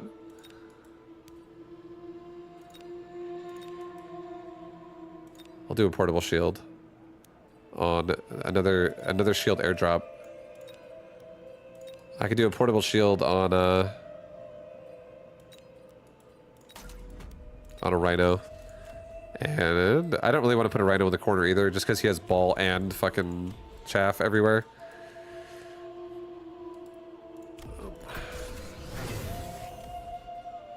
Elite Marksman on Wasp. It's pretty sick. I do think I love the idea as well of just having a like a massive tank out here. There's no spells.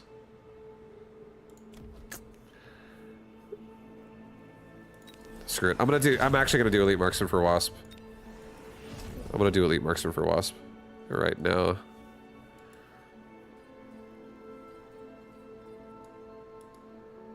And let's get fangs. Let's actually just get fangs right now. 1 round of fangs. 1 here, and like 1 here. Let's redeploy this storm color to like right here. Just so we like block out missile devices.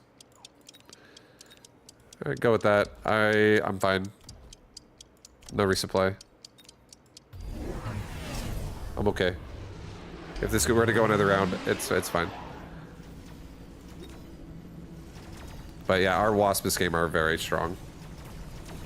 The Wraith are gonna die so fast.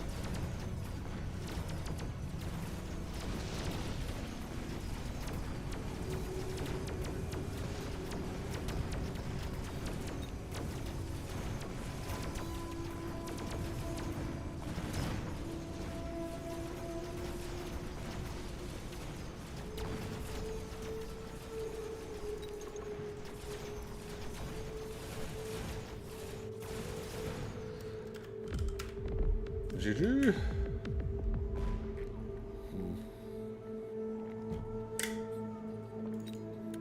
Vibe, you saw PoE 2 season notes? Yeah, I'm excited. I'm excited for it. I'm gonna play. I won't stop playing mecha while playing it, but I am definitely gonna do both. I'll probably do like split streams for a while.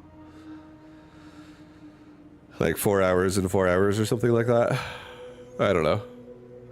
But I'm excited to play it. What I'm gonna do is I'm gonna just send it again on hardcore. What ascendancy? I have no idea. I'm probably gonna do the Ice Archer. I have not researched anything about PoE 2, so I don't know any like specifics. All I watched was like today's shit.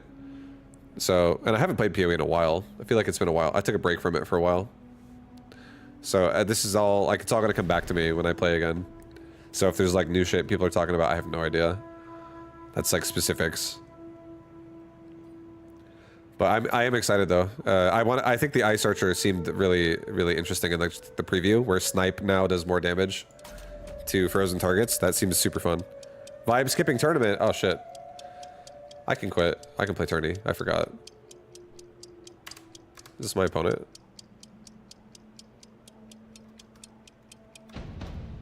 Yeah.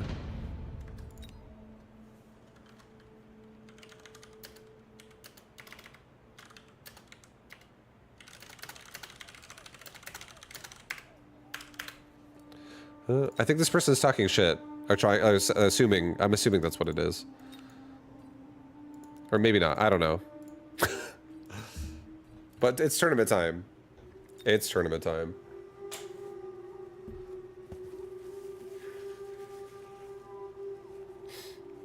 What would you guys assume? If someone says, aren't you around 1,000 minutes as your first line of conversation with them, would you assume that they're talking shit? Would you assume that that's what that is? When you gotta assume shit talk is happening. That's what I would assume. That's what I would assume.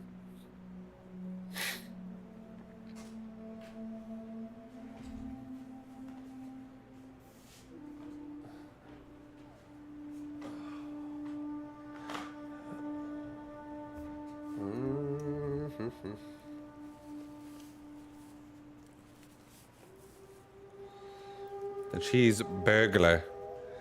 Cheese burglar. Are you at 2,000 hours? I'm probably pretty close. I'm at 1,700 hours on this account.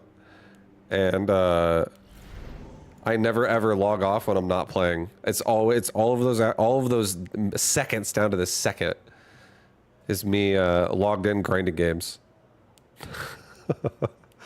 No, I definitely sometimes have fucking left the game on for like the whole night and not even been here. But I definitely have probably close to that time. I'm not trying to undersell it. I have a lot of time, and because I stream this fucking game daily. I smoke weed while I play it the whole time. And I enjoy myself. That's why I feel like that's why I feel like if that was shit talk, it makes me, you know, it's always funny when people are like, trying to make me feel bad for playing a lot. Because I'm enjoying the game. I don't even give a shit.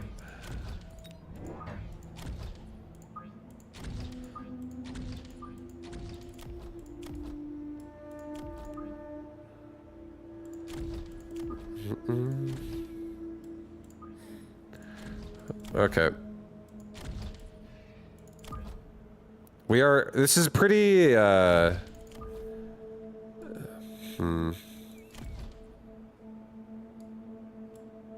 Let's do it different. I'm gonna go separate.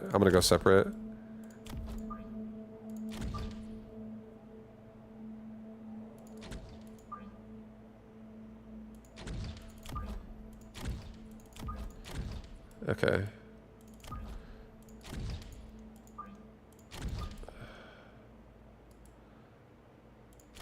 We'll go with something like this round one. I'm hoping the hounds are not close enough to the line to get smashed by the other ones. Maybe back down one here.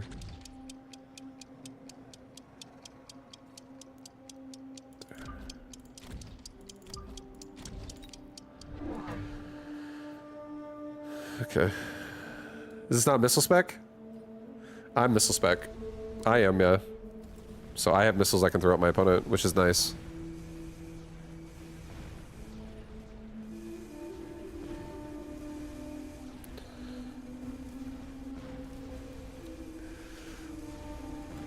Evening vibe, how goes Mecha? It's good. I'm having a good time. Enjoying myself. It's good. I just started playing a tournament. This is game 1 of a tournament.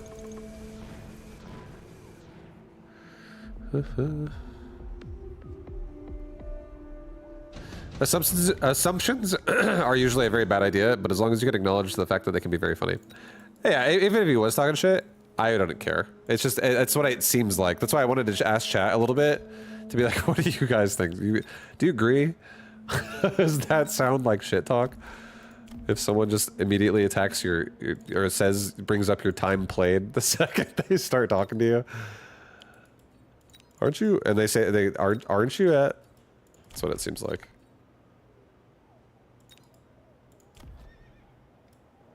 All right, I think heavy armor device on a steel ball is pretty pretty fat. It's pretty fat. It's pretty good. It's pretty nice right now. Mass-produced fortress. I mean, that's something for sure. But we'll do some HP. I really do need some more protection here. This is a lot of investment here that could be punished pretty hard.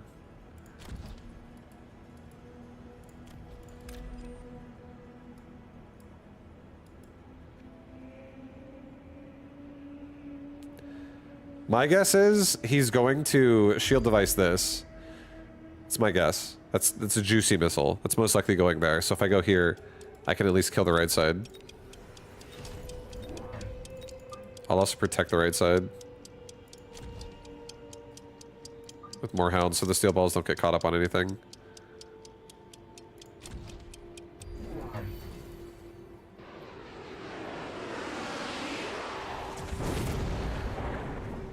Alright, level 2 sledges on the left with an EMP snaring me down. You enjoy missile spec? Missile spec is nice. You can make a lot of weird plays, for sure. You can do like flanks and shit as well, which is cool.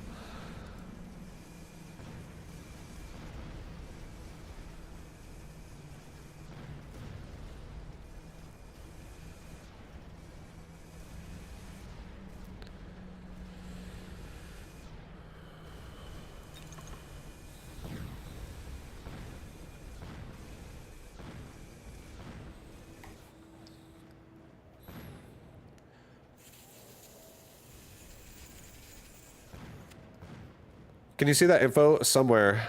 See what info? The suspect playing it, explaining early Phoenix rough. Yeah.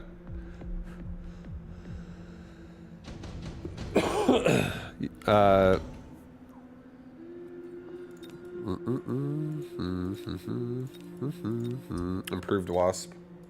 I fucking love Improved Wasp, man. I do. Subsidized balls.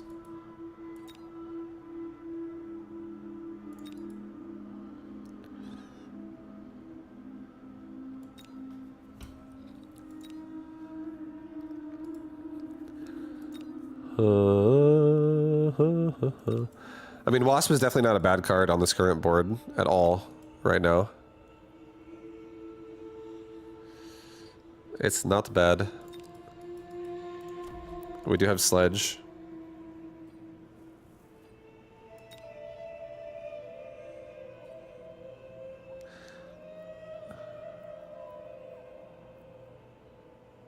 I'm gonna do subsidized balls. It's fine.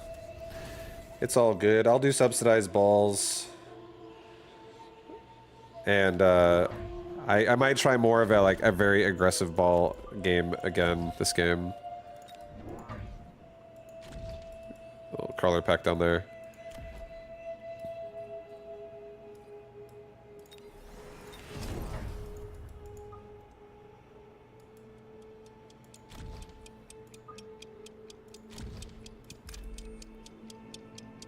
Okay, I'm gonna do a device here. We're just gonna kill this tower quickly.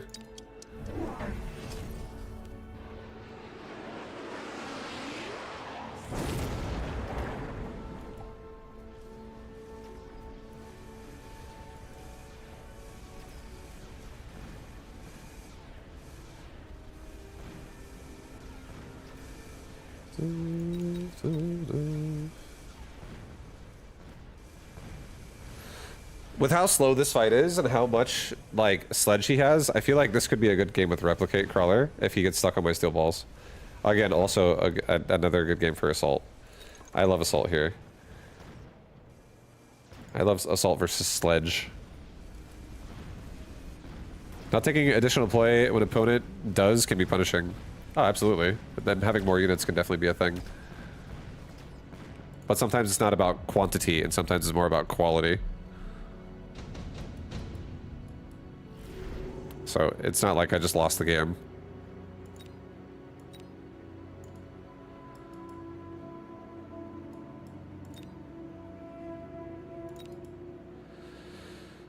Oh my god, Scorpion is gonna be fucking terrifying. But if I go for a boat, we could just exchange this game out into something else, and I could do a division. We could just boat out with division balls. I feel like boat is probably the safest option because the Scorpion here is fucking crazy strong.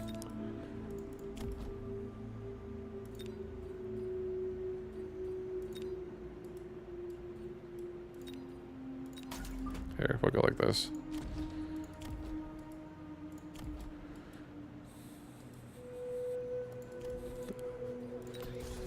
Level my hounds.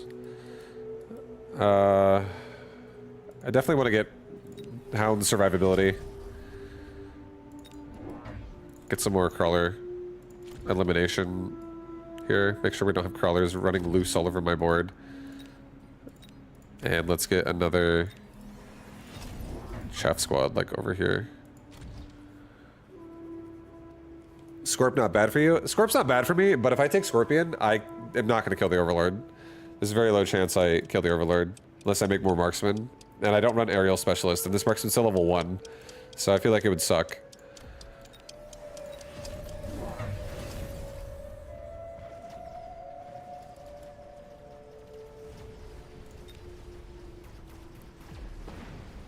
Yeah, he took the Scorpion, but he doesn't have any units already. If once those Fangs die in the front there, that's all of his anti-air. So I feel good that I'm not gonna bleed out here. And now at least Scorpions can still be countered by Steel Balls with Mechanical Division at a cheaper rate at that, since they're subsidized. And if my Overlords can like actually get strong enough to get through the army quickly, they'll be pretty annoying for sure. Oh, these Overlords are weird though, dude. My Overlords are like support Overlords. I forgot. I have them built really awkwardly. Oh, Jesus. I don't love the Overlord play as much now. This is like a support Lord. So we should not just commit to Overlord. I still love it this play right now, just because it's like able to take the round and, you know, keep us alive here. But we definitely gotta consider our options right now.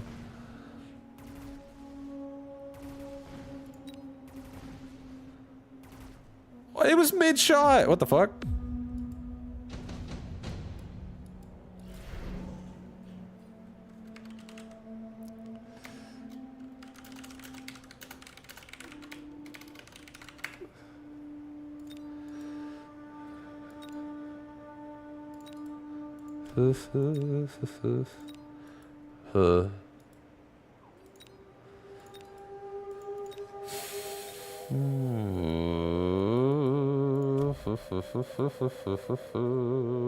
Maybe this time we actually do overpower the Scorpion by just rushing it down, killing it, getting on it that way.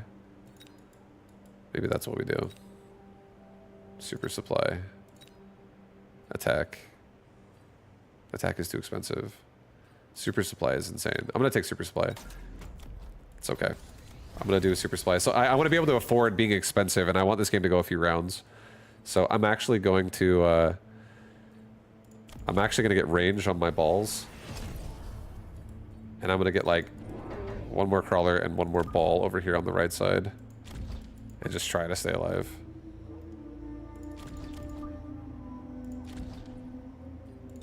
All right, and we'll do a missile device right here. I'll try to just punish him, kill his crawlers and his hounds. There's an EMP right there. But we're looking for that destruction on a Scorpion here. Hopefully. We're getting through a lot of his sabers and stuff. Quickly, quickly, quickly now. Kill the scorpion. We got it. Crawlers are still there. Beautiful.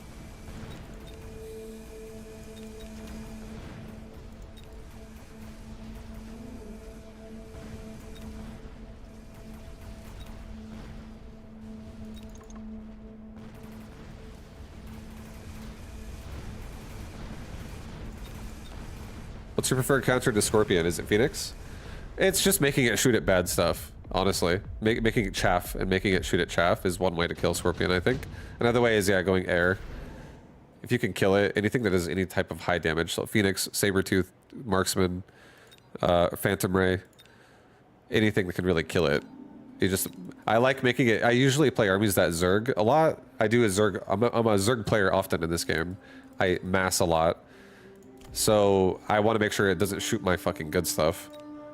So I'm okay if it shoots at crawlers. It's like, that makes me happy.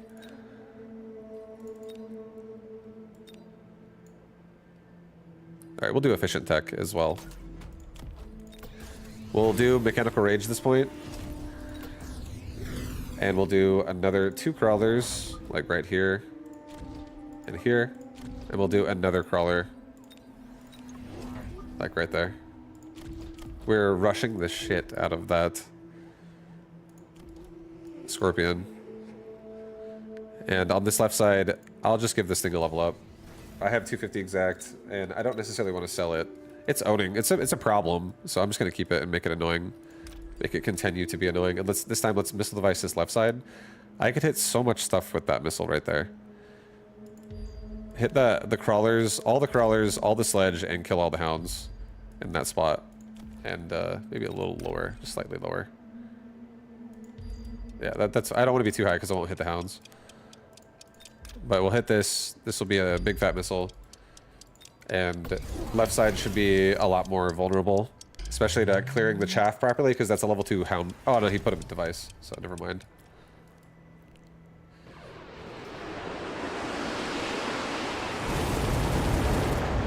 That was a nice device. He's also oiling my push with my balls, so all the crawlers are not quite getting in front.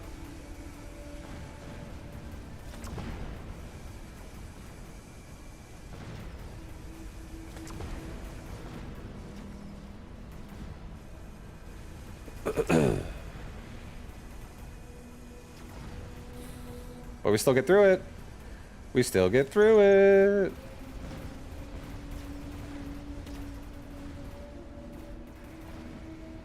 Sick, and I killed the aim device? Let's fucking go, dude. This boat level was money. Money in the bank right there. I can paralyze him again before he kills my tower, hopefully. No, he'll get me first, but then I hopefully kill his tower. Oh, shit. Oh. Okay. Okay. Okay.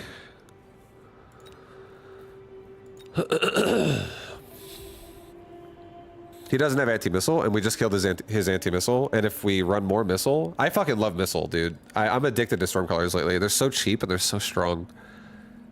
I'm not that afraid of a Wraith. I have a level 3 marksman and a boat on either side. If he puts a Wraith in the middle, that's scary, but he might. But I don't think he will.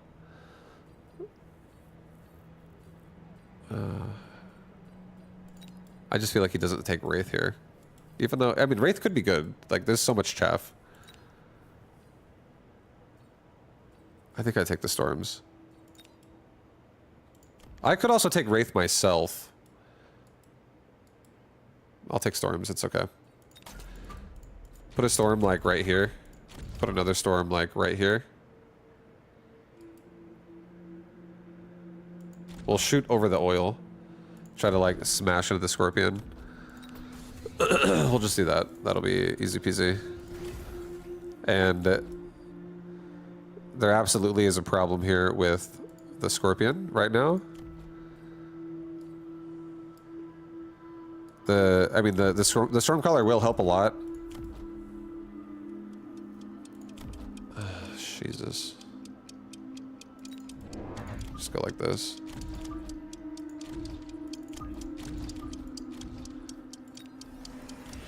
do that.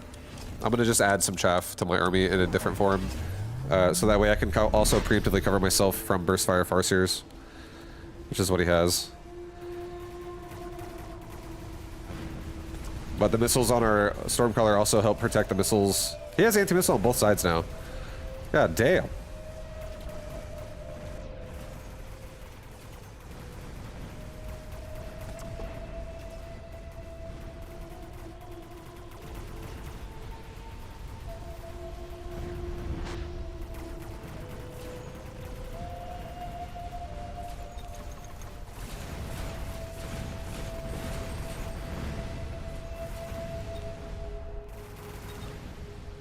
Oh, almost.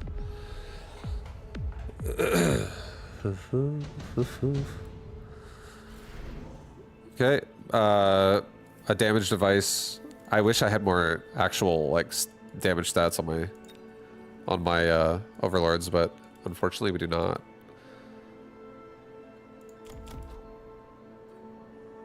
Oil is also over now.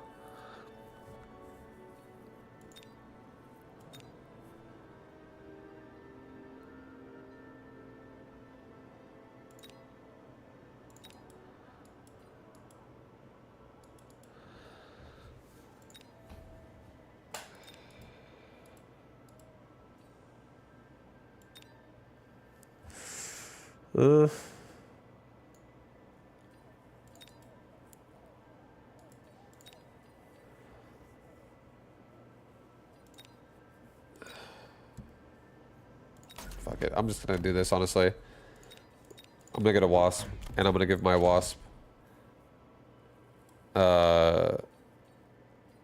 first barrier. I'm gonna take 2 more overlords.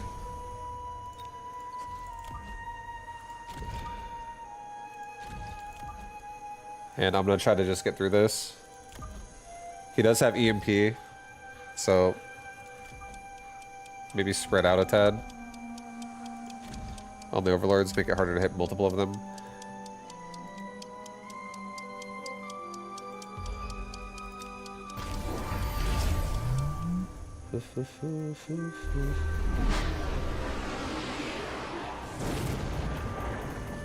All right, well, we have a lot more annoying wasp in the mix now. If we can actually keep our hounds alive, I would say that would be really nice. So maybe making more steel balls with like division, because I have subsidized balls too. If these hounds can stay alive, the Mustangs can't do shit.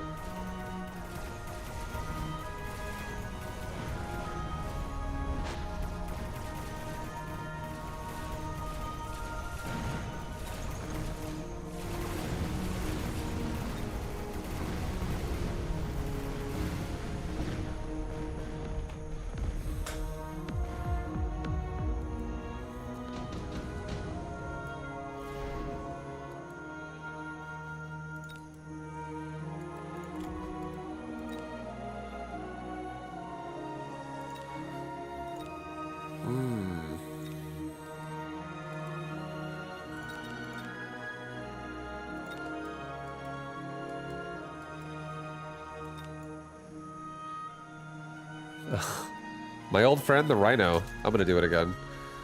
It's happening, guys. The Rhino's coming into play.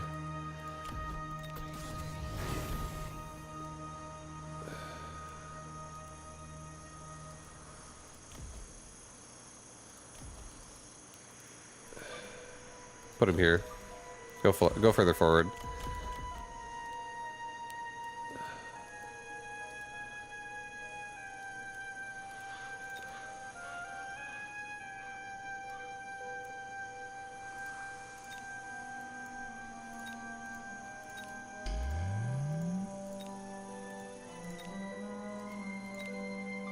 Alright, we're getting some anti-missile and some barrier action in the front of my base. And I think I'm actually going to do division now, and I'm going to make more balls.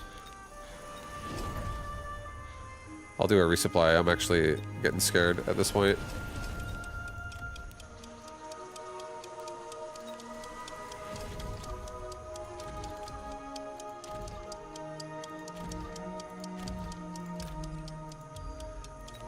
Okay.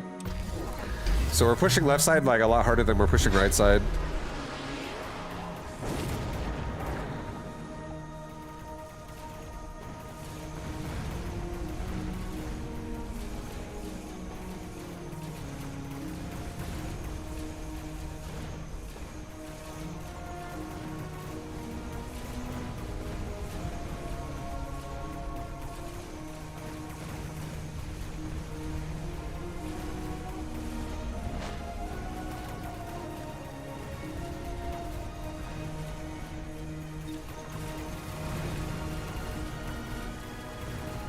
Nice. We got through it, boys! Oh, shit! Push! Took a while, but... it's not over yet. It's one more round. Oh, Jesus.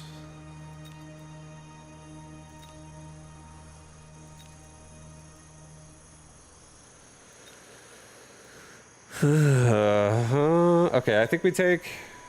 honestly, I think one of the sickest things we can do is either... it's probably Orbital Bombard, realistically. But I do love the idea of Absorb Module on one of my Overlords and, like, juicing it more. But the farce you hit so hard, it's gonna die either way. We'll just take a Bombard. We'll do it over here. I'll get more barriers. I'll get, like, 2 more anti-missiles here in the middle. Just to be extra safe. Shut down some of this Farseer action.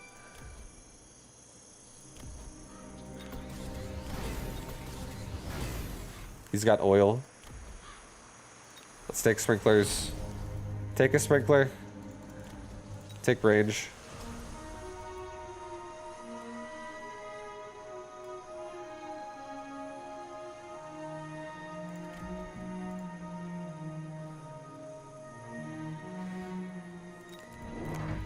Honestly, I'm gonna take 2 more balls and put them like behind over here.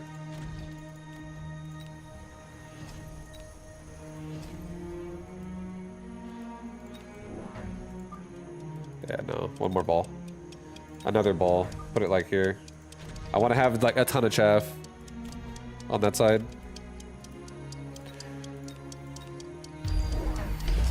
Okay, there's a Vulcan. We have sprinkler systems, so we can put it out at least.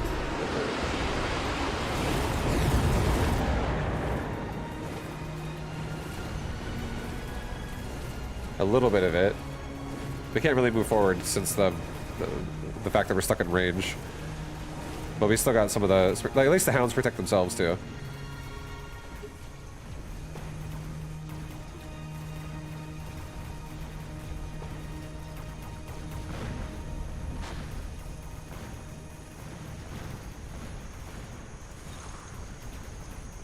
Push!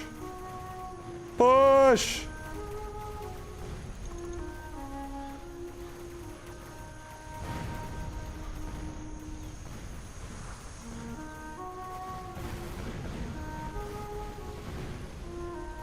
Oh my god. We didn't push! We forgot to push. GG.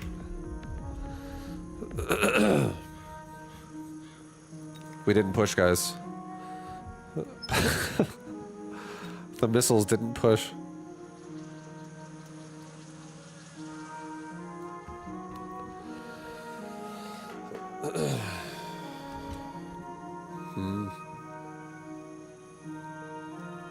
We did not push.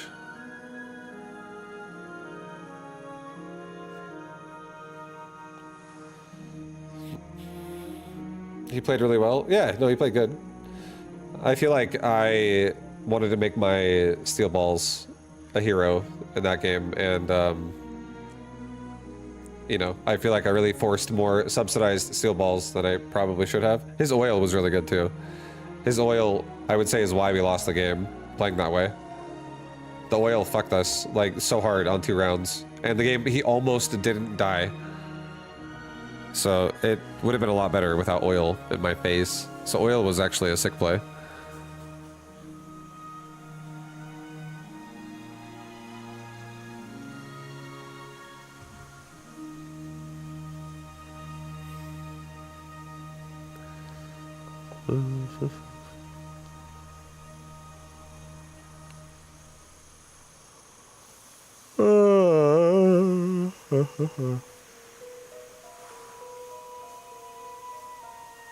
The critical mass of Mustangs. Yeah, it's just because Mustang and Scorpion and Sledgehammer can also be kind of scary for crawler or for hounds. Like when the Sledgehammers or the Scorpion look at the hounds, it's pretty scary. You're gonna lose your hounds pretty fast.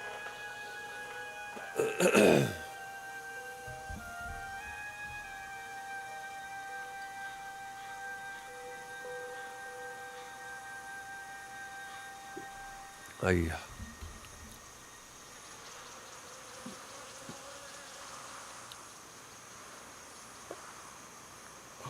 Yeah, I feel like Burst Fire 2 was also good versus the balls. As you said, it's actually killing the crawlers that come out too with one shot. You had support boats. Yeah, you're right. I feel like I need to change my boat. To be honest, that was the support boat.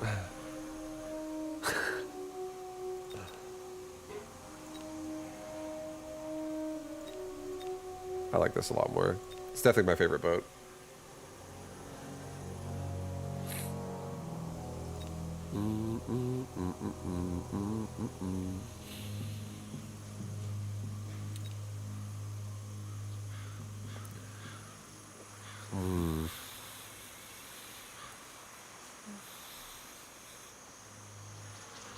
Okay. Giant spec. Rhino specialist. Marksman specialist. So many good choices again, guys. So many good choices.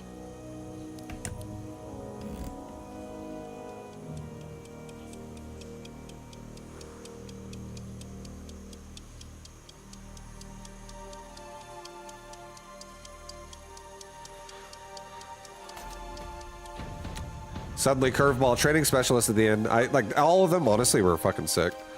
I loved looking at every one of them.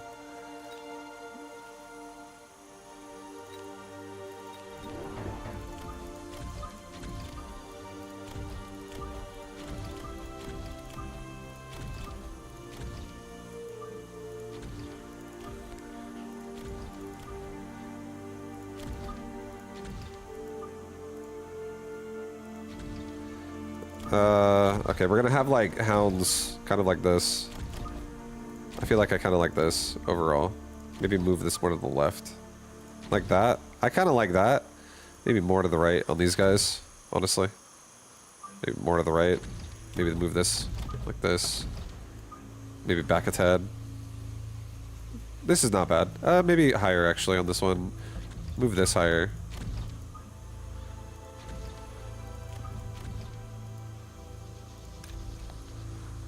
Level the middle hound. You do love it. You're a training specialist. I do. Training spec is sick. Training spec's so fun.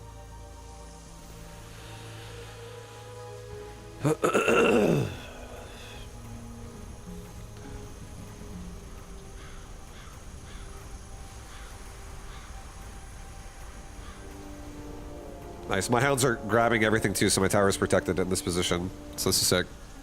I feel very nostalgic for WoW. I realize the game still exists, but I have adult responsibilities now and just can't permit myself to play it. I 100% relate. I agree. I don't have time for WoW anymore. That's why I ended up ultimately quitting as well. I was like, bro, I can't fucking raid. Like, and people are like, well, dude, you only have to prepare for like 4 hours a week, and then you have to only raid for like 6 hours a week. Like 10 hours a week. It's like 1 week it might be fine, but then every week you're like, bro, I'm fucking busy. I'm busy. So I understand too. Forgot this guy was, I didn't realize he's missile specialist, so we've built ourselves into a missileable situation, which is not ideal, but okay.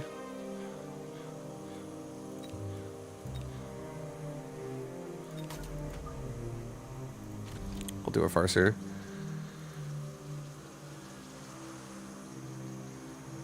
You had the same situation with Star Wars: The Old Republic. Just don't have the time. Yeah, it happens.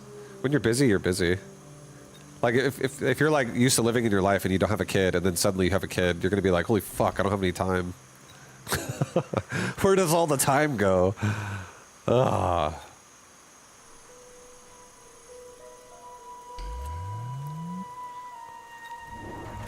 Two more crawlers. Farseer's strong. Farseer's gonna hold the side. I don't want any flanks going on. Missiles are gonna hit me. He probably missiles here because I think he probably thinks I'm gonna protect that. I almost wanted to meta this, but what if he just decides, you know, I'm gonna missile this? I want to protect this.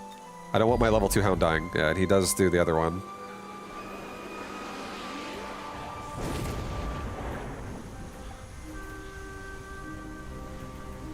And he phantom raised my right tower. So hopefully the Farseer stays alive for a long time.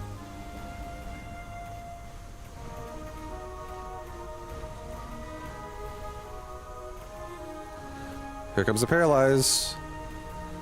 Uh-oh. Uh-oh. I think we're losing this round. I don't think I'm going to get through the crawlers fast enough. So the tower dies.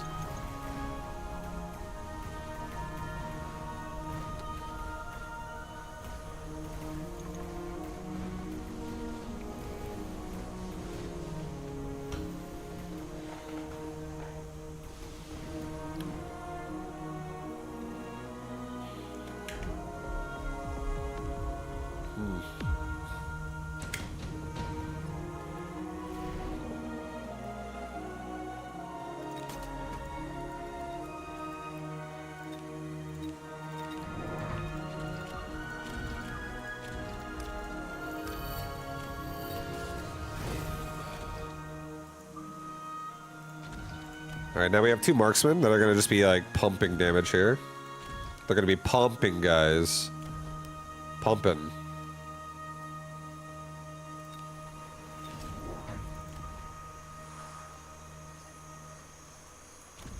Alright, we'll do that for now. Put a hound over here too.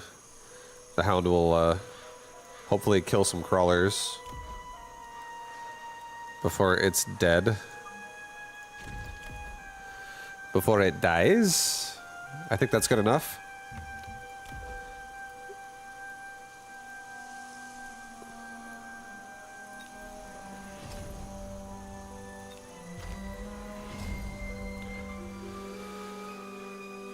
Oh God.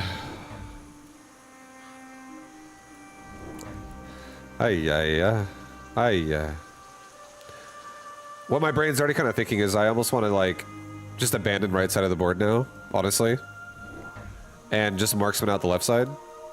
And if he ever starts pressuring the right side again, if I ever am going to start losing it, we just literally mobile out. These two marksmen are going to be a fat missile. They don't have to be. Again, we can make a crawler. We can make a fang hound, anything like that. Or not a hound, but yeah. Chaff unit. I kind of like that it also like insinuates like, oh, do you want to missile this? I kind of love that. I love when my opponent missiles into a chaff squad and then like if you win the round as well, because the chaff squad is like negligible there. It's like early enough to where you can still, you know, the rest of it still wins. It's the best feeling. It's the best feeling. You make your opponent waste money to lose.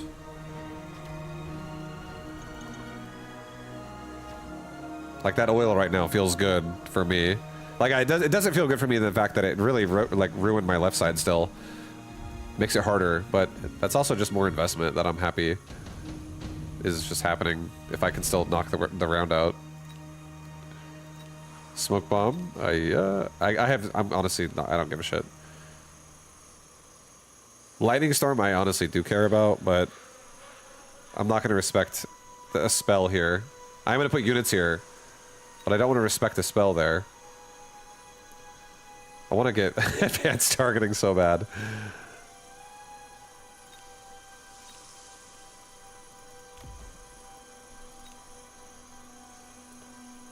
I'm doing it.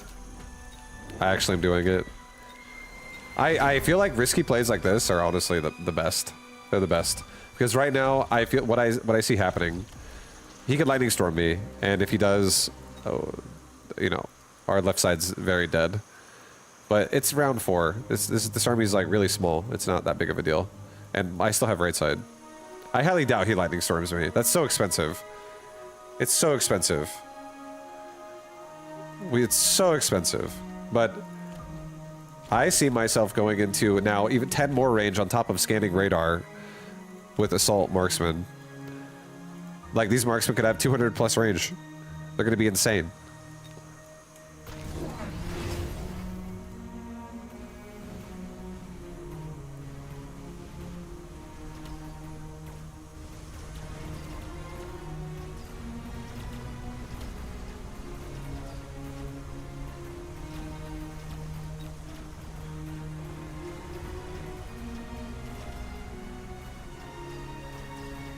We're killing level 2 arc lights? No!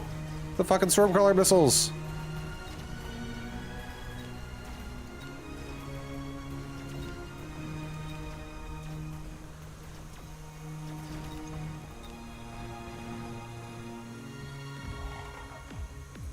Damn, it was close. One of my marksmen almost got the kill too. It would have been very, very nice. It would have been very nice. Another lightning storm. All right, maybe I will do a barrier this round, just simply because I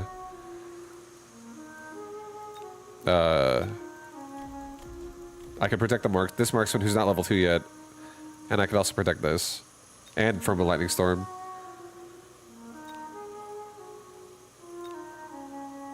Advance or additional deployment slot. We'll go with that. I will do a barrier here. I'll give this dude a level up since he'll not die to a missile by himself.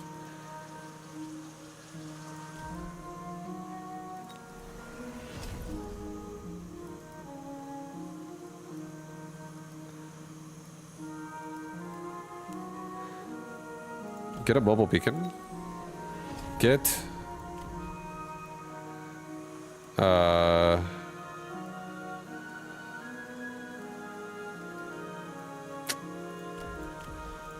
level this dude again. That's fine. And I'm gonna honestly just get myself just a little bit more chaff on this side. More time.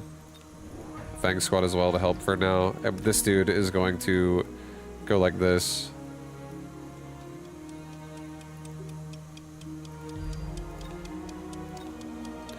I'm just gonna like swerve right, grab the crawlers, swerve back to the tower as I run away from them and kill them.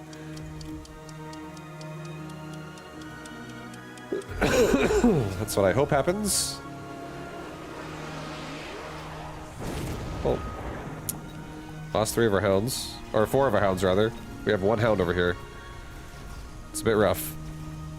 1 hound remains. But there's a lot more investment happening on the right side. So I'm about to start evacuating and grouping up my marksmen together.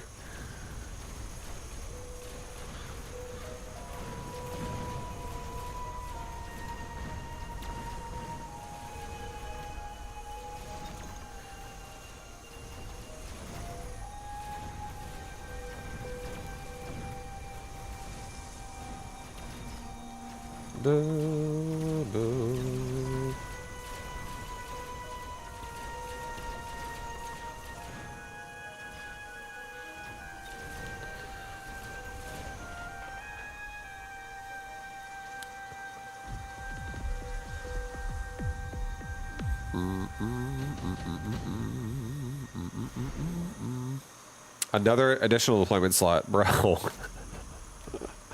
What is this game doing to me right now? This is sick. All right. Look at this, guys.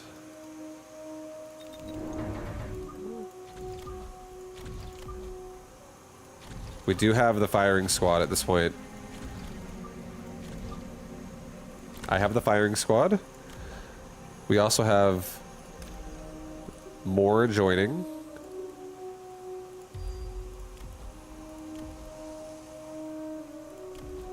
I do also think I should level my tower again.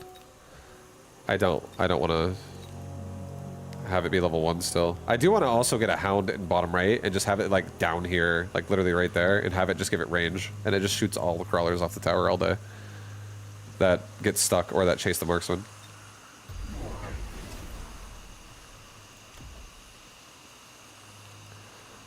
Okay, well, this is going to be pretty strong, guys. Suddenly, this board looking deadly. We're gonna get some I could get photon emission and scanning radar. If not, just get scanning radar. And these marksmen will have 130 range. We almost have like baseline marksman here, but these things all do AoE with range. And they hit harder than they did before. We have so much marksman DPS. It's gonna just. I'm glad I don't want hounds anymore. There's a rhino there. I don't even want to fuck with that.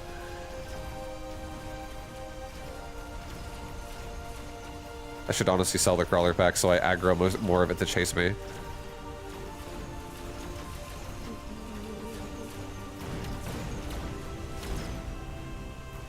But this is going very good. Our marksman concave. They're together. When they get together, they get scary. Together strong.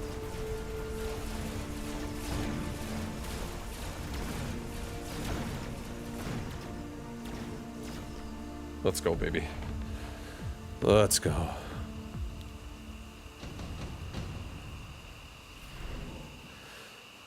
Oh, I was asked to do a Mustang mobile beacon earlier, and I totally forgot about it.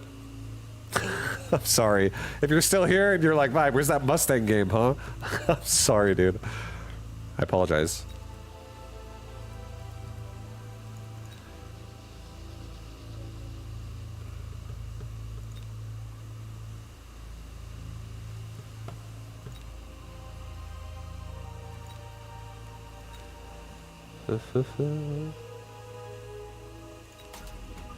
I'm gonna do two fortresses here. I'm gonna sell off the sledge.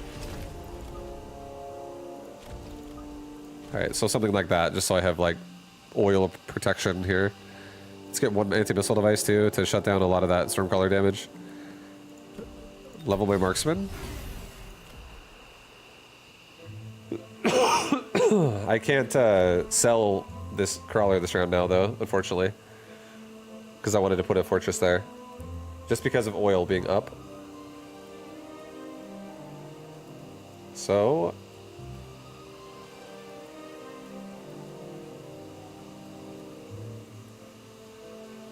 Dude, what if... Hold on. Guys, what if... What if I had like the ultimate firing squad?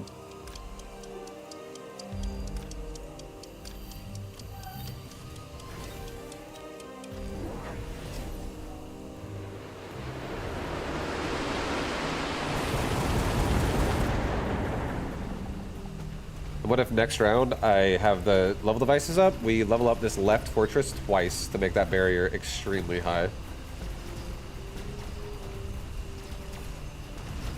Maybe he gets level 4 because he's already about to get level 2 with that Vulcan pop he might do right here.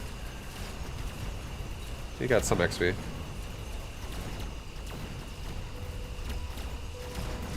Yeah.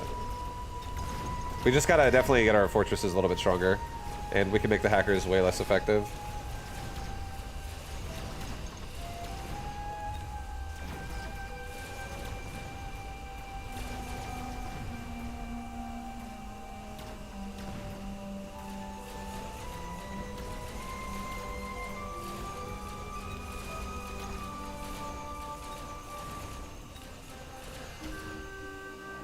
Those hackers are bad news. Yeah, it's okay.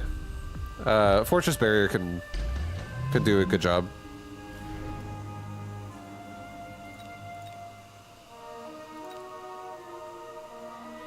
I'm gonna do advanced power systems.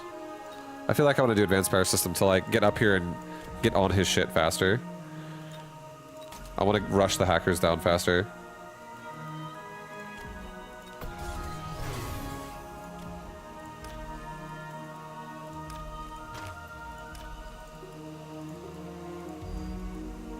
And now this marksman kite will just pull these units away from the tower because I'm running in front of it and they're all going to chase me over here. They're going to all curve going this way. So it probably would be a nice addition to my army this round if I actually did something like this.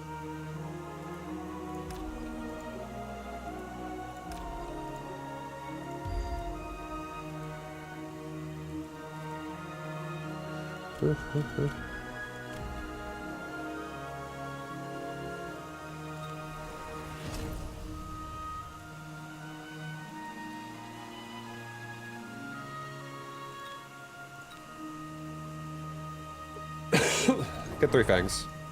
Get 3 fangs. I'm getting 3 fangs. I'm getting fangs for the hacker just annoyance.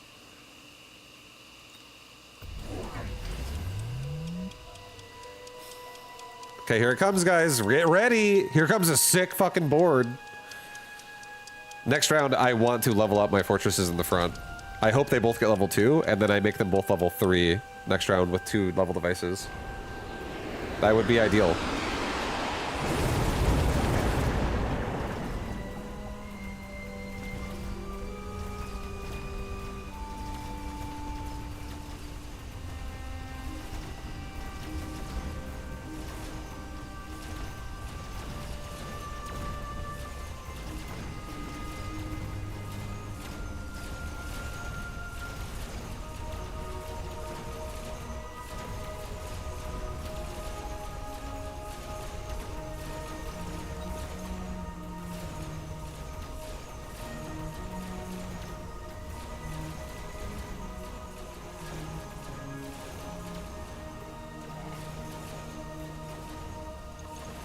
Am I dead? Shit, I might be dead. Oh no. Oh no, dude.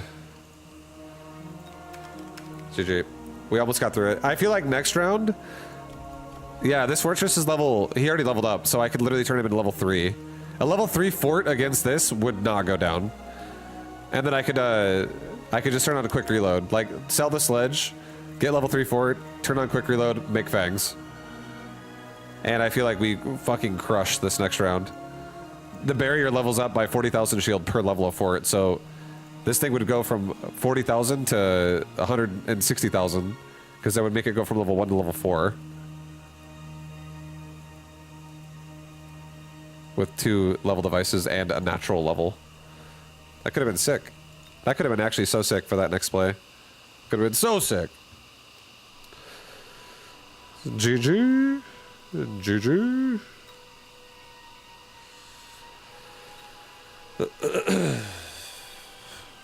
What else do I have? Let me look at my upgrades. I'm gonna reassess this account with my what specs I'm running. I'm gonna reassess this.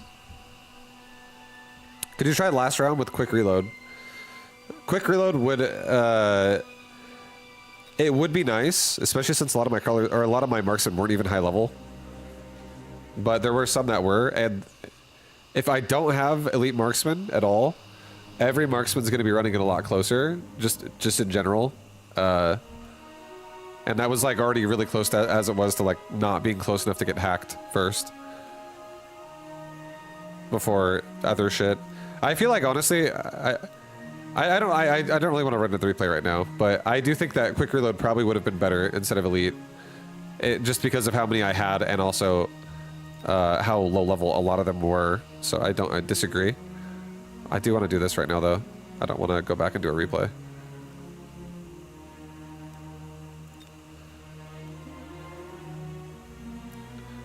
But yeah, the main reason I got elite is because I liked the potential for a lot of my... I did have a lot of marksmen that were high level at the same time.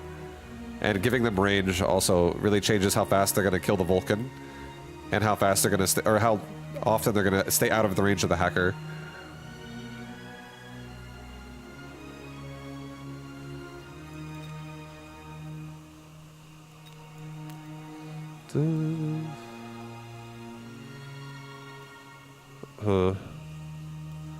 I think this is fine.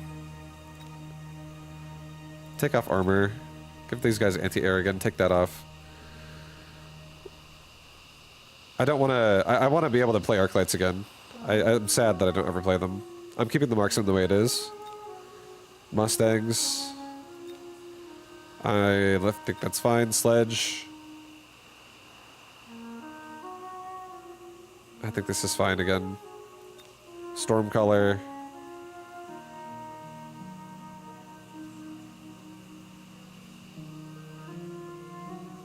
I think this is also fine for now. Steel ball. Also good. Tarantula. I don't like my tarantula, actually. I'm not a big fan of my tarantula. I don't like... I actually hate tanking tarantulas. I think it fucking sucks. So I think what I'm gonna do on my tarantula is I'm actually gonna go spider mines and I'm gonna go anti-air. I think I like this tarantula way better. I'm not a fan of tanking tarantulas at all. I think if I didn't do spider mine, it would be mechanical rage. But I kind of want to try more spider mines again with this unit. Sabertooth.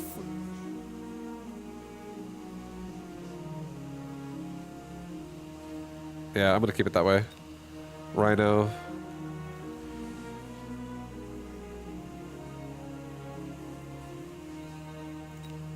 I'm gonna swap Blitz back on. I'm gonna have armor, emission, speed, and Blitz. No more Rhinos that field maintenance or wreckage recycle.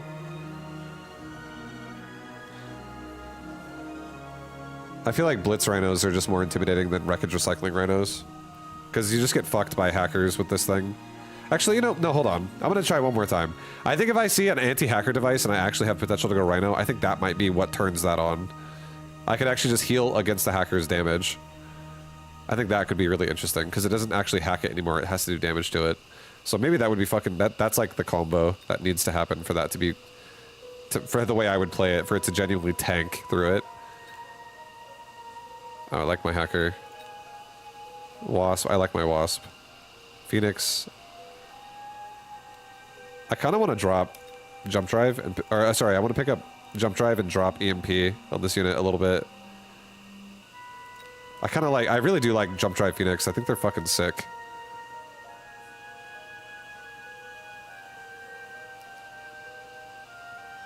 I like my Phantom Ray. The way it is. Wraith, I also like my Wraith. Wraith is sick. Scorpion. I'm gonna drop armor off Scorpion and pick up Siege.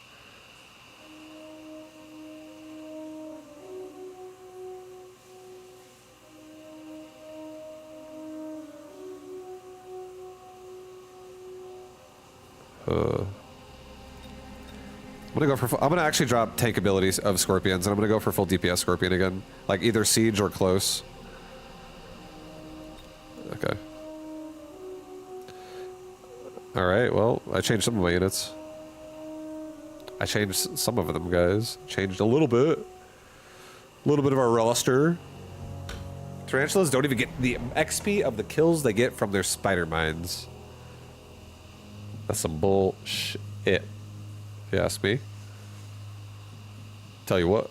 I'll tell you what.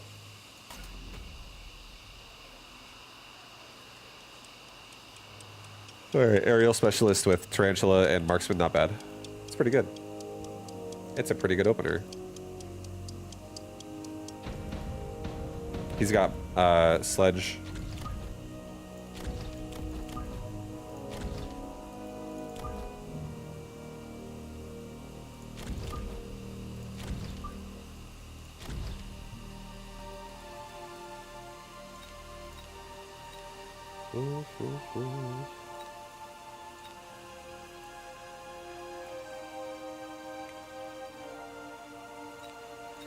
I do like how much more fangs can really, or sorry, crawlers can really spread out as opposed to fangs. I just don't want them to be too far back to where the marksmen are gonna actually target us first and early. So I think this is overall pretty close. This is cutting it close, I would say.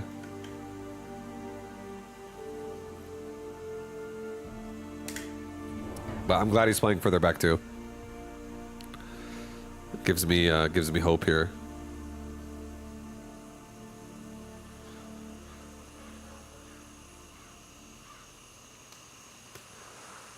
Who knows if that comes up as a question on the Mecha Buzz podcast one day? Yeah, it could.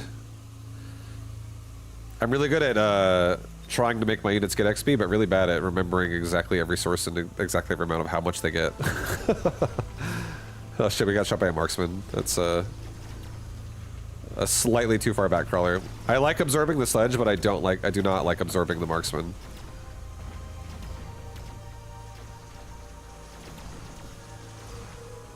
But we're getting through still.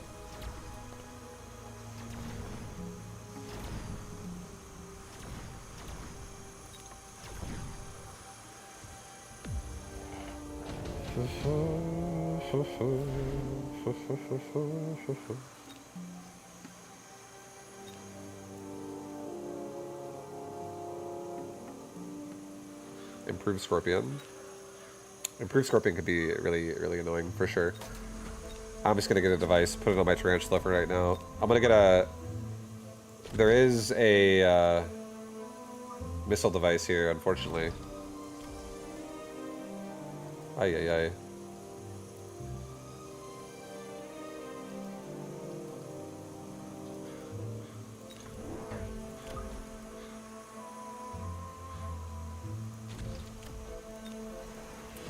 Oh, yeah. Alright, well, we're just spreading out against it for now. Spreading out. Algeron, thank you for the sub. What up, dude? Thank you, thank you. Arclight armor can be good for late game drops. I feel like if you're against like a Mustang board, yeah, I agree. Or like crawlers and like Mustang crawler type shit, it's not bad.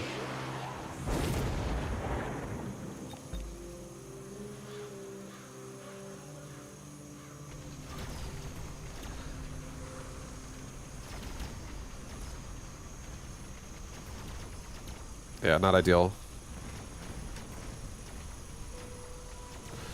Left side does actually hold pretty long, but right side not so much because there's a level 2 marksman and there's 2 of them as well. So that's a little bit more of a threat.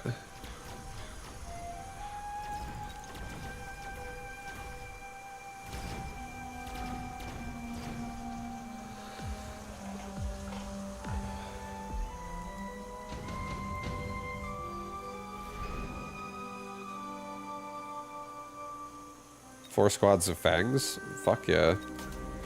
Oh, hell yeah, dude.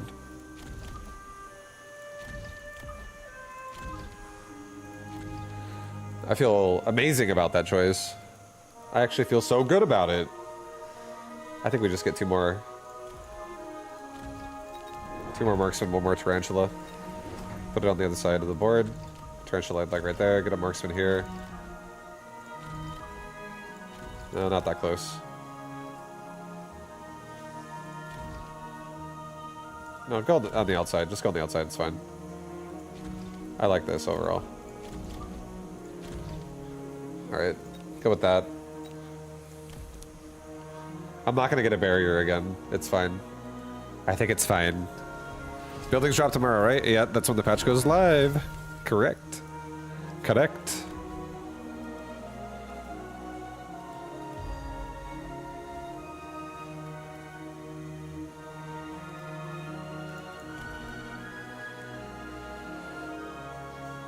Oh. Oh. Oh. Shit. Oh, yeah.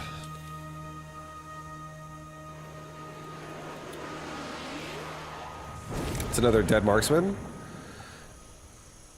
No big deal. What's up, Eastern Cowboy? What up, dude?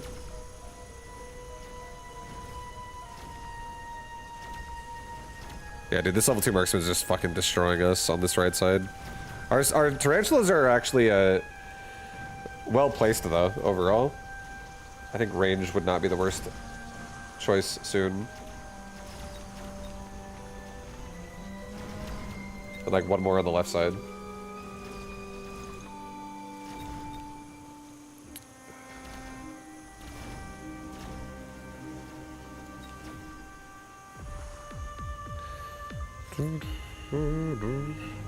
I also kind of... never mind.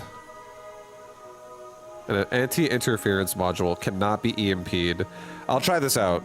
I'm going to try this out. I'm going to put a rhino on this side. I'm going to do another tarantula, and I'm going to do an elite recruit rhino. Tarantula goes over here. Just kill the chaff that's in the way. Level this. Get wreckage recycling and put this rhino right here. He cannot be EMP'd or hacked. I'm curious how annoying he can be.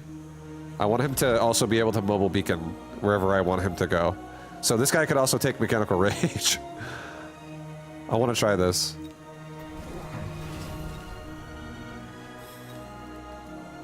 This is the combo. The combo I wanted to see. He's definitely gonna be strong as fuck right now. As long as he doesn't get hit by marksman the entire time. He's actually taking the sledge and arclight, so all my crawlers over here are safe.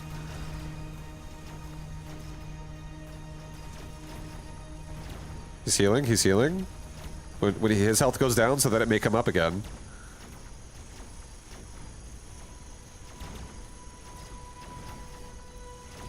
Get the paralyzed right now, please. Oh my god. So close.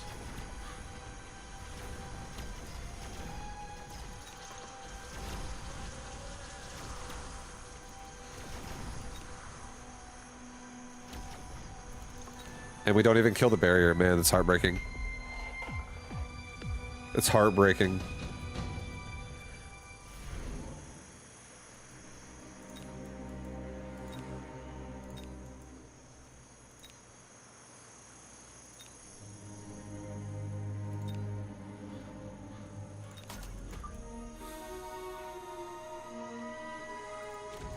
Alright, I'm doing Raidens on the left. I'm gonna do ranged tarantula. I want to upgrade my Rhino more, but I don't think it's worth it. I think he has to be able to handle this shit himself.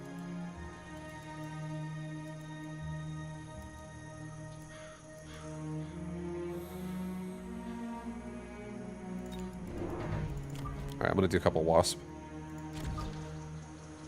His marksmen are all, like, located in the center, but... yeah, we're gonna go like this. Just, like, Wasp up the front. Really help protect the Rhino. And the left side has... and this also helps kill air, if it exists. And then the other side has the Raiden. Okay, so he went Scorpion, so now we have air that can help a lot.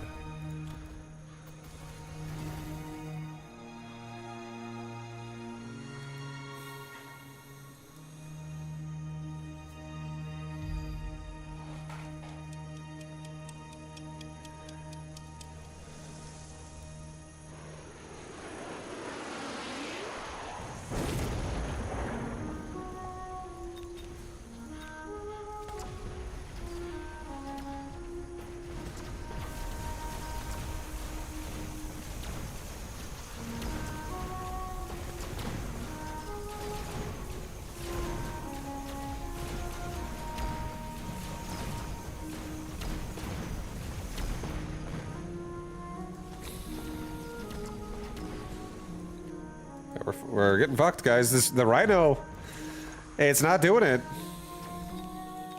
It's getting owned by Scorpions. Suddenly Scorpions, and we're dead on Rhinos.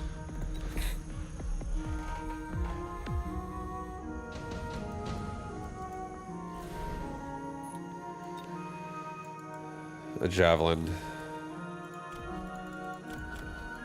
Fucking yikes, dude.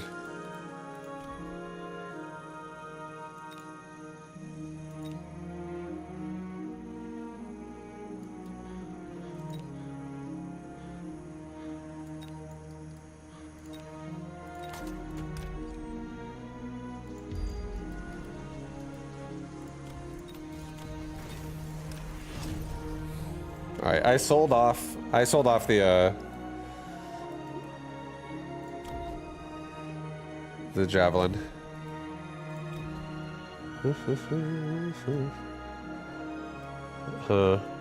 Alright, sorry, I sold off the Raiden. That's probably gonna get Javelin, is what I meant to say.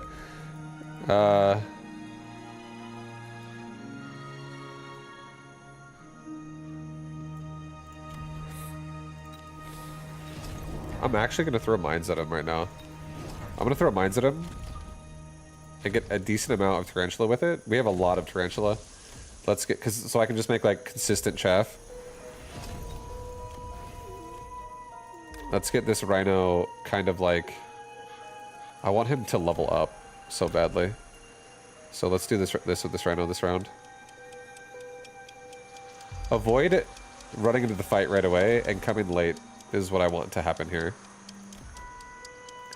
And I'm hoping the Javelin hits.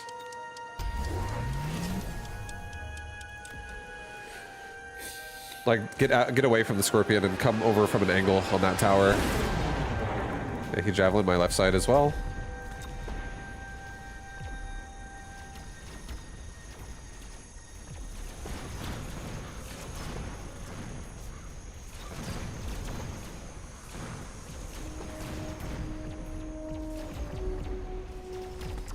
He's so far up there, dude. He ran a mile. But now he's going for the tower.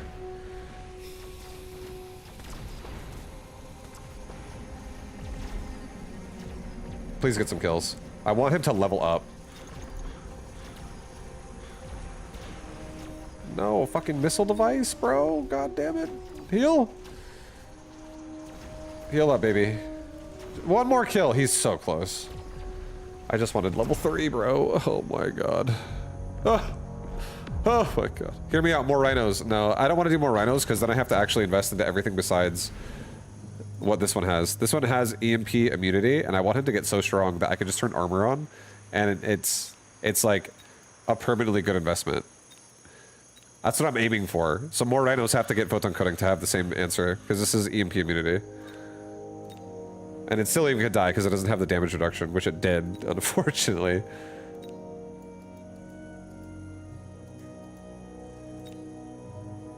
Jesus. This is so fucked, guys. This is so fucked up. This board's so fucked up, dude.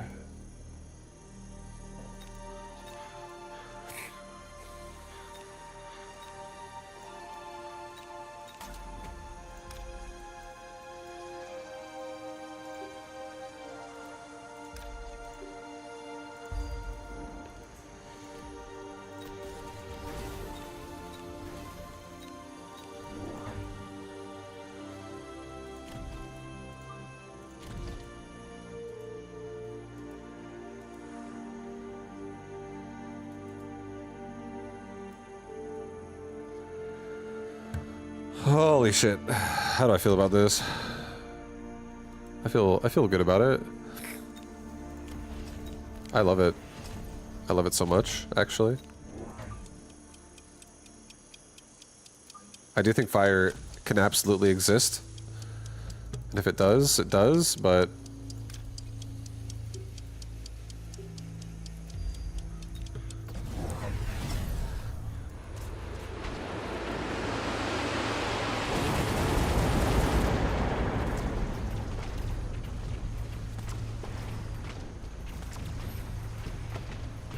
so I feel like my idea is we have a lot of chaff clear in the form of Scorpion, and we also have a lot of power now in the form of Marksman and Mountain.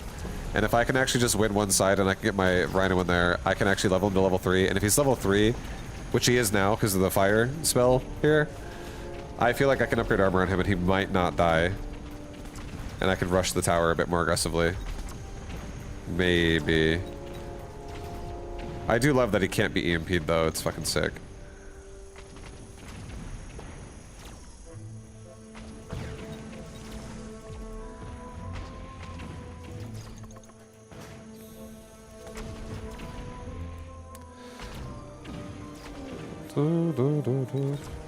Oh, Jesus.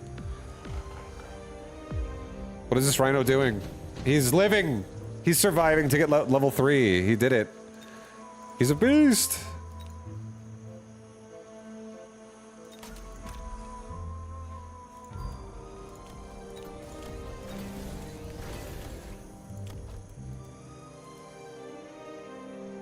Sell the Wasp. I feel like we're about to get lightning stormed, and it's not gonna matter.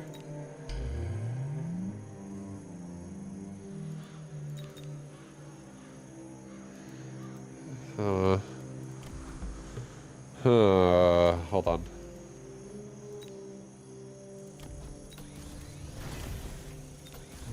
Dude, lightning storm could fuck us up so bad. It really can.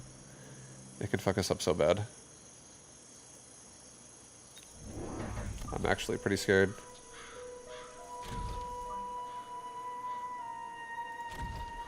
I am pretty scared. I feel like I have to do a resupply and just get like at least one barrier on some of this chaff. So my fort isn't so, or my mountain isn't so exposed in case lightning storm does hit us like right away. And this time this Rhino, I feel like can actually probably run up the right side again. Just go for that Scorpion like right away. Don't waste time going left. Or go wider than that. Go like this.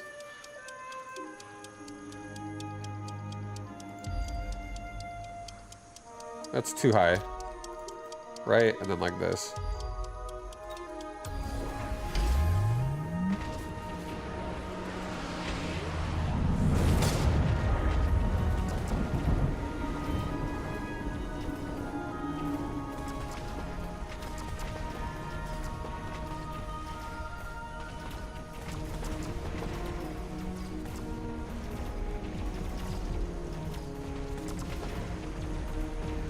Holy fuck.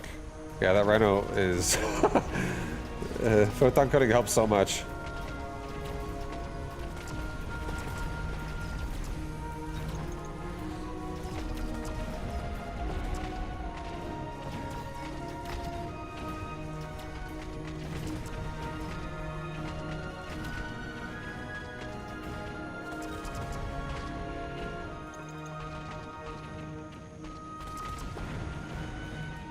Thank God I killed that as I died. Or I would have lost just now. There's also no lightning storm, so there's that. There's good news. Good news, everybody! Lightning storms are finally over. Spells are over. Holy hell.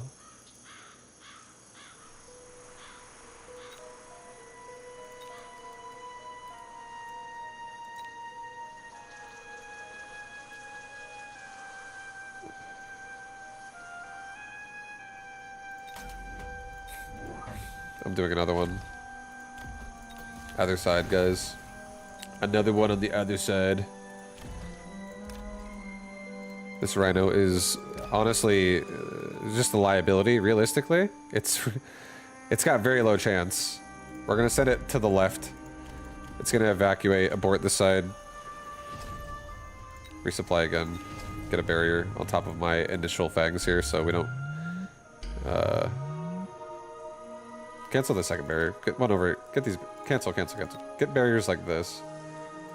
So you protect both. Okay. Go with this.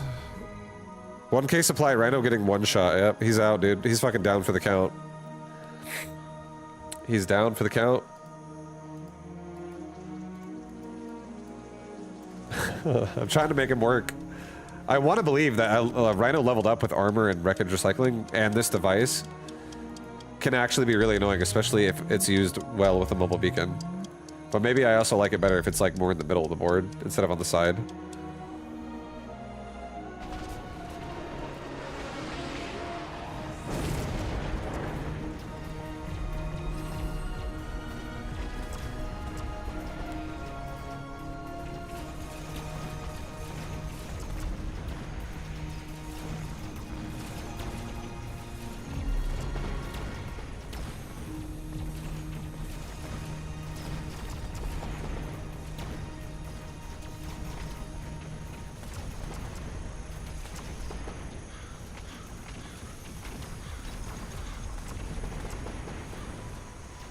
The rhino finally got to his destination.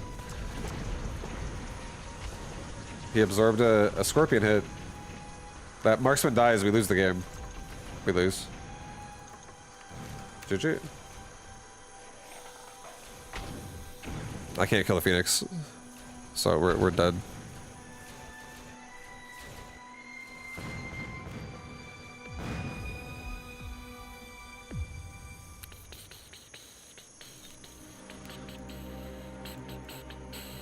All right, I'm gonna look at unit modifications again. Like, do I want to keep? I want to keep wreckage recycling Rhino one. I want to, like, that game sucked again. It was so shit. The Rhino honestly got like one good round. The rest of them were bad. The rest were shit. But I'm gonna keep trying it. I feel like it can be pretty sick.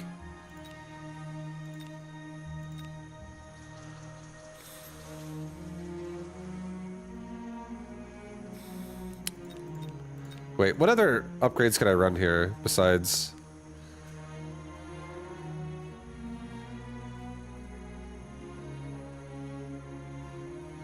Yeah, no. I like this. It's okay. I like my version of my Rhino. So far. I'll keep it the way it is. Okay, look into the rest of my units. I just want to see really fast. Yes, it's good, good, good, good. I'm going to change my farce here. I think a little bit.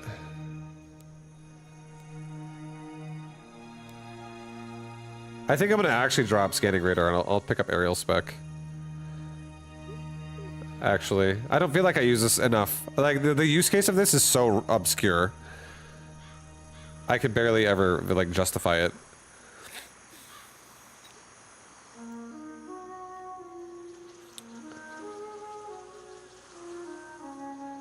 I like my Vulcan melting point. I kind of like my melting point. It's really forward. Fortress. I like my fortress. I don't like armor actually on it as much though.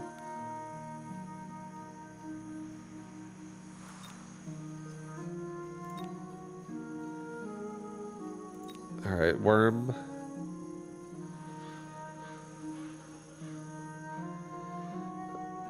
I like my worm. I like the tanky worm. Raiden's fine. Overlord. I like the current Overlord. War Factory.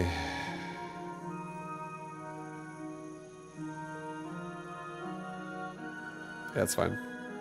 Okay, I'll go with this again. Alright.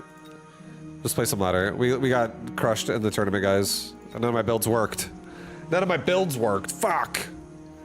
Damn it! My builds suck! Fucking shit wreckage recycling Rhino, come on. Come on, wreckage recycling Rhino, get your shit together.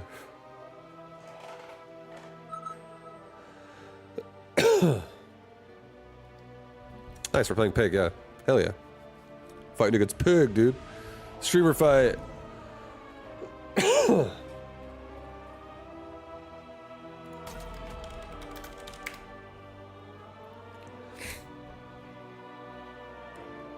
Final Blitz is a must. You get a late Rhino drop off of like level 4 Rhinos.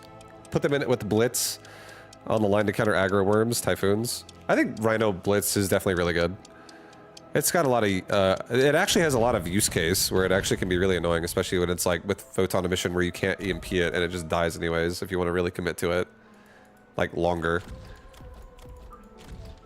But one day I'll probably go back and play more wreckage or more boom rhinos.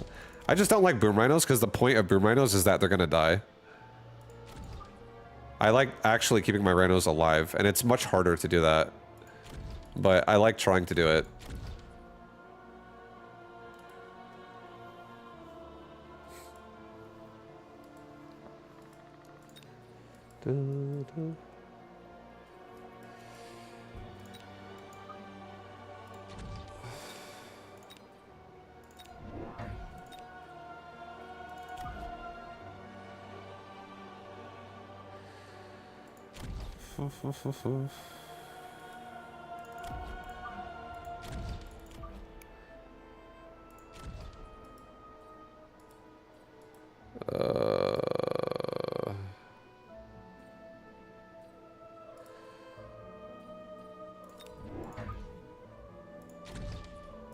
No, put it here.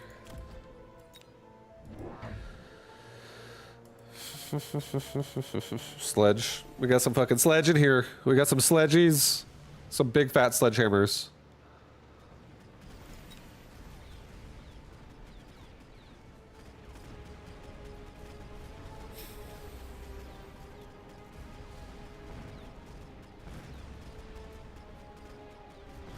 Beautiful. We paralyze the tower so fast. What I mean is you don't rely on Rhino Blitz, but for a one-turn late-game curveball to end it. Oh yeah, no, for sure. It's just, I totally get that too. Yeah, like it's a drop, and that's the only time you ever use that ability. But the thing I'm always thinking about is there enough like synergy to make other builds work? And I think Rhino is so bad at tanking that it needs all of its abilities to like apply to tanking if it's going to tank. Like, I feel like you could just do simple rhinos with, like, armor and photon coating and call it a day. But I actually have a lot of styles where, like, I actually like shoving rhinos even against things that counter them. Like a melting point or something like that. Or a hacker.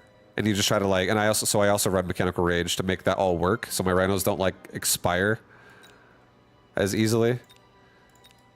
And the 4th upgrade, I've been experimenting with, like, regen or wreckage recycling. I want wreckage recycling to be fucking sick. But I think boom would also be good there. I could just run into him with mechanical rage and explode. But I really like rage, armor, and photon coating. Those three are like insanely good together. Alright, we gotta be worried about Wasp over here, guys.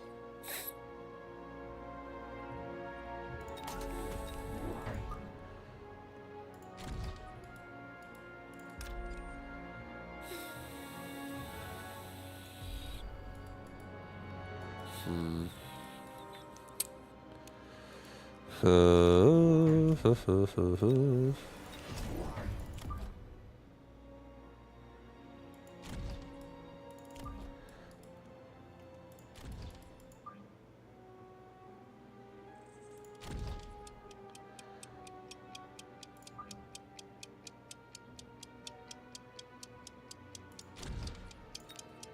go with that, yeah.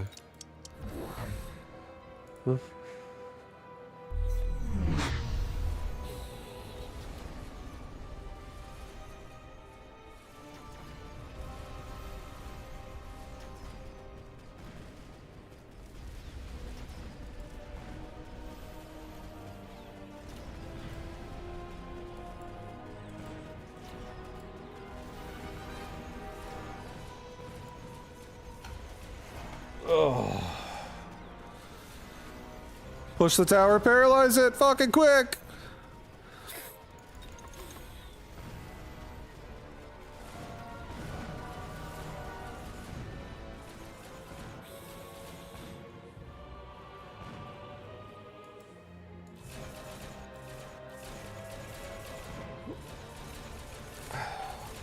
I ever heard State SC2 say that you ought to run Whirlwind on your Rhinos to make them more durable.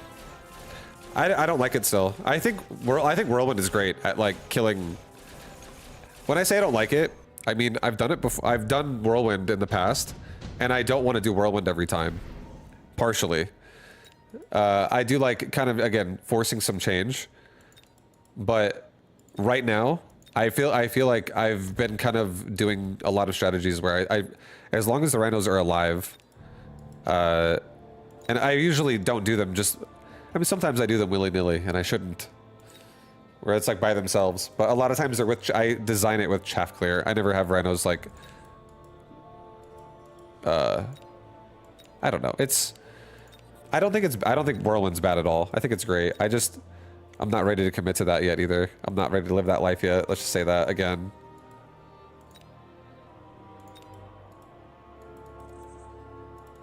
I want my Rhinos tanking. I want to believe I have unending tanks. It's patch day tomorrow, right? It is patch day tomorrow, yeah. I'm just gonna take 2 squads of Phoenix. It's just solid. We have no DPS. And we're gonna take... There is Vulcan possibility. So that is a lot of power.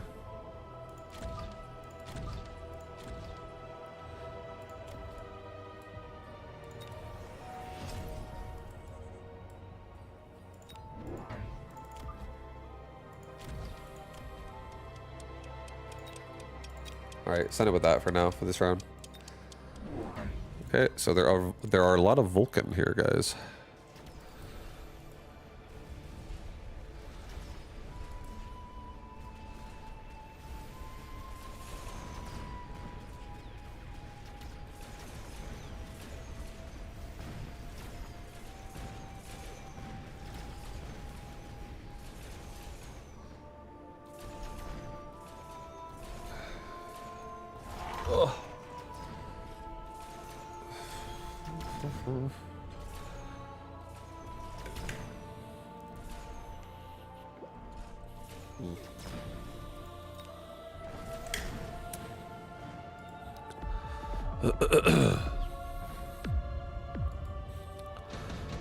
Okay. Okay, well my hounds are really, they're scared right now. Vulcans are insanely powerful at the moment. They're very, very strong in my face. My whole army is pretty scared right now, let's just say that.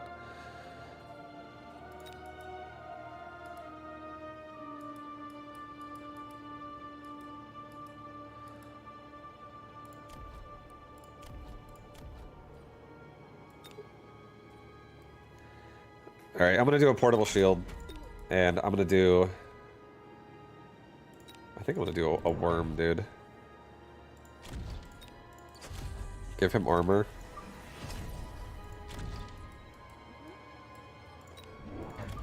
And also send in another crawler pack on the other side, in his flank.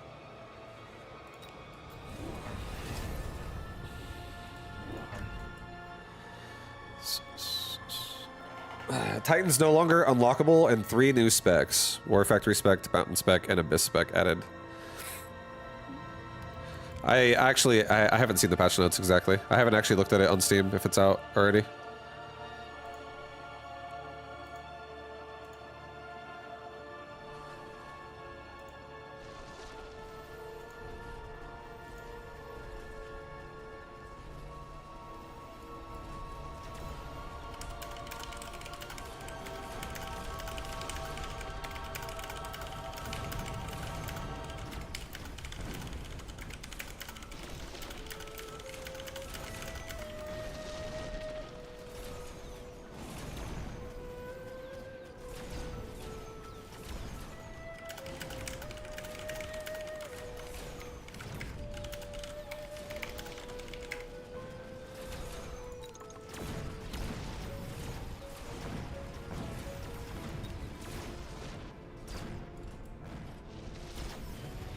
Oh my fucking god, the paralyze!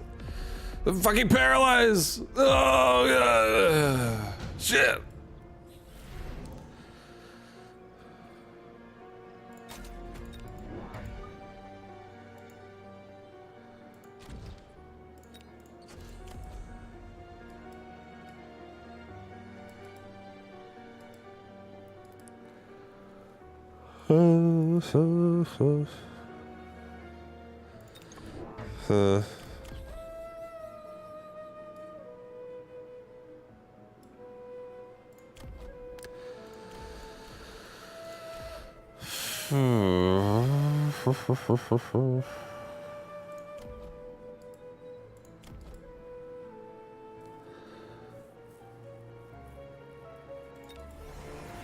I'm gonna go for some tanky worms, guys.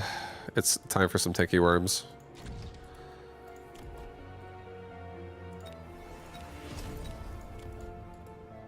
Does he have EMP? Yeah, he does not have EMP on his current marksman, at least. Tanky worms with Wasp? No, I'm not gonna go. I'm most likely not going Wasp. He already has Mustang, and it's, I don't even have a drop for it or anything. I don't want to buy it necessarily.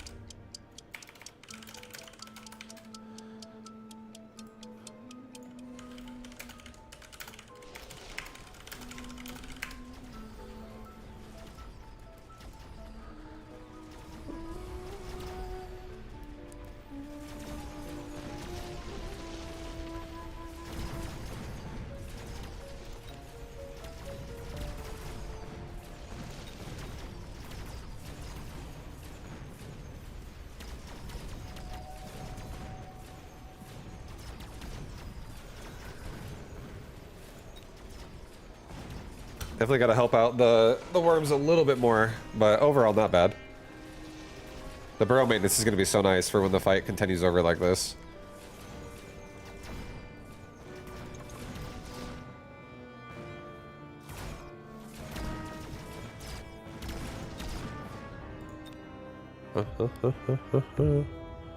They revealed buildings on the test server. Oh, hell yeah. Oh, hell yeah.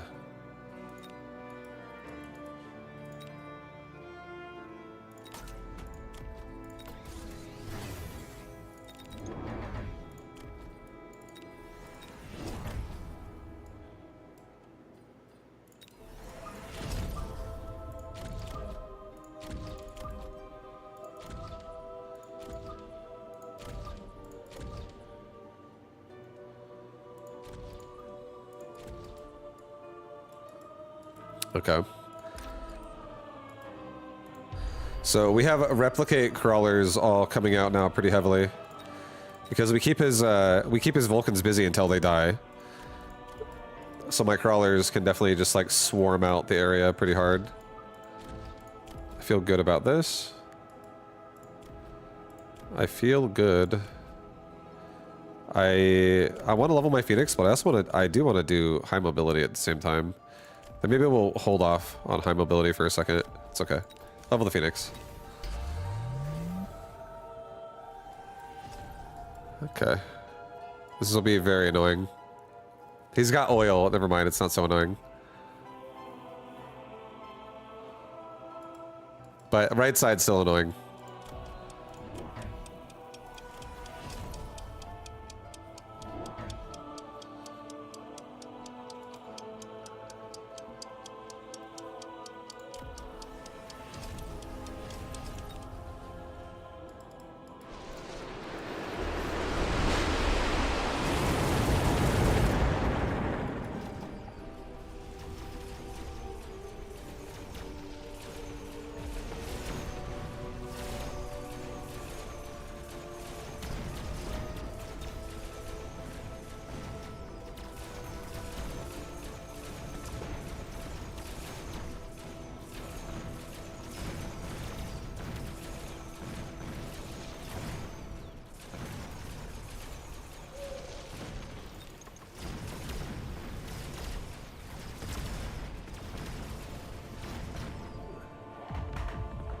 Okay.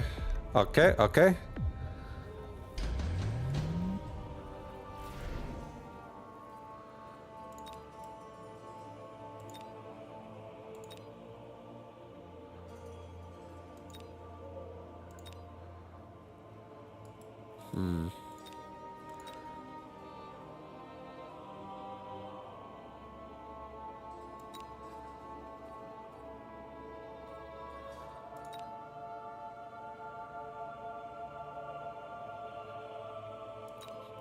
Yeah.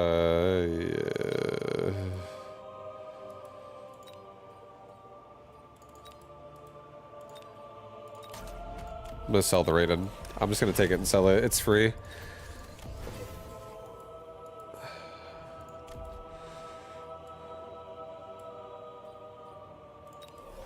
I'm gonna give my Phoenix reassembly. And I'm gonna give my Hounds range so they don't die so easily either.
Oh, hell yeah. These worms are gonna get done!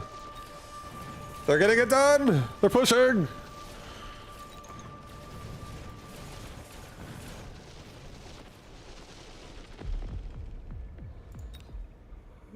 We're tanking, baby.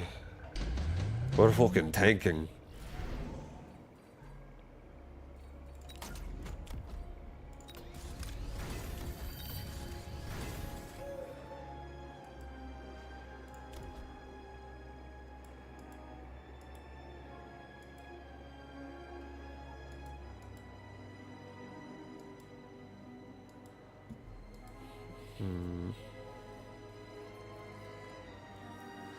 He cannot light me on fire at all. He cannot light me on fire at all. I feel like we could do some crazy shit.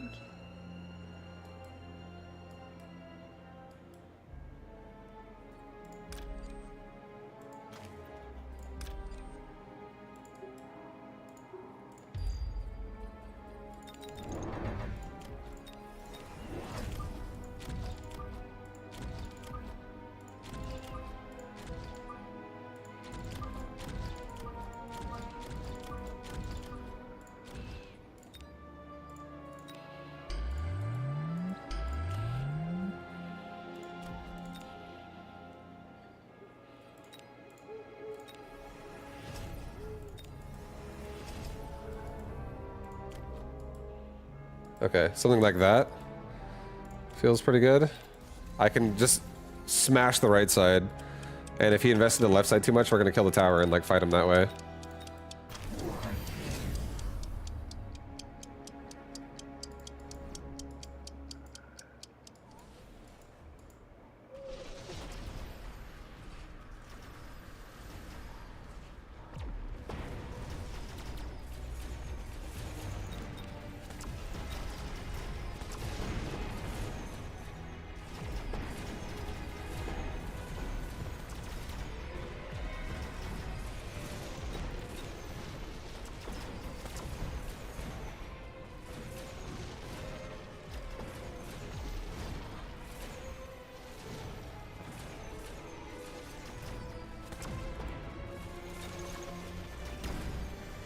This is working great, honestly. It's fucking owning. The worm's just so strong.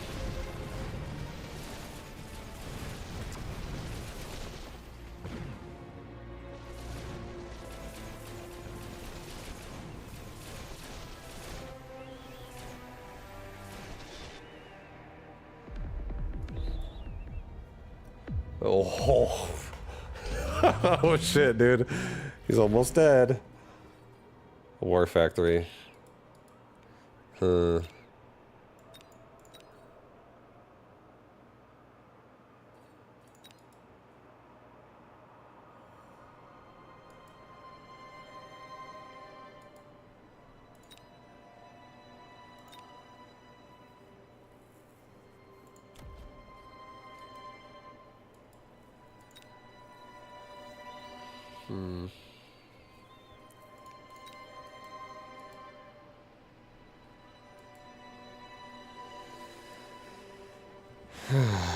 Huh.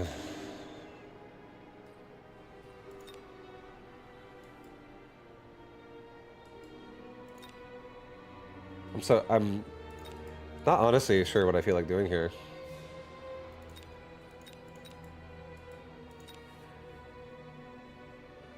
I feel like doing a war factory. Just putting a war factory over here, giving it Phoenix production. Level up that worm, level the tower. I'll do it one more time, same thing, because we have a level 5 tower here now.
I didn't kill him, dude. I didn't kill him with my shit, dude. Oh, he pig lives. Pig lives this day. I actually, Andre, I was about to end the stream. I started pretty early. Or shit, it's only fucking 5. Okay, I'll do one game. Oh, no. We'll do one. We'll do one. Let's do one more. Do one. Let's go. I'm down to play one. I wanted to go for 6 today. But I was like, I don't know if I'm ready for like an hour-long session or 2 hours. Might be too late for that. For today. What did he do so differently? He got double shot on Scorpion. Like his Scorpion started just pounding my, the Scorpion damage also got added in there. And then his marksmen they all had double shot, and like a lot of them were getting leveled up. So he had some fucking damage, some big damage in there. Some big scale.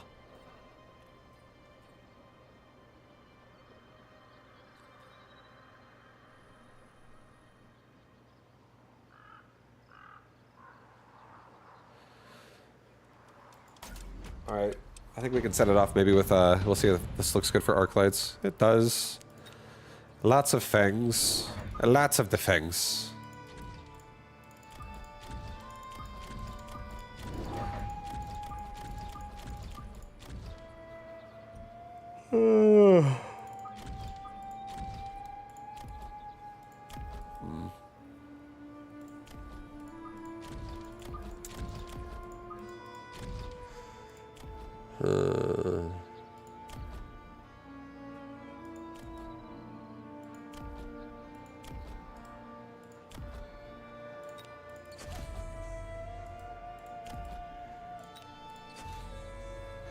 think I'm actually going to device my arc lights as opposed to devising my sabers here.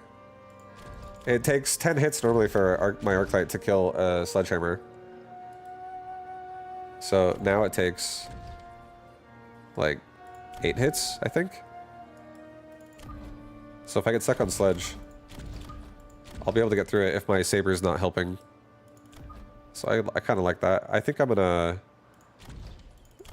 keep my sledge and saber this game kind of close together with my my saber close to my arc light. Maybe move this one back a bit. Maybe move this one down a bit. Move this one down a tad. No, it's just do the fang. Fang can go down one. Go with that.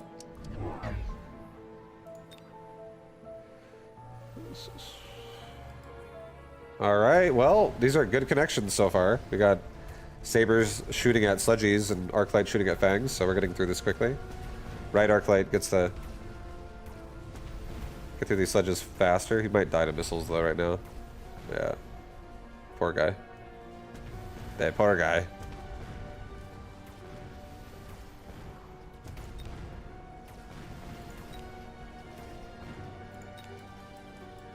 Oh yeah, left arclight's gonna farm. This is what we wanted to see. This is what we needed.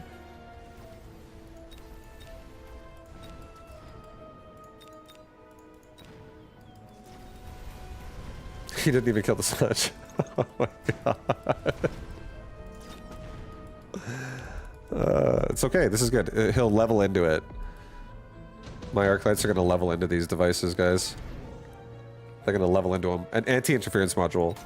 So what we're gonna do now is we're gonna buy a rhino and an arclight, and I'm gonna put my arclight like right here. I'm gonna put my rhino like right here. Device them both.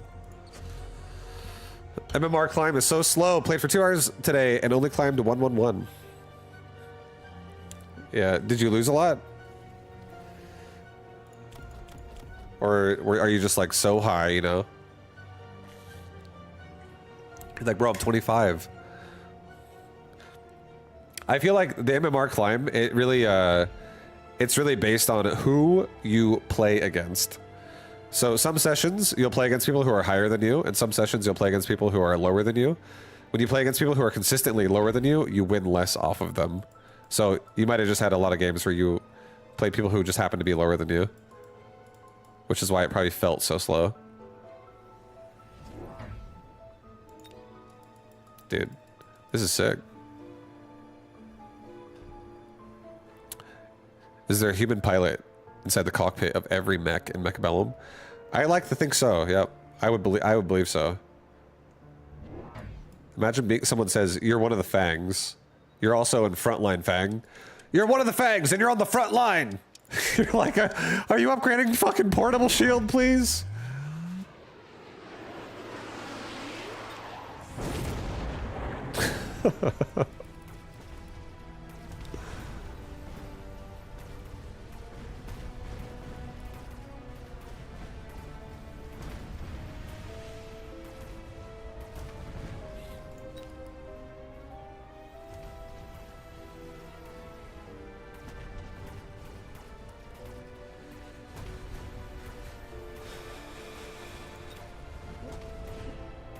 Yes, dude, we killed the barrier. Ah, oh, yes, waste that money. And he also lost his missile. Hell yeah. Yes, ruin that bank account.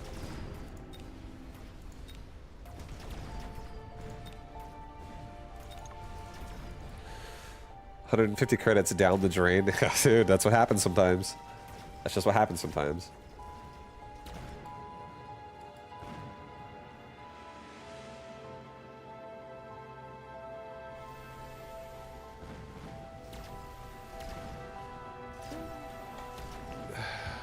I'm gonna change the music. I'm gonna go into the trolls. Oh, how about this? No, not this. Yeah, troll time. Okay. Alright, guys. Well, we have Rhino. Rhino's in the house. I also could take a anti-air unit of some kind. We have none. We also have no flank prevention.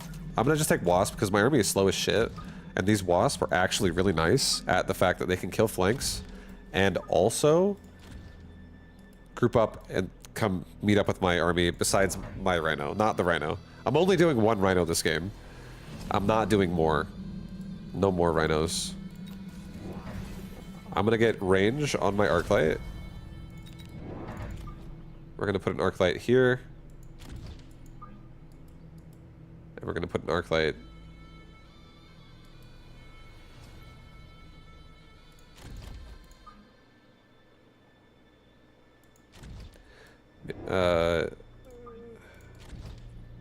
You know what? I actually like that a lot. That's pretty fucking nasty. Yeah, that's nasty. That's nasty. Alright, we're doing it. Send it with this. Sending it with this. There's Void Eyes with range, so that Rhino's gonna have a rough time running into that really fast. We'll see how he does, but yeah, that's pretty scary.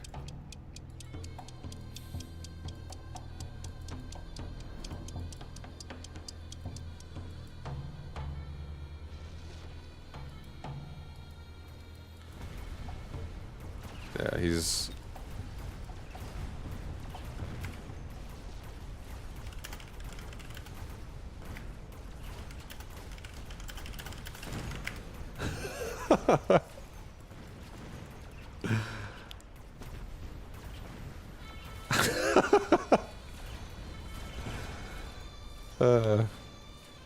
Our wasp gonna do pretty good here.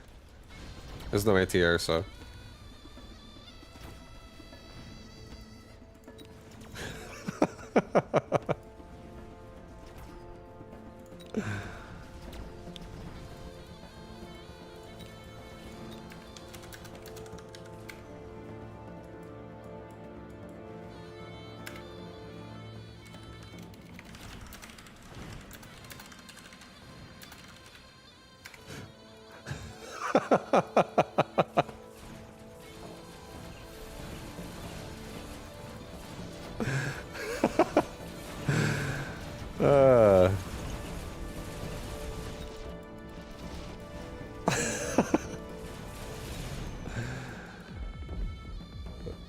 Worth it on Sabertooth, the misintercept? It is, I think, yes. I don't run it myself, though. I actually don't have it on my Saber at all. Oh, okay, this has to... I have to find a way where this is going to work. This guy, it has Berserk. I'm giving him armor. He's level 1, and he's got fucking armor, Zerk, and he's got a anti-interference module. Wreckage recycling. He's ready for combat. I think he needs a mobile beacon. At the same time, he's so dead otherwise. Maybe send him like this way so he can come out the side and try to like farm out what's left.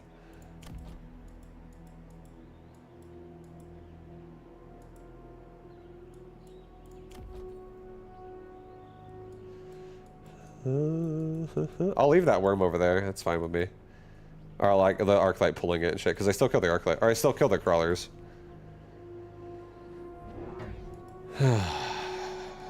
This Rhino is such an investment right now, dude. He's such an investment.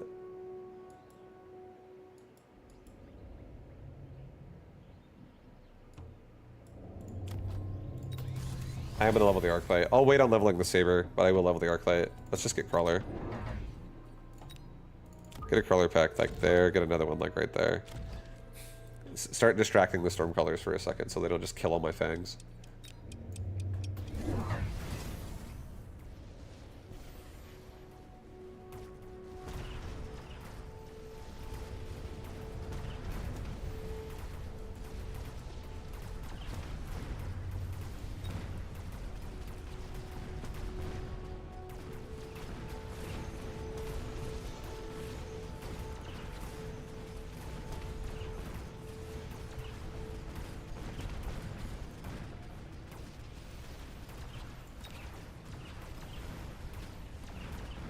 No, God. This Rhino. He would have had a better time just running straight in the fight, honestly.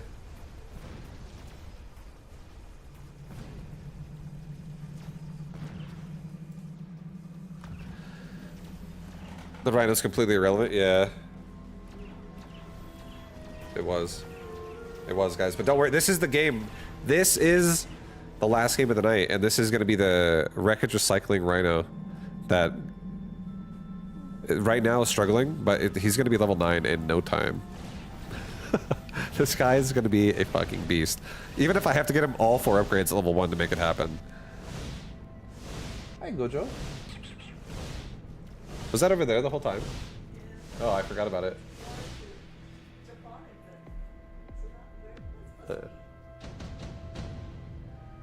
Alright. Oh! Advanced power system is pretty sick. With this. Lightning Storm is also pretty sick, because it would actually allow me to, like, get in the fight. But Advanced Power System would scale. I would become so strong with that thing. Advanced Defensive Tactics is also nice, but Power System's so good.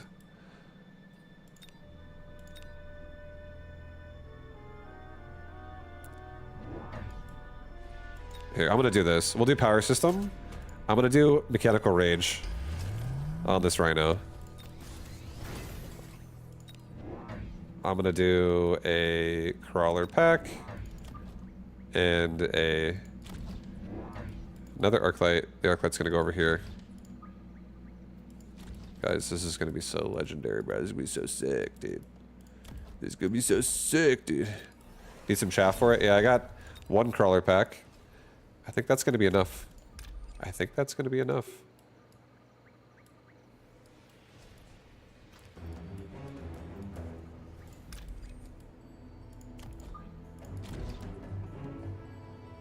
Here, I'm gonna do... I'll do 2, actually. I agree. This is a scary time we live in right now with this Rhino. Rhino, go directly for that tower, please. Just get the tower, get it going. Oh, Jesus. We're so dead. Again. Can't even hit anything under a fucking barrier, guys. Maybe the Rhino can actually heal through it with all his upgrades. Maybe he actually gets it done. Holy shit. Oh my god, he got it done. Oh, dude, he actually did it, man. He got through? What the fuck? He's loose. He's fucking loose in there.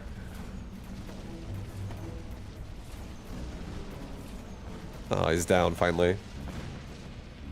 That was like a werewolf just went into like a party and like a, you know, the doors are all locked. The werewolf just ate everybody.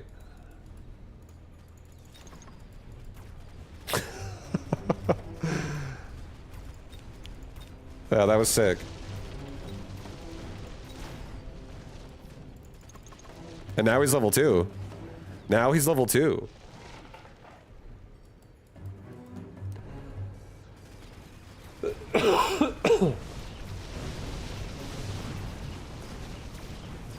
My fucking god, there's so much replicate out there. Holy shit. I spawned like a super field of worms.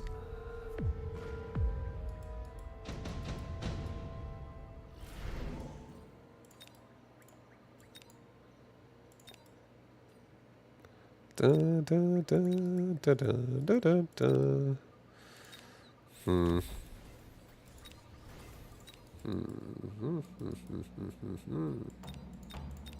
I'll do another portable shield, it's fine. I'll do another Rhino. Why not? Let's get another Rhino. Getting crazy with a portable shield is on this one.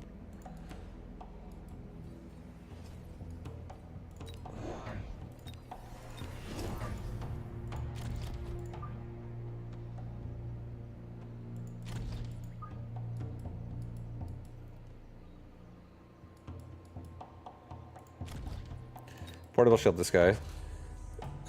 Let's get HP again. Let's get move speed for everybody again. And this time, let's actually get this Rhino specifically smashing that tower.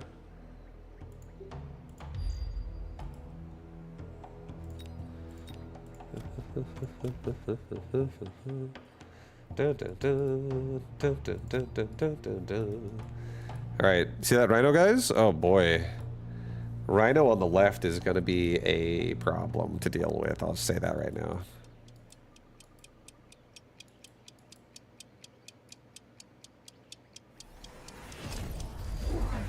Here we go. Super Rhino round 2.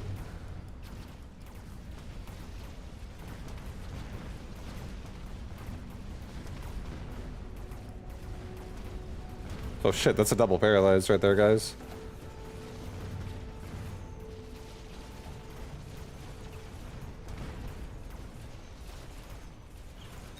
These rhinos are getting everything.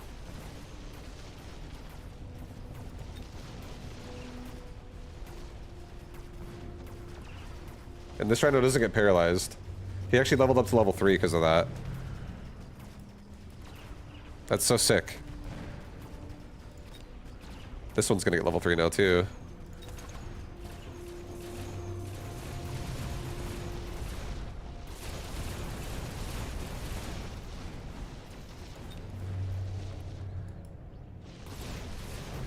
To be honest, we actually could run. We could actually drop photon coating and actually take whirlwind. We could do that. I could justify that with like farming techs like this. That is pretty fucking. That would be pretty strong.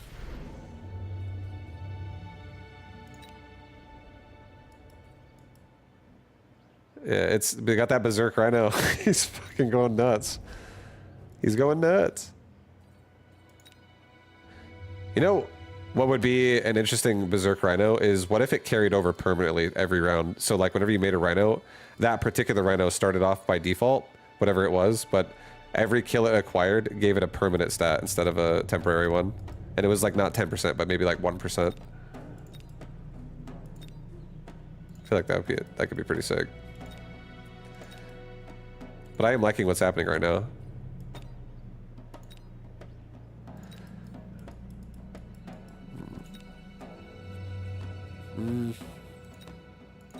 I just take the Wraith. I'm taking Wraith. Take the Wraith. I'm not going to do anything with them. But now if I do photon coating, which is... I think this also is good too. This is what I am running. This is actually what I have. Doing it again the same exact way I just did. But now even if he has like a melter or some shit, I feel like I could probably just tank through it. I feel like I could tank through it. Let's sell off one of these Wraith. Let's get a anti-missile device here and here. Cancel that. Get it here and here. Get a crawler pack like right here. Just go with that. Yeah, now there's melters. I feel like I could get through the melters. I actually think I can get through the melters. I believe.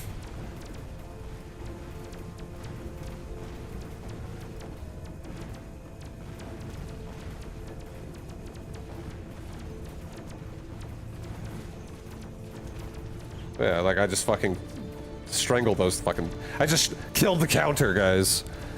Melter, schmelter.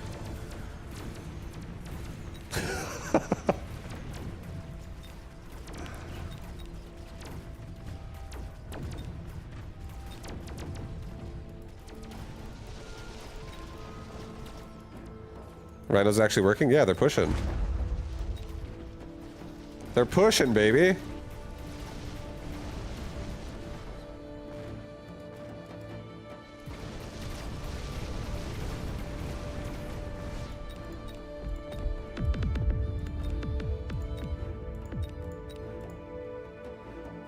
Both my rhinos leveled again. They're both level 4. That would have been fucking sick. Dude, those guys, these rhinos were crushing it. They're so fucking badass.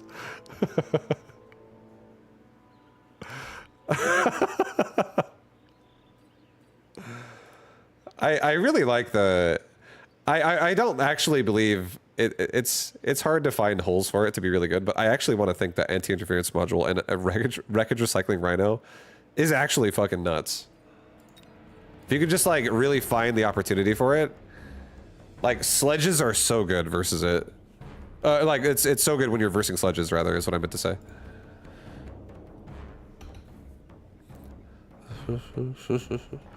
The game is too fast. I know. I probably should go, Andre, but I'll definitely play again next time, though. Absolutely next time. But yeah, I think I'm gonna call it a night. Thank you guys for watching. I hope you guys have a good rest of your night. Thanks for enjoying the games. I hope you enjoyed the Rhino. That was probably my favorite game of the day. Was the 2v2 we just played.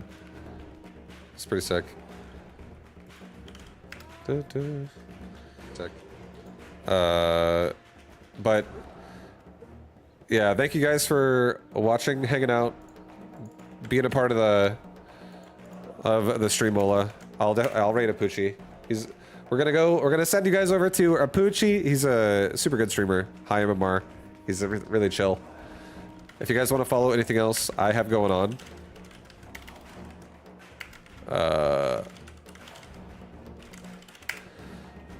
all those links right there, social media links. I got a Mechabuzz podcast link, and then I also have a guide to Mechabellum, my first guide I made. I'll make more in the future, but that's my first one, just to really like explain the game basically to people if they're like fresh and never played the game before, or if you're listening and you want to try it, check that shit out. It might help you a lot. It's 26 games of analysis, and I try to play basic. Good night, Creator. Much love, dude. Love you, dude. I fucking love you, dude. But yeah, thank you everybody for watching the stream today. I hope you enjoyed it. We got crushed in the tournament, but I feel like I'm ready to play the buildings. I'm excited to play the buildings. I logged in to see you go. It's okay. I'll be back again tomorrow. I'm streaming all week, so you have plenty of days to see me. But I'll see you guys again next time. Have a good rest of your night. Have a good rest of your day. I'll be back around 2 p.m. tomorrow. 2 p.m. Pacific time tomorrow, roughly. Aiming for that. I'll see you then. Much love, guys. Peace.